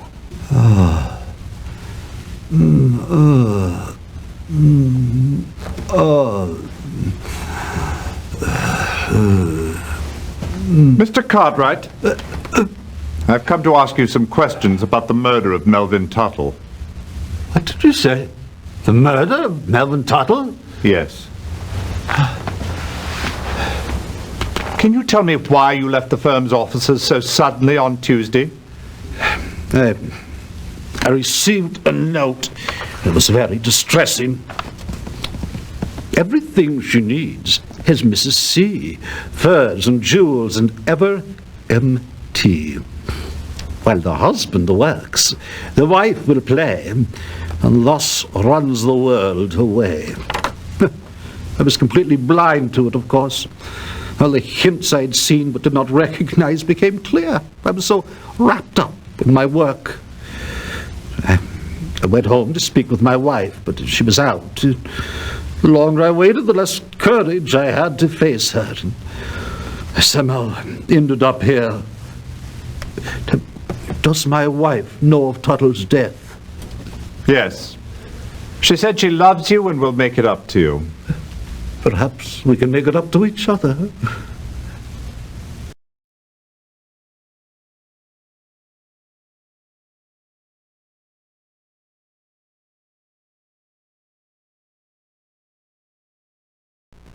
Are you acquainted with Mr. Melvin Tuttle? Tuttle.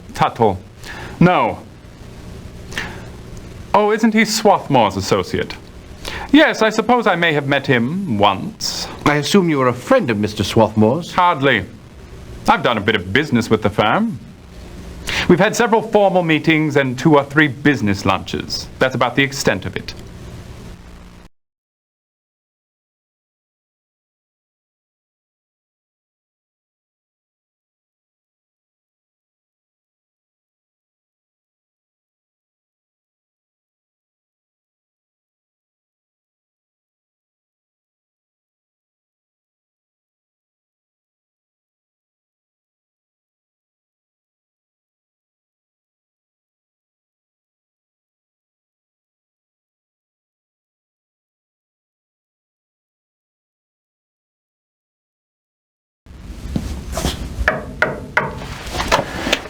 My good Dr. Watson, what brings you here today? Murder, I'm afraid.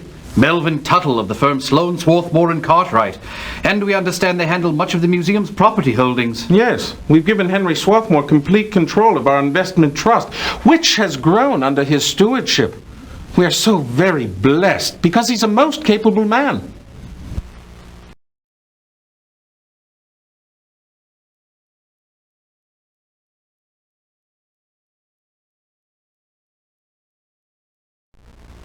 Mr. Tuttle was a very good customer. He bought dozens of gold-plated lockets, each time varying the inscription. It's a small wonder how a man keeps that many women straight.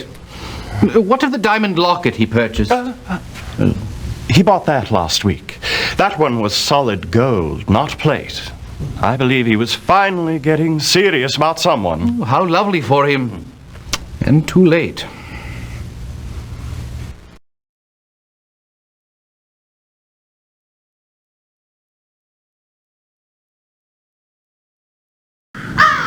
Sorry, Holmes. Couldn't find us all around. Pity.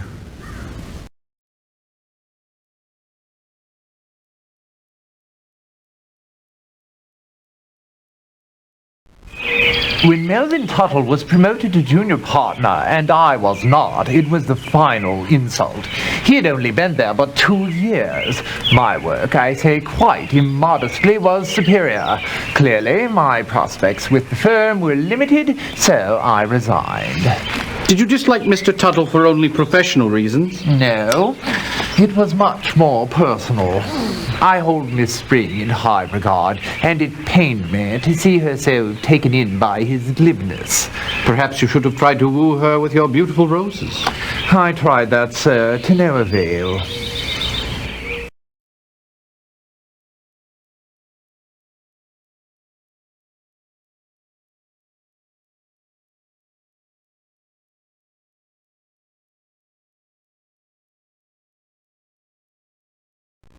Swarthmore handles all of my property transactions.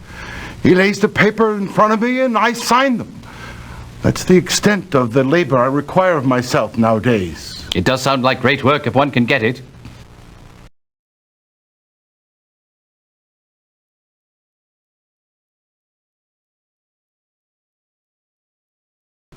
I'm afraid I have no business sense at all. Mr. Swarthmore takes care of everything for me. I feel blessed.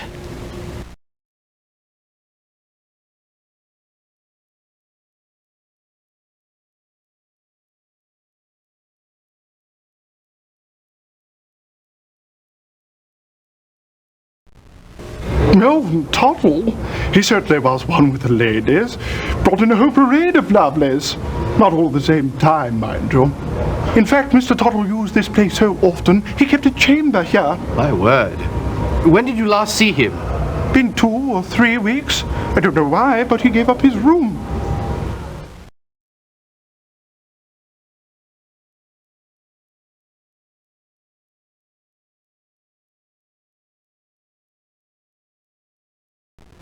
Mr. Swarthmore, Mr. Mainhart. Swarthmore, you say? Yes, Swarthmore. Well, he delivers papers and I sign them.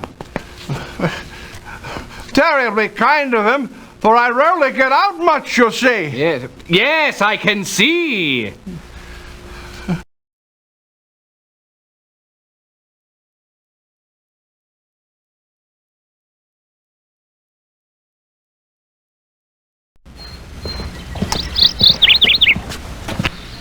My heavens, Holmes. The good doctor is off playing cricket. Well, let's not malinger then, Watson. It's not that important. I do hope my gout doesn't flare up today.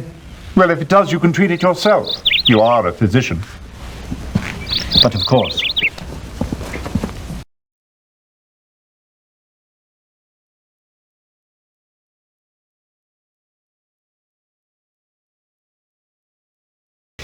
There must be someone to worry about my business transactions.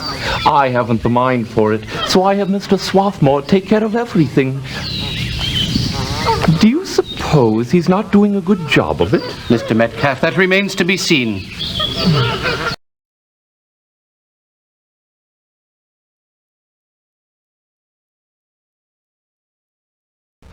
Where might one procure Chinaberry? Chinaberry? Oh, it's very rare. Why, I recall when I first started working here 40 years ago, we brought some in for a study and then disposed of it. Since that time, we have no record of it being brought into England. If you want to obtain some, it would have to be done illicitly. But I don't recommend it. It has a lovely name, but it's deadly poison.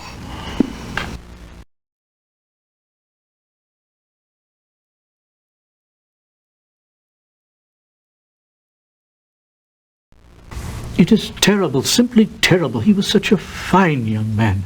Consider me completely at your disposal, sir. Thank you, Sir Sidney. I am interested in Mr. Tuttle's promotions within the firm. Well, Swarthmore and Cartwright were responsible for those. You see, some 3 years ago, I partially retired from the firm. Do you know if Mr. Tuttle was qualified for the job? Oh, I trust Whitney and Henry's judgment implicitly. Do you know much about the contracts Mr. Tuttle was working on? Only the Heathcliff account. August Heathcliff, a prominent textile manufacturer. He asked me to conduct negotiations on an international merger. And when the preliminary work was completed, I turned things over to Mr. Cartwright, and Tuttle assisted him. I understand Mr. Cartwright left the firm's offices quite suddenly on Tuesday. Yes, evidently for personal reasons. Well, I was aware that the Heathcliff contracts were due to leave by the Morning Post, so I did talk to Tuttle about them. And he told me that he'd have no problem meeting the deadline because Miss Walker had agreed to stay late and assist him. Swarthmore appeared shortly after that and volunteered to work with them as well. Everything seemed to be in hand. Tell me about your meeting with Mr. Diggs on the day of his resignation.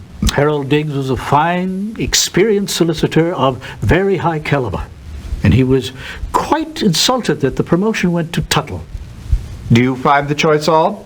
Well, as I've explained, it was not my decision. Did Mr. Diggs threaten you or Mr. Tuttle in any way? No, heavens, no. Diggs was angry, but the thought of him threatening anybody is thoroughly ludicrous.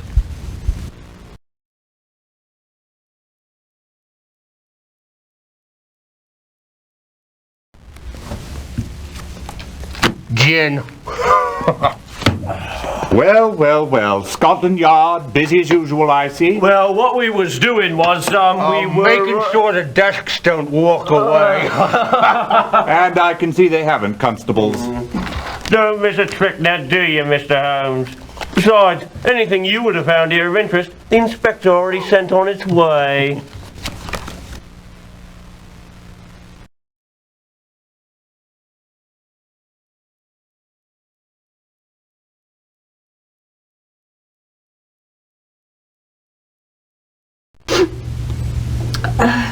I arrived at the building a little before 9 o'clock yesterday morning.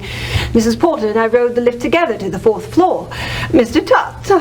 There, Miss Spring. I know how difficult this must be. Melvin was in his office. While Mrs. Porter made tea, I went in to see him. It sounds as if your relationship with Mr. Tuttle was more than professional. We'd been seeing each other for 8 months, but he ended it last week. I was going to return this little gold locket that he gave me, but he wouldn't hear of it. Now it's all I have left. Did he tell you why he ended it? He'd fallen in love with another woman. What did you do after you saw him? Wept a bit. Then returned to my desk where I remained there until...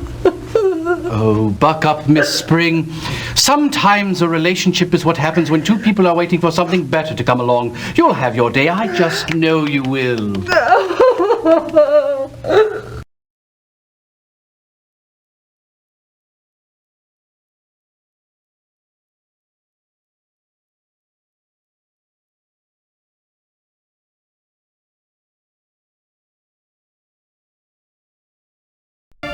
Seven-letter word rhymes with carob. Well, what brings you to our humble abode on this cold and windy morning, Inspector Gregson? I'm certain it's not for Mrs. Hudson's tea and crumpets. Likely not. It's murder, gentlemen. A very troubling murder. How unfortunate. Please, tell me everything. The chief accountant for the Bank of England, Oswald Mason, was found murdered at his home at 10 o'clock last evening by his wife. He seems to have been a simple, hard-working man, and on the surface there seems to be no motive. What about the Yard? I can't believe Scotland Yard has exhausted all its resources. Why are they turning to me? I am here at the request of the Exchequer. It seems that Mr. Mason was doing some important work for the Treasury, and the Chancellor wants to make sure that this gentleman's death has nothing to do with the work he was involved in. Have you any evidence that the murder is related to the Treasury matter? No. I tried to convince the Chancellor that unless some new evidence turns up, it looks as if Mason's death was just another commonplace murder that the Yard can solve. Holmes always says there's nothing so unnatural as the commonplace. You learn well, Watson. Ah! Yeah. And as soon as I finish this vexatious crossword puzzle, I shall look into the matter.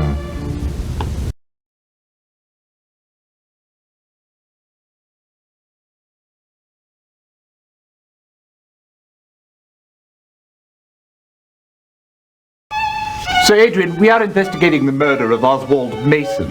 Capable fellow. Bloody inconvenient, this murder. Inconvenient?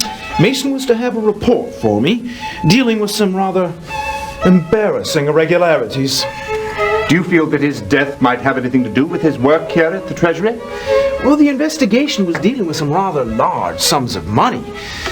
But a murder, it doesn't make any sense. It won't stop the investigation, only delay it. Besides, all of Mason's papers were accounted for. What was the nature of Mr. Mason's investigation? Well, as you know, the Exchequer is responsible for the financial well-being of the Empire. We've relied on Bacon & Company to handle many of our investments. Do you know them? They are one of the largest investment houses in London. Yes. And 6 months ago, it came to our attention that they are in deep financial straits. They are not in possession of sufficient liquid assets to meet their current liabilities. They had invested in too many securities that were weighing down the London stock market. So, Her Majesty's government and Lionel Foxcroft, the Governor of the Bank of England, guaranteed to cover the discredited securities. But when we audited their books, we discovered they had invested in far more securities than they were reporting. Over £1,300,000 worth. So Mr. Mason was attempting to trace the additional securities? Exactly. Have you any idea who is doing the embezzling? There's little doubt that Bacon & Company's directors, Michael Essex and Mitchell York, were hoping to profit while England slept.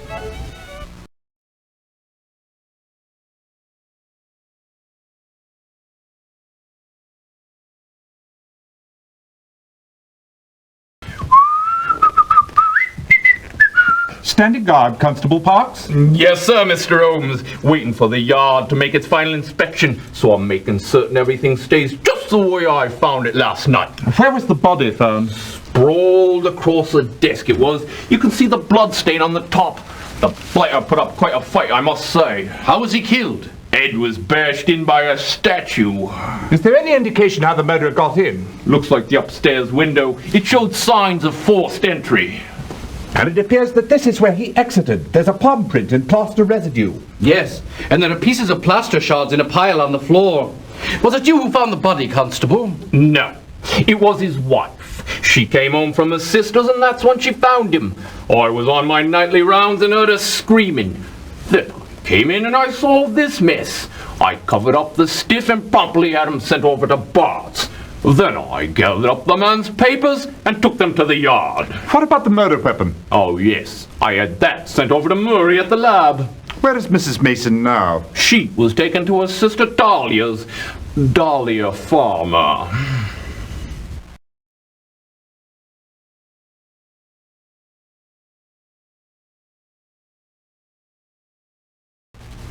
We're terribly sorry about your loss, Mrs. Mason. There, dear sister. We know this may be difficult, but we need to hear about last night's events if we're to catch your husband's killer. Yes, I know. Well, I was here last night for her weekly whist game. She comes every Thursday. Oswald stayed home and worked on some papers from the office. The man had been working very hard lately. Was he expecting visitors while you were gone? No, I don't think so.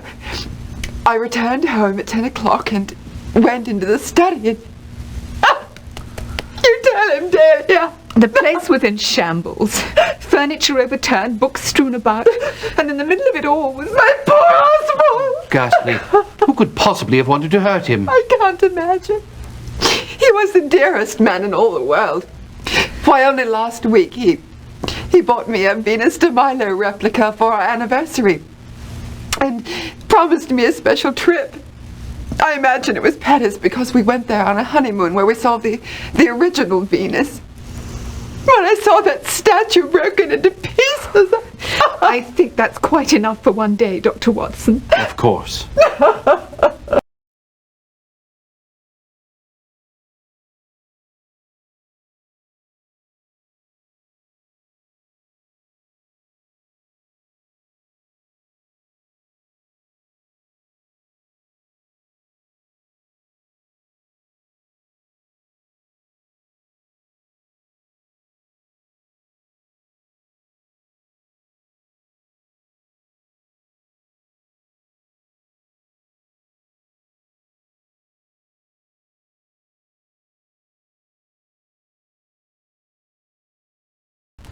Mrs. Small, we are interested in obtaining information about the Venus de Milo statues that your company manufactures. I must say, that certainly has become quite a popular item lately. We understand they're smashing. That is precisely what a nice gentleman said when he came in on Wednesday. He didn't mention his name, but he did say that he had a shop in Southampton. He purchased our last 5 and wanted to know where he could get more. I told him the rest had been sold to other shops. He wanted their names, and so I gave them to him. And who might they be? I wouldn't mind picking up one myself. I've always admired the Venus de Milo. Evanson and Company, and the gift shop at the British Museum. How long have you manufactured these particular statues? My late husband made up 15 of them 3 years ago, but he refused to sell them. Late? So sorry. When did he die? A fortnight ago. Oh my. Don't lose any sleep over it, gentlemen. My husband was not a very reputable man. The only person who probably truly missed him after his death was the barman at the Red Bull Inn.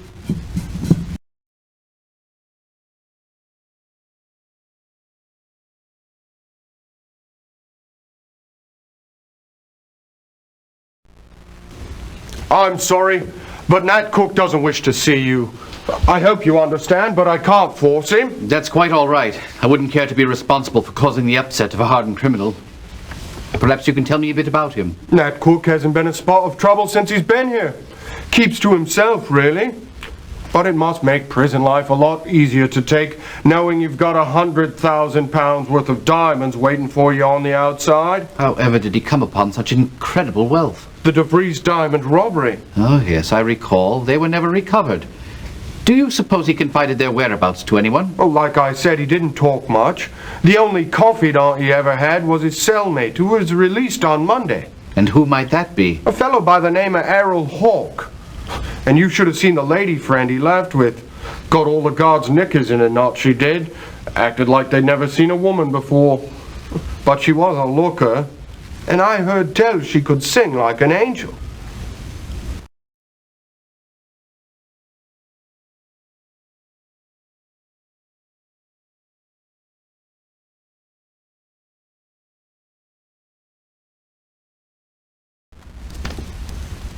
Excuse me, I'm eager to see one of your Venus de Milo statues. So sorry, sir, we sold out of them yesterday. Do you have the names of the customers? It was just one woman. She bought all 5. Said her name was Mrs. Smith. I am certain I've seen her on stage before, although not under that name. For the life of me, I can't remember what her real name is.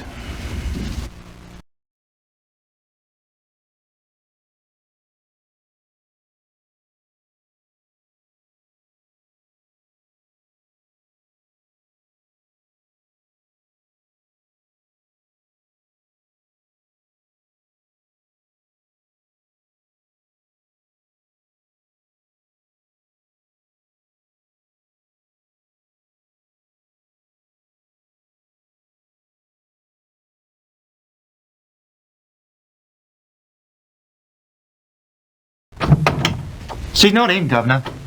I can see that, Mr. Kent. What a sight.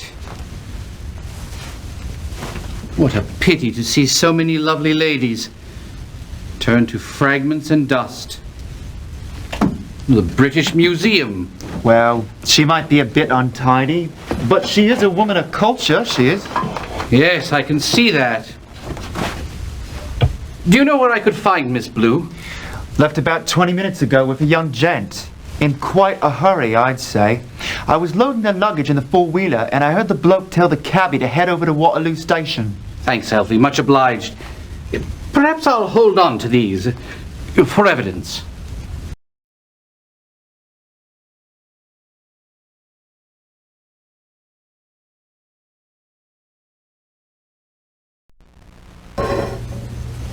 We're investigating the murder of Mr. Oswald Mason. I can assure you, you'll not find any murderers here, sir. Good heavens, if it were only that simple. No, you see, among Mr. Mason's papers was a receipt from this shop dated 31 March. Do you have a record of what he purchased? Well, let me see. Ah, here you are. Well, the man did have a sense of the popular. He purchased 2 Venus de Milo statues. It appears we delivered them both for him. Might you tell me where they were sent? One to Rose Mason at his home address. The other to a Mabel Brown on Tottenham. Oh, do you suppose he was having a dalliance? This time I'm not supposing anything. By the way, I do so adore the Venus de Milo. I might be interested in purchasing one of my own. Sorry, haven't a one. Sold the last 3 to another gentleman on Wednesday. Pity. Perhaps I can get more from the manufacturer. Who might that be? J. Small and Company. Have you heard of them? The name does sound familiar, but I'm not sure. Thank you for your time, Mrs. Billingsley. Good day.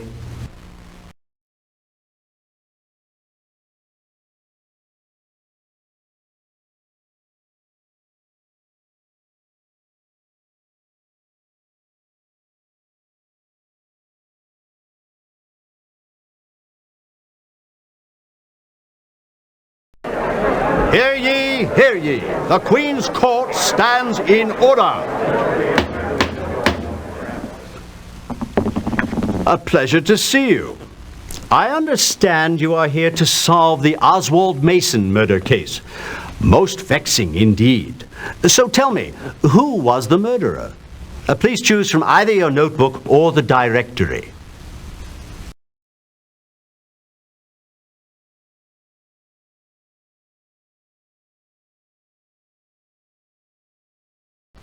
Positively correct. Now tell the court, why did he do it?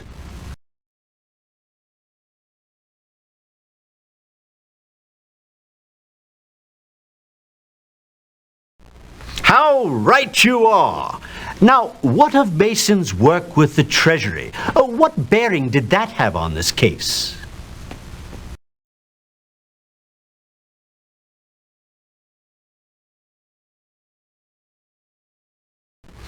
Quite so. Now tell us, what role did Violet Blue have in this crime?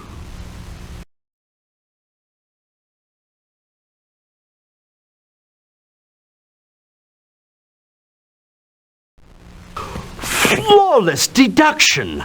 Now tell us how Errol Hawke knew that Mrs. Rose Mason and Mrs. Mabel Brown were in possession of the Venus statues.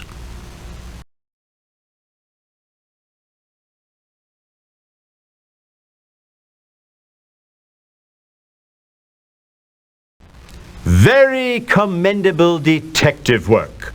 You have done an exemplary job. The court is recessed. Until next time, of course. An extremely difficult case, and your score is absolutely perfect. I'm quite sure we could not have done any better.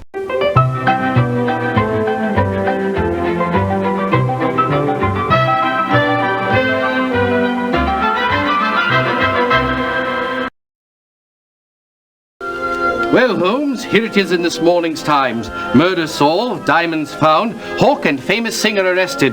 They caught them just as they were boarding the boat for the continent. It does surprise me that for once Lestrade acted so quickly. After I advised him I'd solved the murder, he rung up his contacts in Dover immediately. It was they who assisted us in closing the final chapter of this case. Do unravel this one for me, will you, Holmes? Well, I'm surprised you don't know all the details yourself. You were the one to discover many of the critical clues. Perhaps, but you tell it so well. Why, thank you, Watson. It goes like this. The minute Nat Cook heard of the death of his partner, Jonathan Small, he knew he needed to do something to protect the Venus statues from being sold or destroyed. So he confided in his cellmate, Errol Hawke, who was due to be released in 9 days. How convenient to have a cellmate that was willing to assist him. But whether or not Hawke planned to split the spoils with Cook, we don't know. We do know that he intended to share them with his lady friend, Miss Violet Blue. In any event, the day after Hawke was released, he went to J. Small and Company. Only to find that only 5 of the original 15 statues remained. He purchased those 5 and learned from Mrs. Small where the others had been sold. I thought I was telling this one, Watson. Of course. So sorry. No harm done. So, after Hawke and Violet broke the 5 statues into pieces in vain, Hawke devised a scheme to track down the others. His first stop was Evanson and Company gift shop, where he purchased the 3 Venus statues still in stock and learned that the other 2 had been sold. Unable to convince the shop manager to release the names of the other purchasers, he broke into the shop that night and took down the names and addresses of Mrs. Oswald Mason and Mrs. Mabel Brown from the register. Go ahead. You tell it, Watson. Oh, no. Do continue, Holmes. Fine. That evening, he entered the Mason home through the upstairs bedroom window. He encountered Oswald Mason in the study and a fight ensued. Then, with a swift blow to the head with a statue, not the Venus, he murdered Mr. Mason. He quickly broke open Mason's Venus, discovered that there were no diamonds, and heard the sound of Mrs. Mason returning home. He therefore made a fast retreat through the study window and went to Mabel Brown's straight away. Mercifully, he found no one at home. He located her facsimile of the Venus de Milo, smashed it there, and again he found he'd been foiled. Then, the next morning, Hawk purchased the 5 pieces from the museum shop, hurried to Violet Blue's flat, and began demolishing the statues. And as you've no doubt surmised, the diamonds were in the 3rd of the 5 museum pieces. You always have had a knack for mathematics, Watson. Thank you, Holmes. Oh, so it would appear that Scotland Yard was correct in its conclusion that the murder was unrelated to Mr. Mason's treasury assignment. Yes. Unfortunately, they missed the obvious fact that it was only the Venus for which the burglar had come. Case closed, Holmes? Unless you have something more to add, Watson? Not a thing, Holmes. Crossword? Yes. Lovely, aren't they?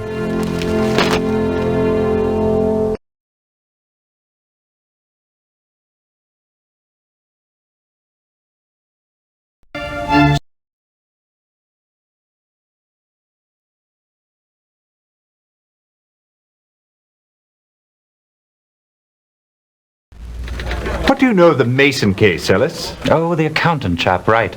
And some of the fellows in the office here were gabbing about some work he was doing for the government. Did they believe it was related to his death? Not at all. Evidently, he wasn't working on anything worth killing him over. It was only some paperwork that any other accountant could do if Mason died.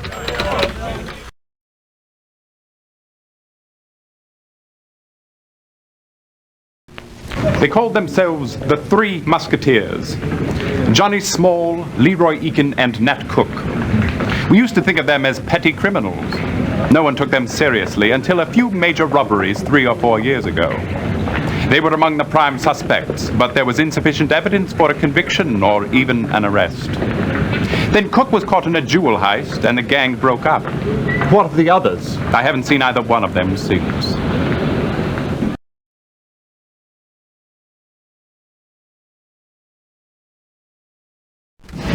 Speaking of mysteries, what are you and Holmes working on? The murder of Oswald Mason.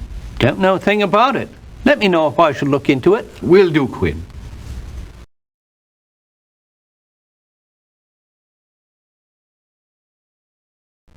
I still don't understand what possessed the Exchequer to bring you in on this investigation. We've got it all under control. As always, I'm sure you do. So, Inspector, what happened as you see it? Typical breaking and entering. Entry was made through an upstairs bedroom window, which was forced open. Then, thinking that the house was empty, the intruder made his way downstairs. He opened the study door and came face to face with Mr. Mason. A fight ensued, which resulted in Mason's death, and the murderer fled through the study window. Was anything taken? Nothing. The jewelry and heirlooms all accounted for. What about the government papers Mason was working on that night? We sent them to the Treasury. They're all accounted for as well.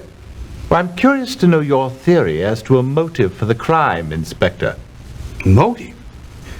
Well, we haven't quite got there yet, but I'll let you know just as soon as we discover it.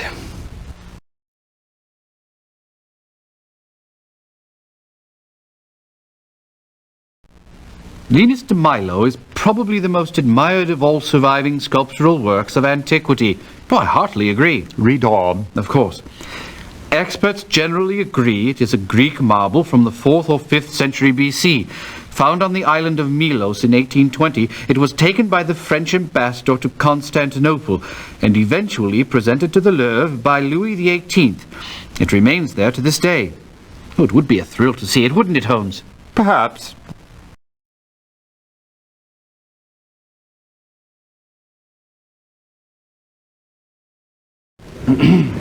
There, look who's here. The only doctor in London who may know more about murder than I. Who is it this time, Watson? Mr. Oswald Mason. Did in this morning, right after my first cup of tea. His body arrived at the hospital at midnight, 11 April. He was in his early 40s and in very good health. Or should I say in very good health, but also very dead. An unfortunate combination, to be sure. I've always thought so. The fellow's death was caused by a blow to the side of his head by a heavy blunt object, and under his fingernails I discovered blood of a different type than his own. Looks like he put up a fight. Nothing very exciting or informative, I'm afraid.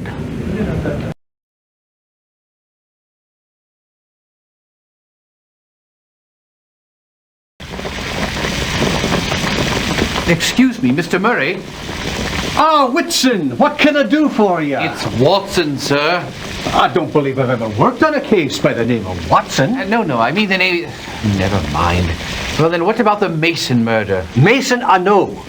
It looks like he was killed by David. David? You mean you know the murderer? No, not the murderer. The murder weapon.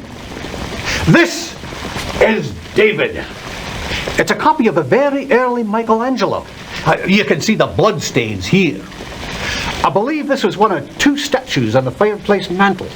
Apparently, the intruder grabbed this one and killed Mason in the struggle. It's a handsome piece, isn't it?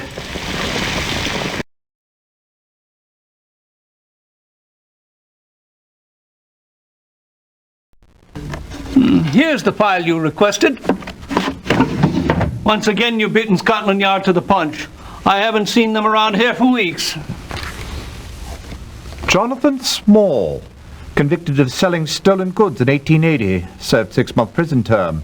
Cited on public drunkenness and disturbing the peace in 1885, 1886, and twice in 1882. Suspect in Drummond Bank robbery, 1886, along with Leroy Eakin, not brought to trial. Suspect in a diamond robbery in 1887, along with Nat Cook. Not enough evidence to bring Small to trial. Cook was convicted of the crime and is awaiting release from Millbank Prison.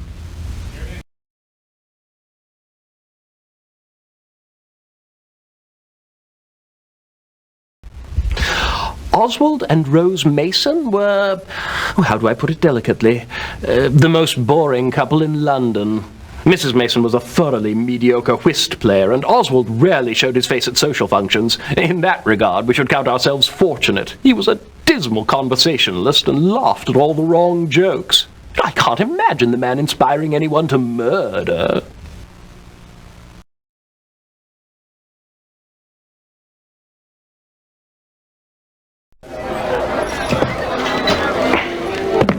Oh, Holmes, my man, how's the world treating you? Just fine, Porky, just fine, but it hasn't treated a man named Oswald Mason at all well. He was murdered last night. Have you heard anything about it? Not a whisper. Must not have involved any of the chaps what hang about here.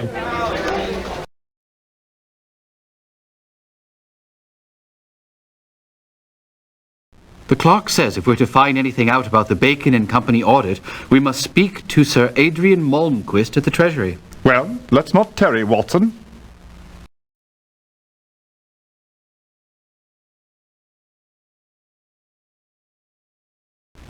Excuse me, madam. We're investigating the murder of Oswald Mason, and we understand your company may be involved in an audit that Stop right there. You may save your breath. Our solicitors have advised us not to speak to anyone regarding this audit matter, so mum's the word. But I merely wanted to know... I said you can save your breath, sir.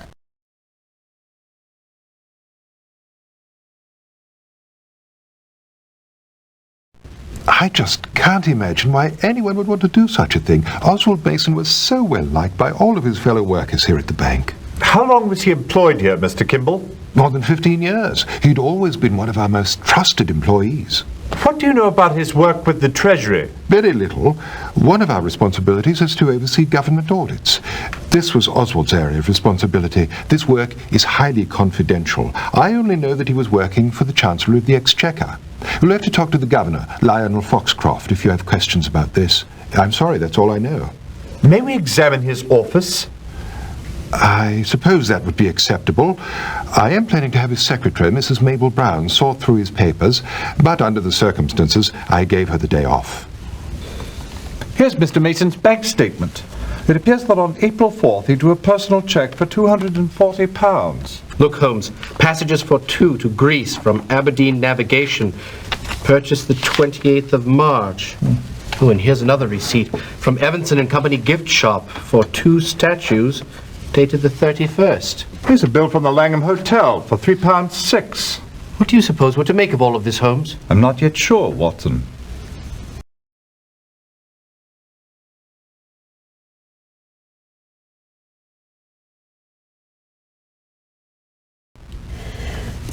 How can I help you, gentlemen? We understand you were informed of Mr. Mason's death. Yes. Mr. Kimball gave me the bad news this morning. Can you think of any reason why anyone would want to murder Mr. Mason? Oh, no. He was such a nice man. He was tremendously well liked by everyone at work. And he and Mrs. Mason have been so very kind to me ever since my husband died at sea 3 years ago. Why, they've almost been like a family to me. Last week for my birthday, they gave me a lovely little statue. Oh. There, Mrs. Brown. I'm sorry. I was just thinking about when I came home from work late last night. My little birthday statue had fallen onto the floor and was broken into bits. It was almost as if it was an omen. Perhaps we should go, Holmes. Good thinking, Watson. I'm sorry, gentlemen. It's just that this is all so very difficult. You told us quite enough, Mrs. Brown. We'll just show ourselves out. Stiff upper lip.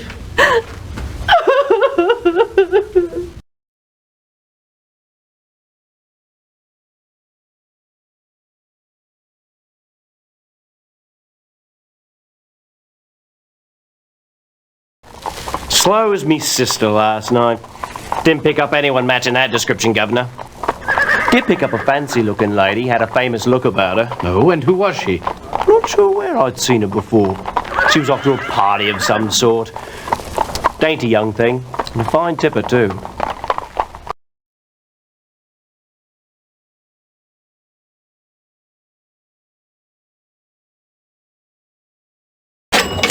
I will never forget that dreadful day. Well, it only took 15 minutes and the diamonds were gone. We still haven't recovered from the loss. Weren't you insured? Oh, yes, of course, but no amount of money can replace the loss of these particular gems. I mean, each one possessed a soul of its own. They were a masterpiece of nature. When those 3 men took them, I am quite certain they didn't know that they were stealing a piece of my soul as well. How terribly sad. You mentioned 3 men, Mrs. Nibbs. Who other than Cook was involved? Oh, if I only knew. You see, they were wearing masks at the time, so I couldn't tell. But I don't miss a thing, Dr. Watson. I was able to identify Cook because he removed his mask as he exited the shop. Oh, there were other suspects. Friends of Cook, but no one was ever found. And as long as Cook remains mum, the others remain free.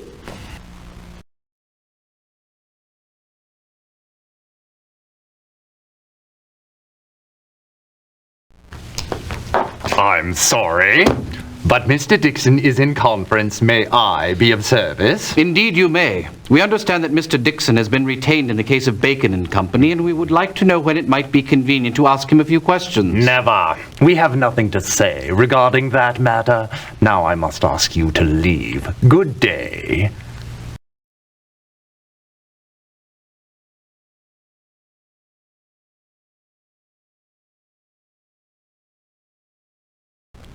Mr. Essex, I understand Mr. Oswald Mason was working on an audit of Bacon and Company at the time of his death, and I would like to ask you a few questions about your company. I don't have anything to say to you. You can take your questions to my barrister, Charles Dixon. Please leave.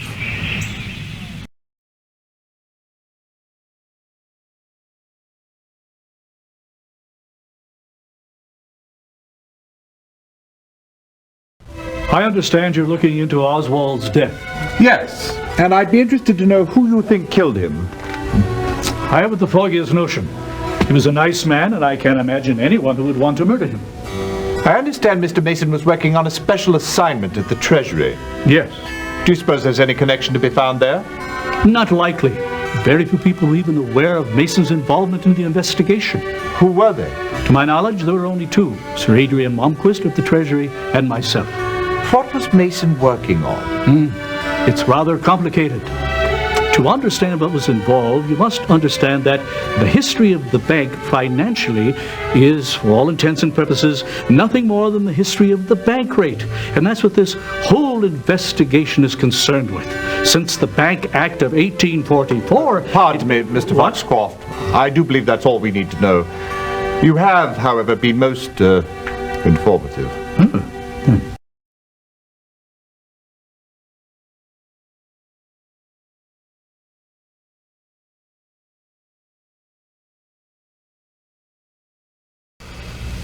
So, you want to know about Violet Blue? For starters, I think you'll agree my voice has a much wider range than hers. Yes, that's lovely, Miss Gamble, but I'm not a booking agent, I'm a detective. I'm here to find out what you know of Miss Blue's history. Yes, of course. Well, Violet and I were roommates. She was looking for someone to share her lodgings. You see, her fiancé had been arrested, and she took it quite hard. And then her career took off, and she got me the job as an understudy in this review. I just know it will be my big break. I do hope she's not too ill. Ill? Heavens, no. Her fiancé just got out of Millbank prison 2 days ago, and she wanted to spend some time with him. Oh, dear. Perhaps I shouldn't have said that. She told the manager she was ill. Oh, you won't repeat that, will you? Your secret is safe with me, madam. By the way, what was the name of Miss Blue's fiancé? Errol Hawke.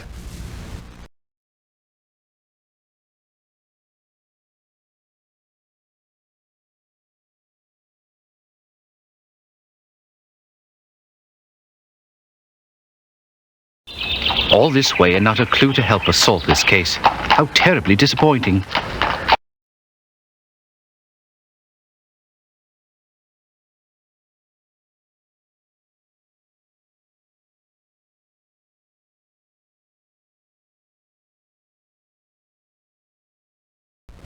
I'm investigating the murder of Mr. Oswald Mason. What a tragic ending to such a noble life. You know, he often rented our conference rooms for his business meetings. Oh, I see.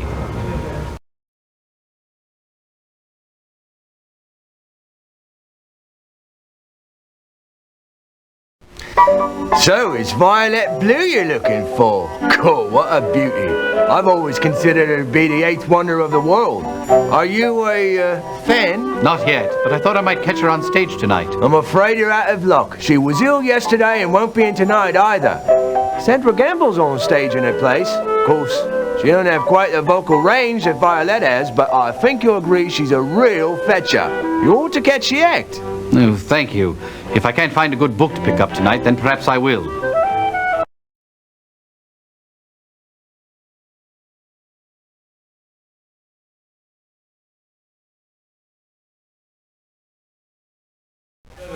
Johnny Small. I guess there's no harm in talking about him now. Oh, he was a wild one, he was.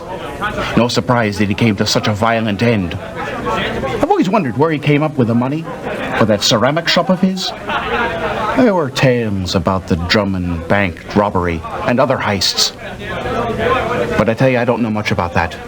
I do know that Johnny wasn't always on the right side of the law. But he was a good bloke. He took care of his mates. The word on the street is that his wife did him in with poison.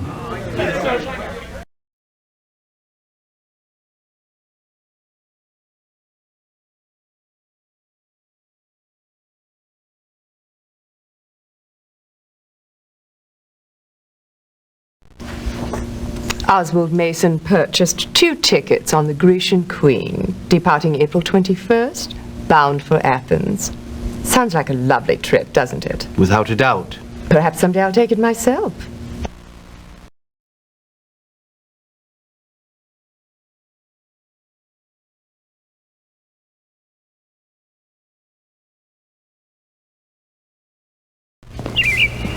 Be careful, Ducky.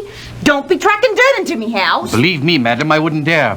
I'm here because I understand Mrs. Small is one of your tenants. She is indeed, but she's over to a shop right now. Ever since her no-good husband's dead, she's taking care of the business. Not that that salt would help her in the first place. He was always coming home drunk, beating on her after spending all his time down at the pub with those bums while she took care of everything.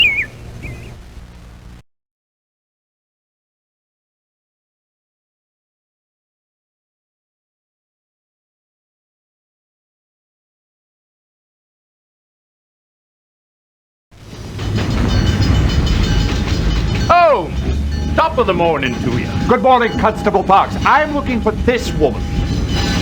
Violet Blue. What a lady. I've seen her perform almost every Saturday night for a year. In fact, she just left on a train with a gentleman. You can't imagine what a thrill it was to see her. Do you know where the train was headed? I couldn't tell you, Mr. Holmes. You know, I had no idea you were as much of a fan as I.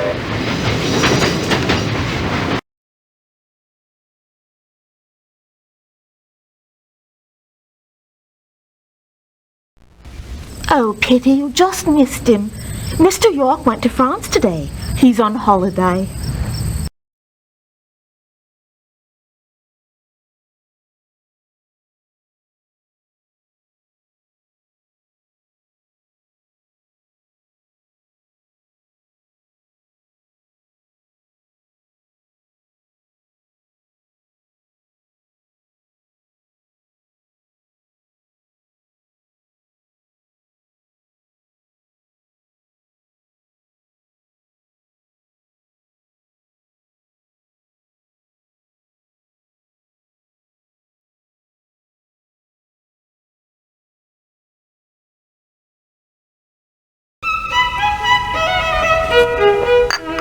It's the spot.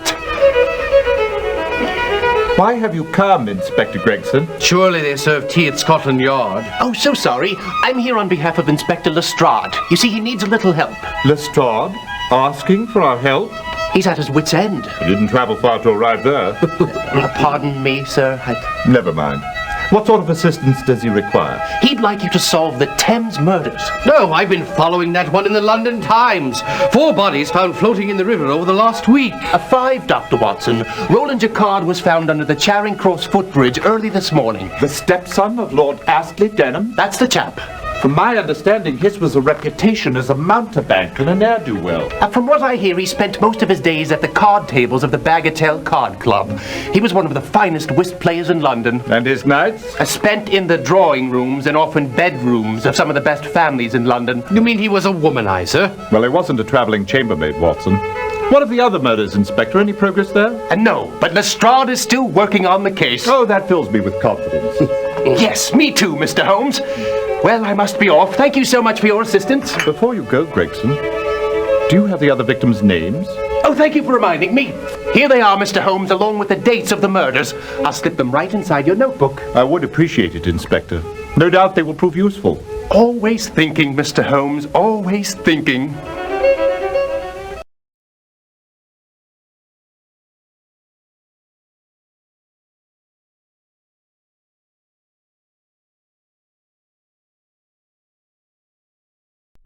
Nathan Revell and Mr. Jacquard are both members at the club. Nathan and I are partners and frequently played against Jacquard and his partner, Moran. Sebastian Moran? Yes. How well did the two of you meet their challenge? It's hard to believe, but at first we won. They're 2 of the best players at the club. But then our luck changed. We couldn't win no matter how good the cards were. Did they cheat? Cheat? Of course not. Club members are gentlemen. Did you have a wager on the game, Mr. Adair? A small one. £1 or 2, nothing important. And Revell? I don't know. When did you last see Revell? The night before he died. We were playing against Jacquard and Moran till midnight. We didn't win a game all night. Nathan seemed upset. He and Moran seemed to have a bit of a disagreement. What about the night Revell was murdered? I had a drink here with Moran. He said he was waiting for Nathan. When he didn't show, he got upset. He waited till a little before 8 and then left. He told me if Nathan stopped by to tell him to meet him at the Tankerville. When was the last time you saw Jacquard? Last night about 8:30. He'd been here since 4:30. He received a postal telegram. After reading it, he jumped from his chair saying he had unexpected business. Have you seen Moran lately? Not for the last few days. I understand he's on the continent.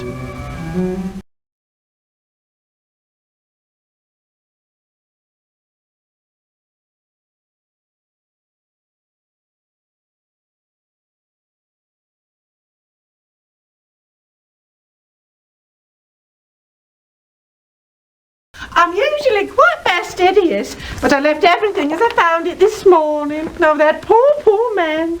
Did you see Mr. Jacquard last night? No, lovey, I went home early after leaving dinner out for him and a guest, as he asked.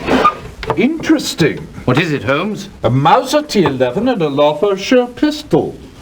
Lancashire has been recently fired. 3 shots. And the Mauser? Not in the last day or so. Mr. Jacquard was quite the gun collector, I can assure you. Well, Watson, here we have letters of credit totaling thousands of pounds. My word. And I have merely found his wallet with £140 and a recent playbill from the Elephant and Castle Theatre. Do you know who Mr. Jacquard was entertaining last night? No, I don't, Ducky. But I did see something strange this morning. The Persian rug is missing from that corner of the room. I don't know why anyone would want to steal a rug. Do you know anyone else who might be able to shed light on this? You might try nosy Mrs. Ivory next door. She's always in everybody's business.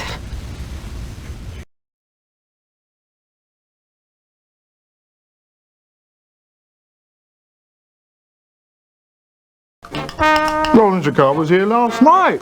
He picked up Letitia. How serious was the romance between Miss Garcia and Jacquard? Well, not as serious as Jacquard would have liked. Letitia is a fun-loving girl. She has lots of admirers, and she knows how to take advantage of it. Do you know who else she was taking her fun with, so to speak?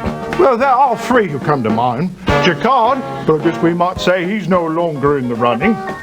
Marco Escobedo, the pugilist, who seems particularly smitten with her. And Celesta Ogilvy, who is rather a strange bird. Do you have any idea who might have wanted to kill Jacquard? No, sir. I've been studying drama all my life, but I only watch it, mate. I don't write it.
Do you recall if Roland Jacquard had dinner here on the evening of May 30th? He arrived at 7:30 p.m. and was joined by Mrs. Kathleen Lindsay.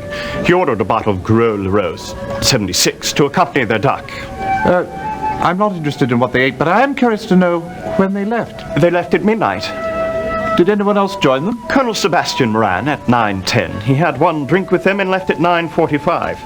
Was that the last time you saw Jacquard? No. The last time I saw Mr. Jacquard was June 1. He spent most of the afternoon in the game room, came into the dining room around 8:30. He had dinner alone and left at 9:30. Thank you. This has been most illuminating.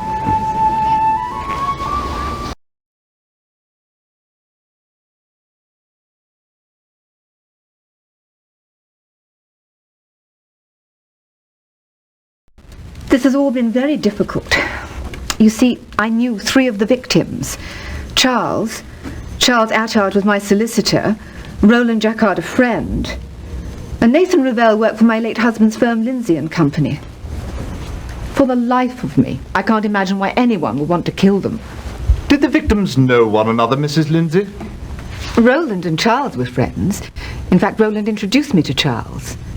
I suppose Charles must have met Revell when he went to the firm to handle my business affairs, but he never mentioned it. I don't think Roland knew Revell at all. I can't imagine how he would.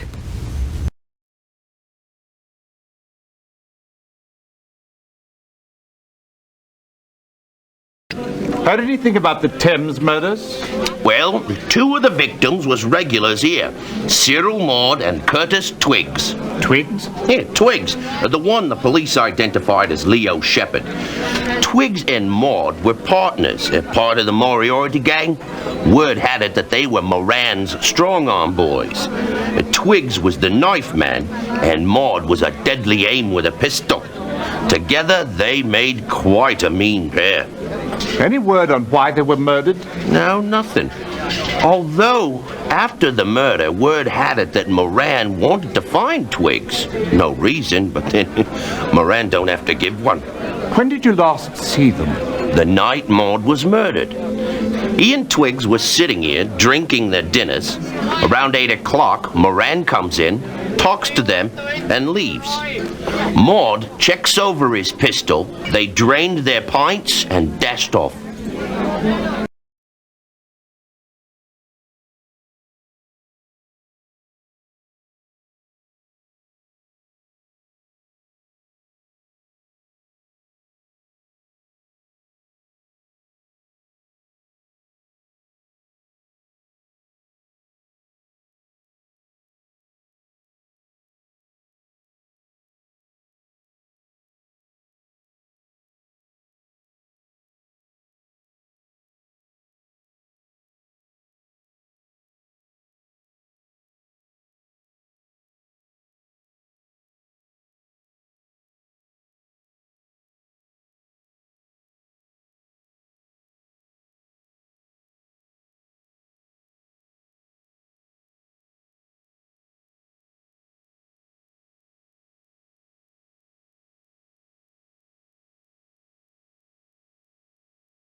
Hear ye! The Queen's Court stands in order! I understand you're ready to unravel the Thames murders. A terribly complicated case indeed. Tell me who murdered Nathan Revell. Please choose from either your notebook or the directory.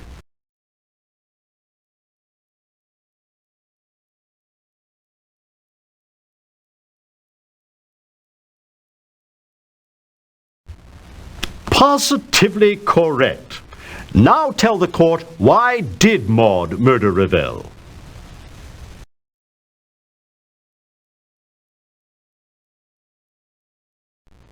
So, Maud was merely a henchman. Now who put an end to his unsavory life?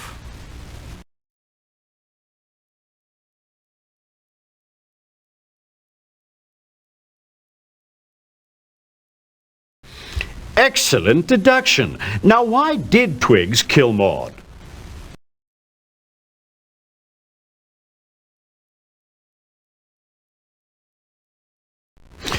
Brilliant reasoning. Now tell the court who murdered Charles Attard.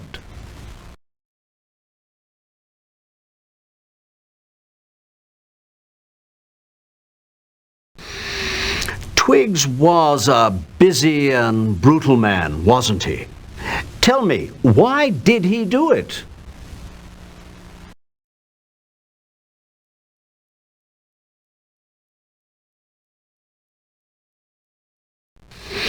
I suppose Attard was no match for Twiggs in a gunfight, but clearly someone was. Tell the court who finally murdered Curtis Twiggs.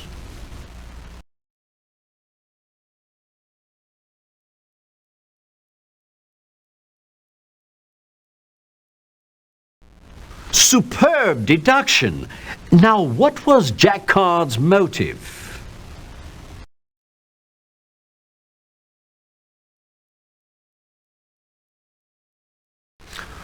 Oh, what a tangled web we weave. Now please tell the court who murdered Roland Jacquard.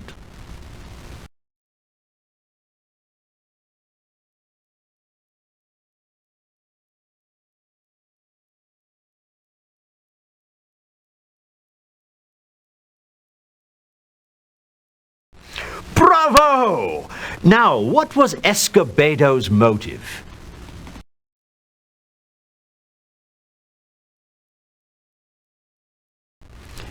Exemplary work on a most difficult case.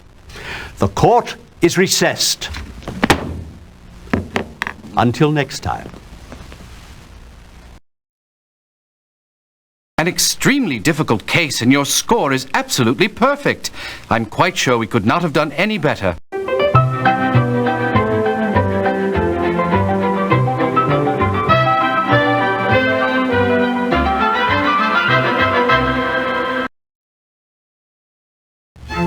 Well, Holmes, you've done it again.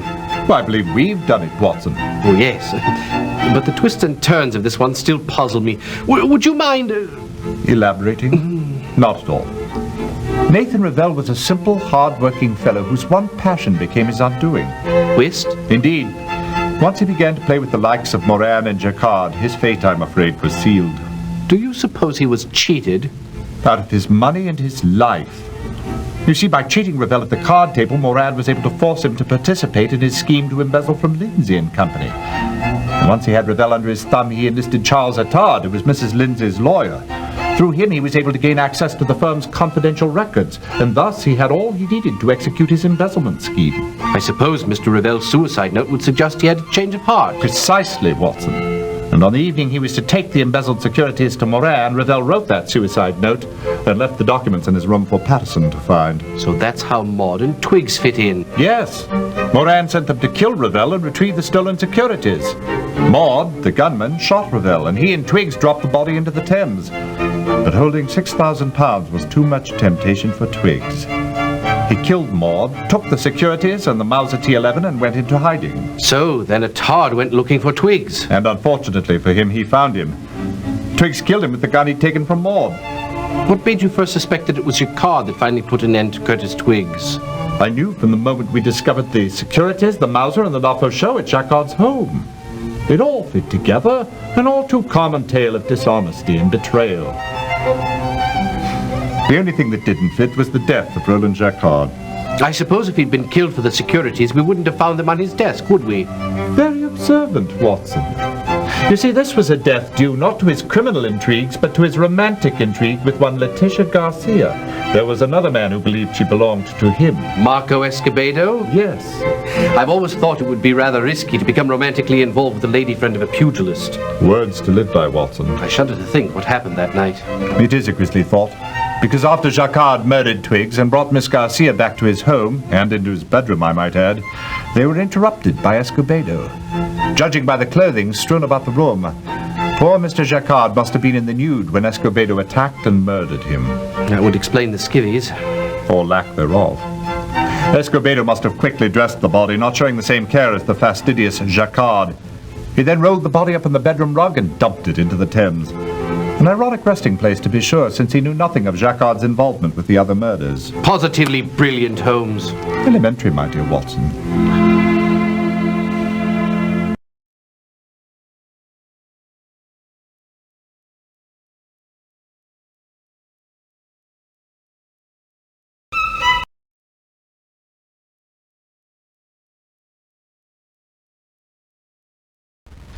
Ellis is in France, but he left you a telegram, Holmes. Let's have a look.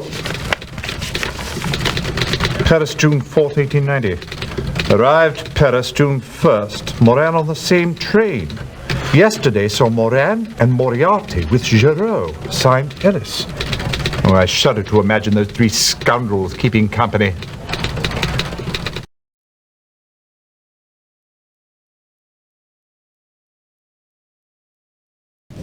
I believe Attard was in the pay of Moriarty. So he sought not justice, but protection of the underworld from justice. Indeed, I'm afraid you're right, Holmes.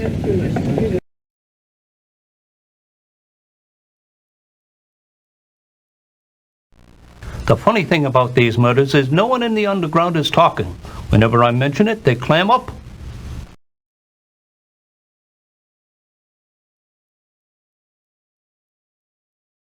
I've been thinking it over, Holmes, and I've decided that I don't need outside help. The case is progressing adequately, and you are dismissed. Sorry, Inspector, but one should never begin to eat from a plate if one has no intention of finishing the meal. I have no choice but to continue. You are as persistent as a gnat. I'll give you my report, but please take it and leave. That's odd. I saw it here this morning. You've misplaced the report, Inspector? Sorry.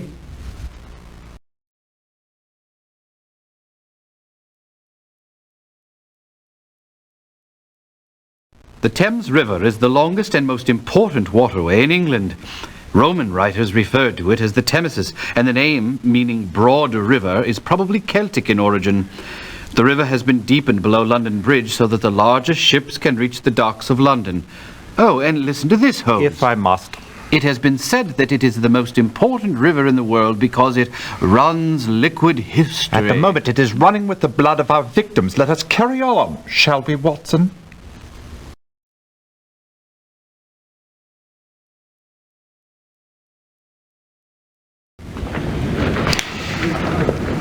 Meek's assistant said Sir Jasper headed home before anyone dropped off any more dead bodies. Did he leave any information? He said he gave it to your street ruffians. So we've made this trip unnecessarily. Pity. Well, Watson, pray let us continue. Jolly good idea.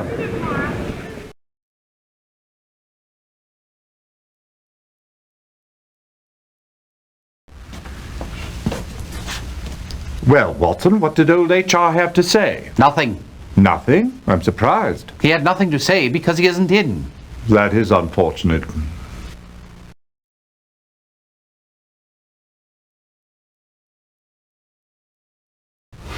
I could find a criminal record on only one of the murder victims. Who was it, O'Brien? Cyril Maud. As you probably found out at the yard, he has a long record. The only thing that looks strange is that within 2 years he was arrested 3 times for violent crimes, and each case was dismissed for lack of evidence. He had the same co-defendant every time, one Curtis Twiggs. Fascinating.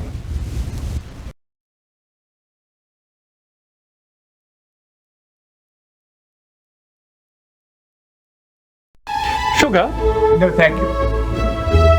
Roland Jacquard was such a cad. Half the husbands in London gave a sigh of relief at his demise, and all the women cried. And you know his skill at the card tables was legendary. Did he cheat? Only if he had to. You see, he had the great skill of convincing you that you were the better player. And it was only the luck of the cards that was against you. Who were his romantic interests, Pike? Well, Roland's love life was on the wane. Most of his attention was going to Letitia Garcia, the actress. But I believe it was one of those classic cases where he was in love with someone he ultimately couldn't have. Of course, he was still seeing Linda Randolph. The wife of the shipping tycoon. Oh, you do keep up on your gossip. I'm pleased. As I'd heard there'd been some very unpleasant episodes between Vincent and Roland. And he was still seeing Kathleen Lindsay, but I don't think there was anything between them but friendship. Do you know Charles Attard? That pettifogger? A friend of Roland's. I don't know what Roland saw in him. He was no more than a bug blighting the earth.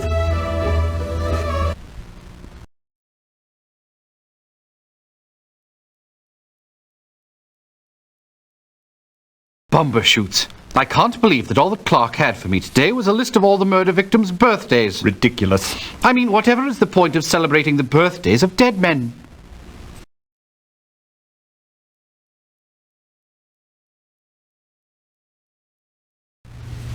The room is as neat as a pin. Exactly the way Mr. Ravel left it. Do you know how he spent his time?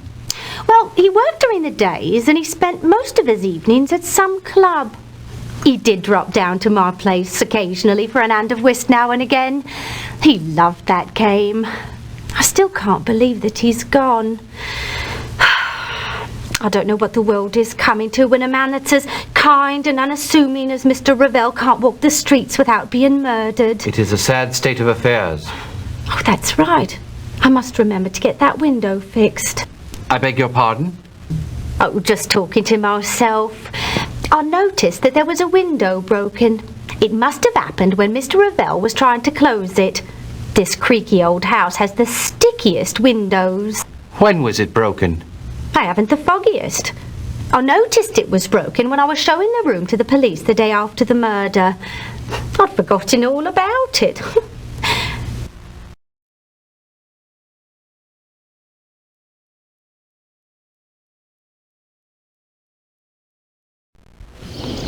Well, Watson, what did you discover in Maud's room? Nothing much of interest. A Spartan bed and an old sea chest with several articles inside. Such as? 200 pounds cash, box of Mauser 11mm shells, and a Webley revolver. And you call that nothing much of interest? No. Did I say that? So sorry.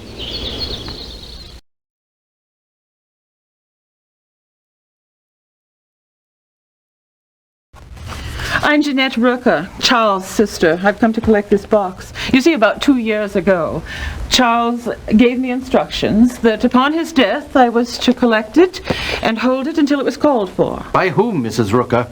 I don't know. Charles said they would have a letter from him, and whoever showed it to me was to receive the box. Do you know what's in it? I did just look now. Nothing much of interest, really. Just files filled with a variety of financial records. Did you notice if anything was marked on the files? Yes, Lindsay and Company. They were filled with securities and bonds. I don't know what to make of it. Nor do I. Do you mind if I take those papers to Sherlock Holmes for closer study? No, I'm sorry. I did make a promise to my brother. And now I really must return home. Good day.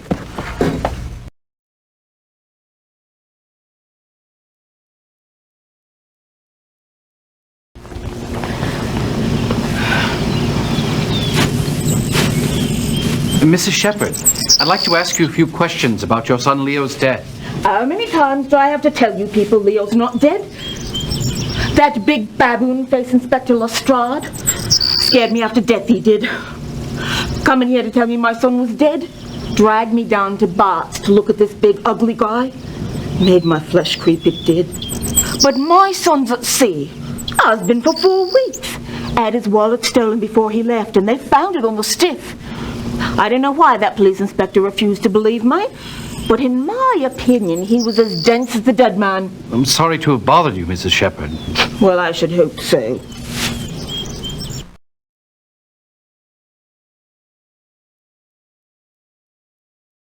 I'm usually quite fastidious, but I left everything as I found it.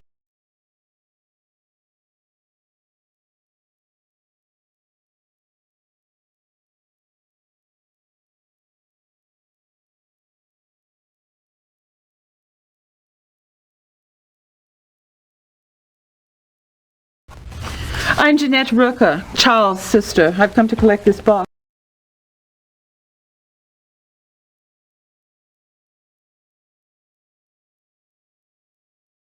half-past midnight last night, I picked up a young woman at that place where you said the murder was. She wanted me to make a stop at the Elephant Castle, and then I took her out.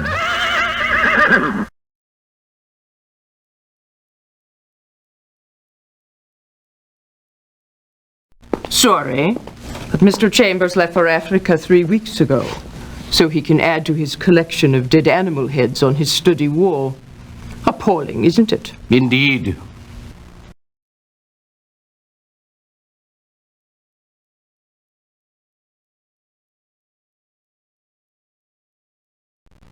My stepson was not welcome in this house.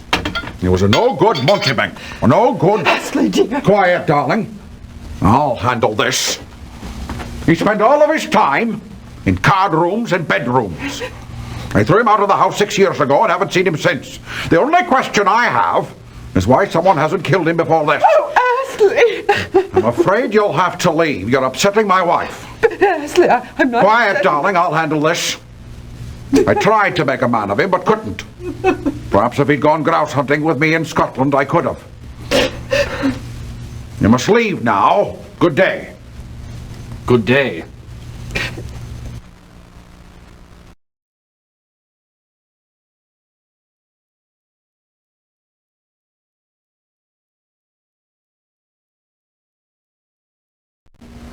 What were you doing at Roland Jacquard's house this morning? I didn't do nothing to nobody. Leave me alone. Well, you were spotted at the scene of the crime. Did you murder Jacquard? I didn't murder nobody. It was Marco. Marco, my brother. Thank you.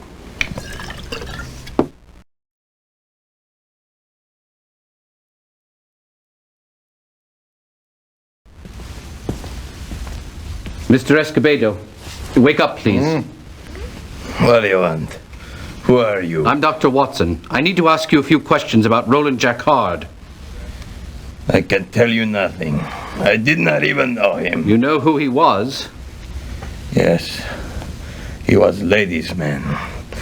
He was interested in my lady. Letitia Garcia. He did not love her the way I love her. What difference does it make? He's dead. Now go away! Where were you last night? At the Ring. Then I go to a restaurant. Which one? Spaniard's Inn. Then I come home and go to bed. I have a big fight tomorrow. I'm in training. I need my sleep. Do you know who might have wanted to kill Jacquard? No. And I don't care. Now go away! I have to get up and go to the gym.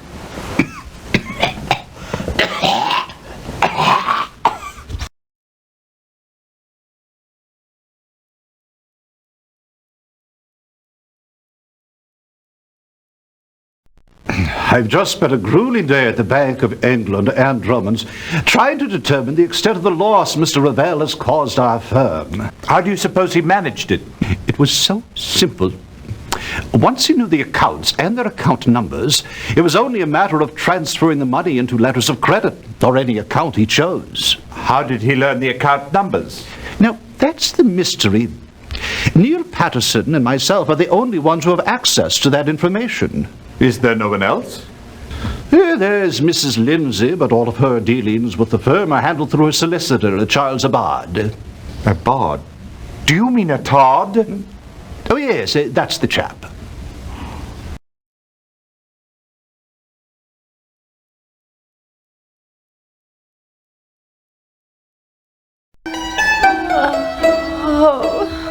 Miss Garcia, I know this must be difficult for you. Roland Jacquard and I were very good friends. We had fun together. I know nothing about his death. When did you last see him? 2 days ago. Think hard, Miss Garcia. Who might have wanted him dead? I told you, I don't know anything about it, and I mean it. Now leave me alone at once. I see.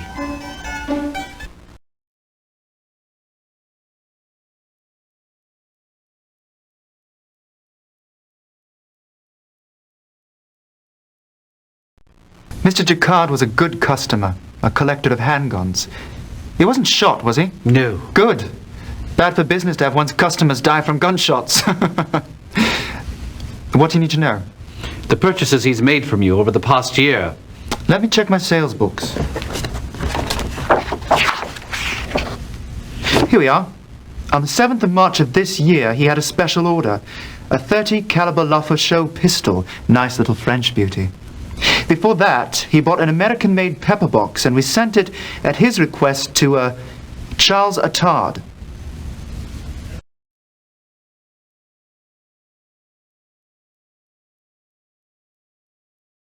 I'm interested in a Mauser T11. Got one right here. We are the only shop in London that carries this little beauty. It takes an 11mm cartridge that's guaranteed to stop an elephant. You planning a safari then? Oh, good heavens, no. I'm investigating a murder.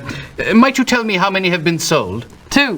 One to Ralph Chambers, the big game hunter, on the 10th of May. Yves Metier bought the other one on the 19th of May. By any chance, do you know Roland Jacquard? Gun collector. Met him once or twice. He took his business to the Grand Arms Company. Didn't sit right with him buying guns from a lady.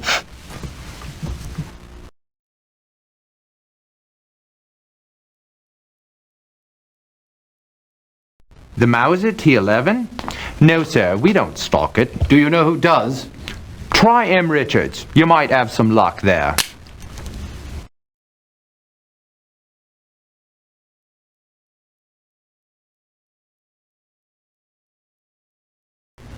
I see and hear everything.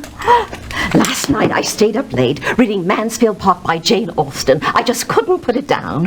When at about 12:30, a woman came running out of Mrs. Jacquard's house and got into a passing hansom. Then, about an hour later, a delivery wagon pulled up to Jacquard's house. A man went to the door, and a few minutes later, 2 men came out carrying a rug. A rug? Well, that's what it looked like to me. They put it in the wagon and then drove away. Do you recall what they looked like, Mrs. Ivory? No, it was too dark. But I do recall what it said on the delivery wagon. Excellent work. What was it? Landmark Limited. Would you like to stay for tea? That's very kind, Mrs. Ivory, but I must be going. I've a murder to solve. Pity.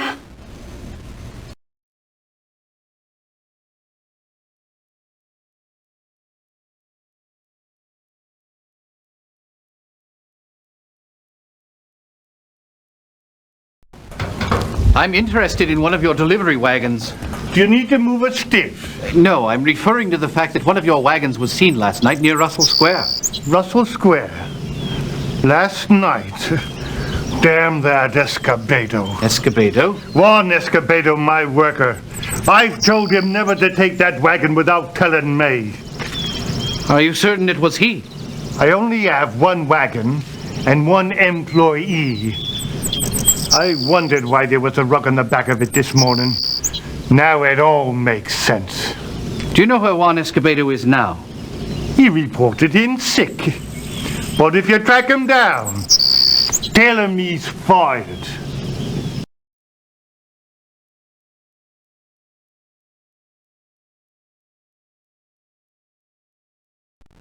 I suppose I must have been blind not to see it, Mr. Holmes.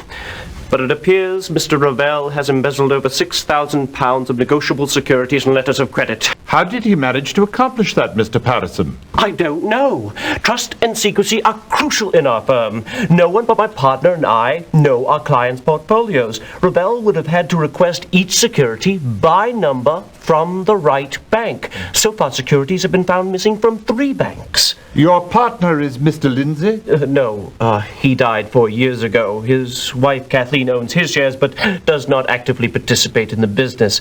My partner's name is Jeffrey Farber, but what does this have to do with anything? All I hope is that you may shed some light on this crime, Mr. Holmes.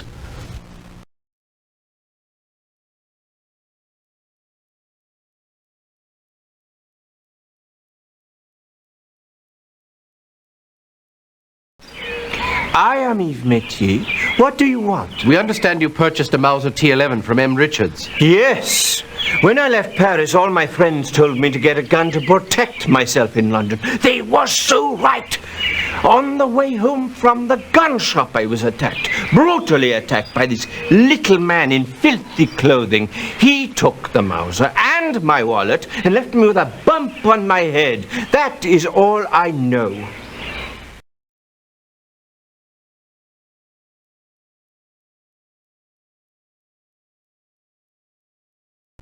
Cyril Maud? A bad egg he was. Nothing but trouble the whole time he was here. If it isn't too much of an inconvenience, perhaps I could speak with one of his friends. Friends? Maud wouldn't know what the word meant. The closest thing he had to a friend was his cellmate, Curtis Twiggs. I don't know which one of them was worse. Then Mr. Twiggs will have to do. Perhaps he will speak with me. I'm not sorry to say he's no longer here. He was released back into our unsuspecting society in 1886. Surprisingly, I've not heard of him since. I'm sure my gain is society's laws.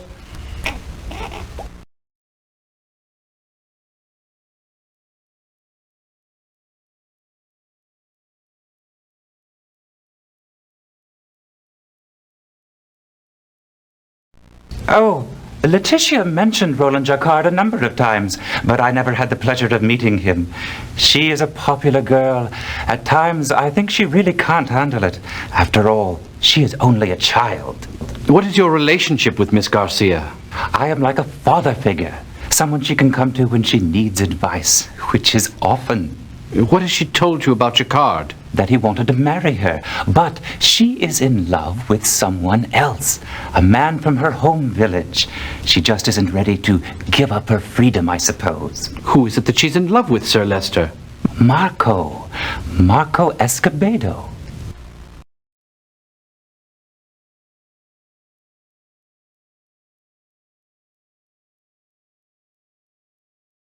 I'm terribly sorry, but the Randolphs left 2 weeks ago for a round-the-world cruise. Oh, that sounds lovely. It is. At last I have the house to myself.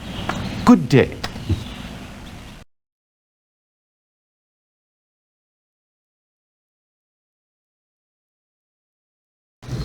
What can you tell me about Marco Escobedo?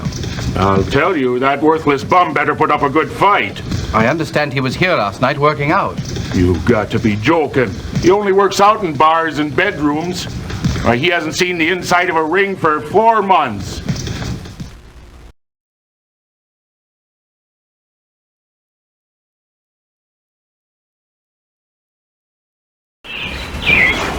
Excuse me. Oh, it's you again. I was wondering if anyone ever arrived for your brother's box. Yes, someone did. His name was Sebastian Moran.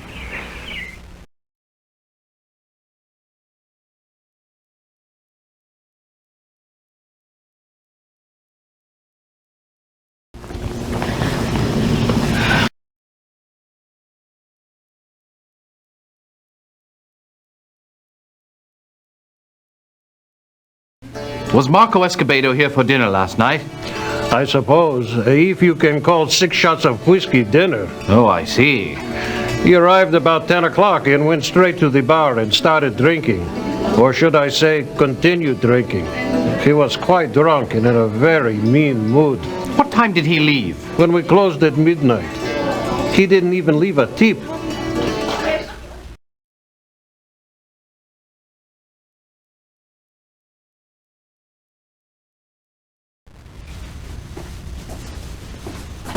We are looking for Curtis Twiggs. He's not here. Gave up his room 4 days ago. Do you know where he went? No. He just left a bag with me. Said he'd be back for it. Didn't say when. Can we see the bag? For a few quid, perhaps.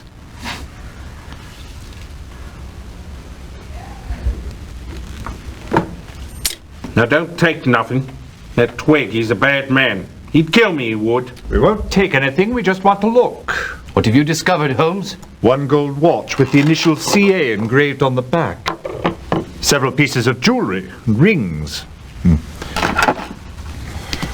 2 wallets with identification in the names of Charles Attard and Nathan Ravel. And a 7-inch stiletto with a pearl handle. Okay, you've looked enough, I think. Yes, I believe you are right.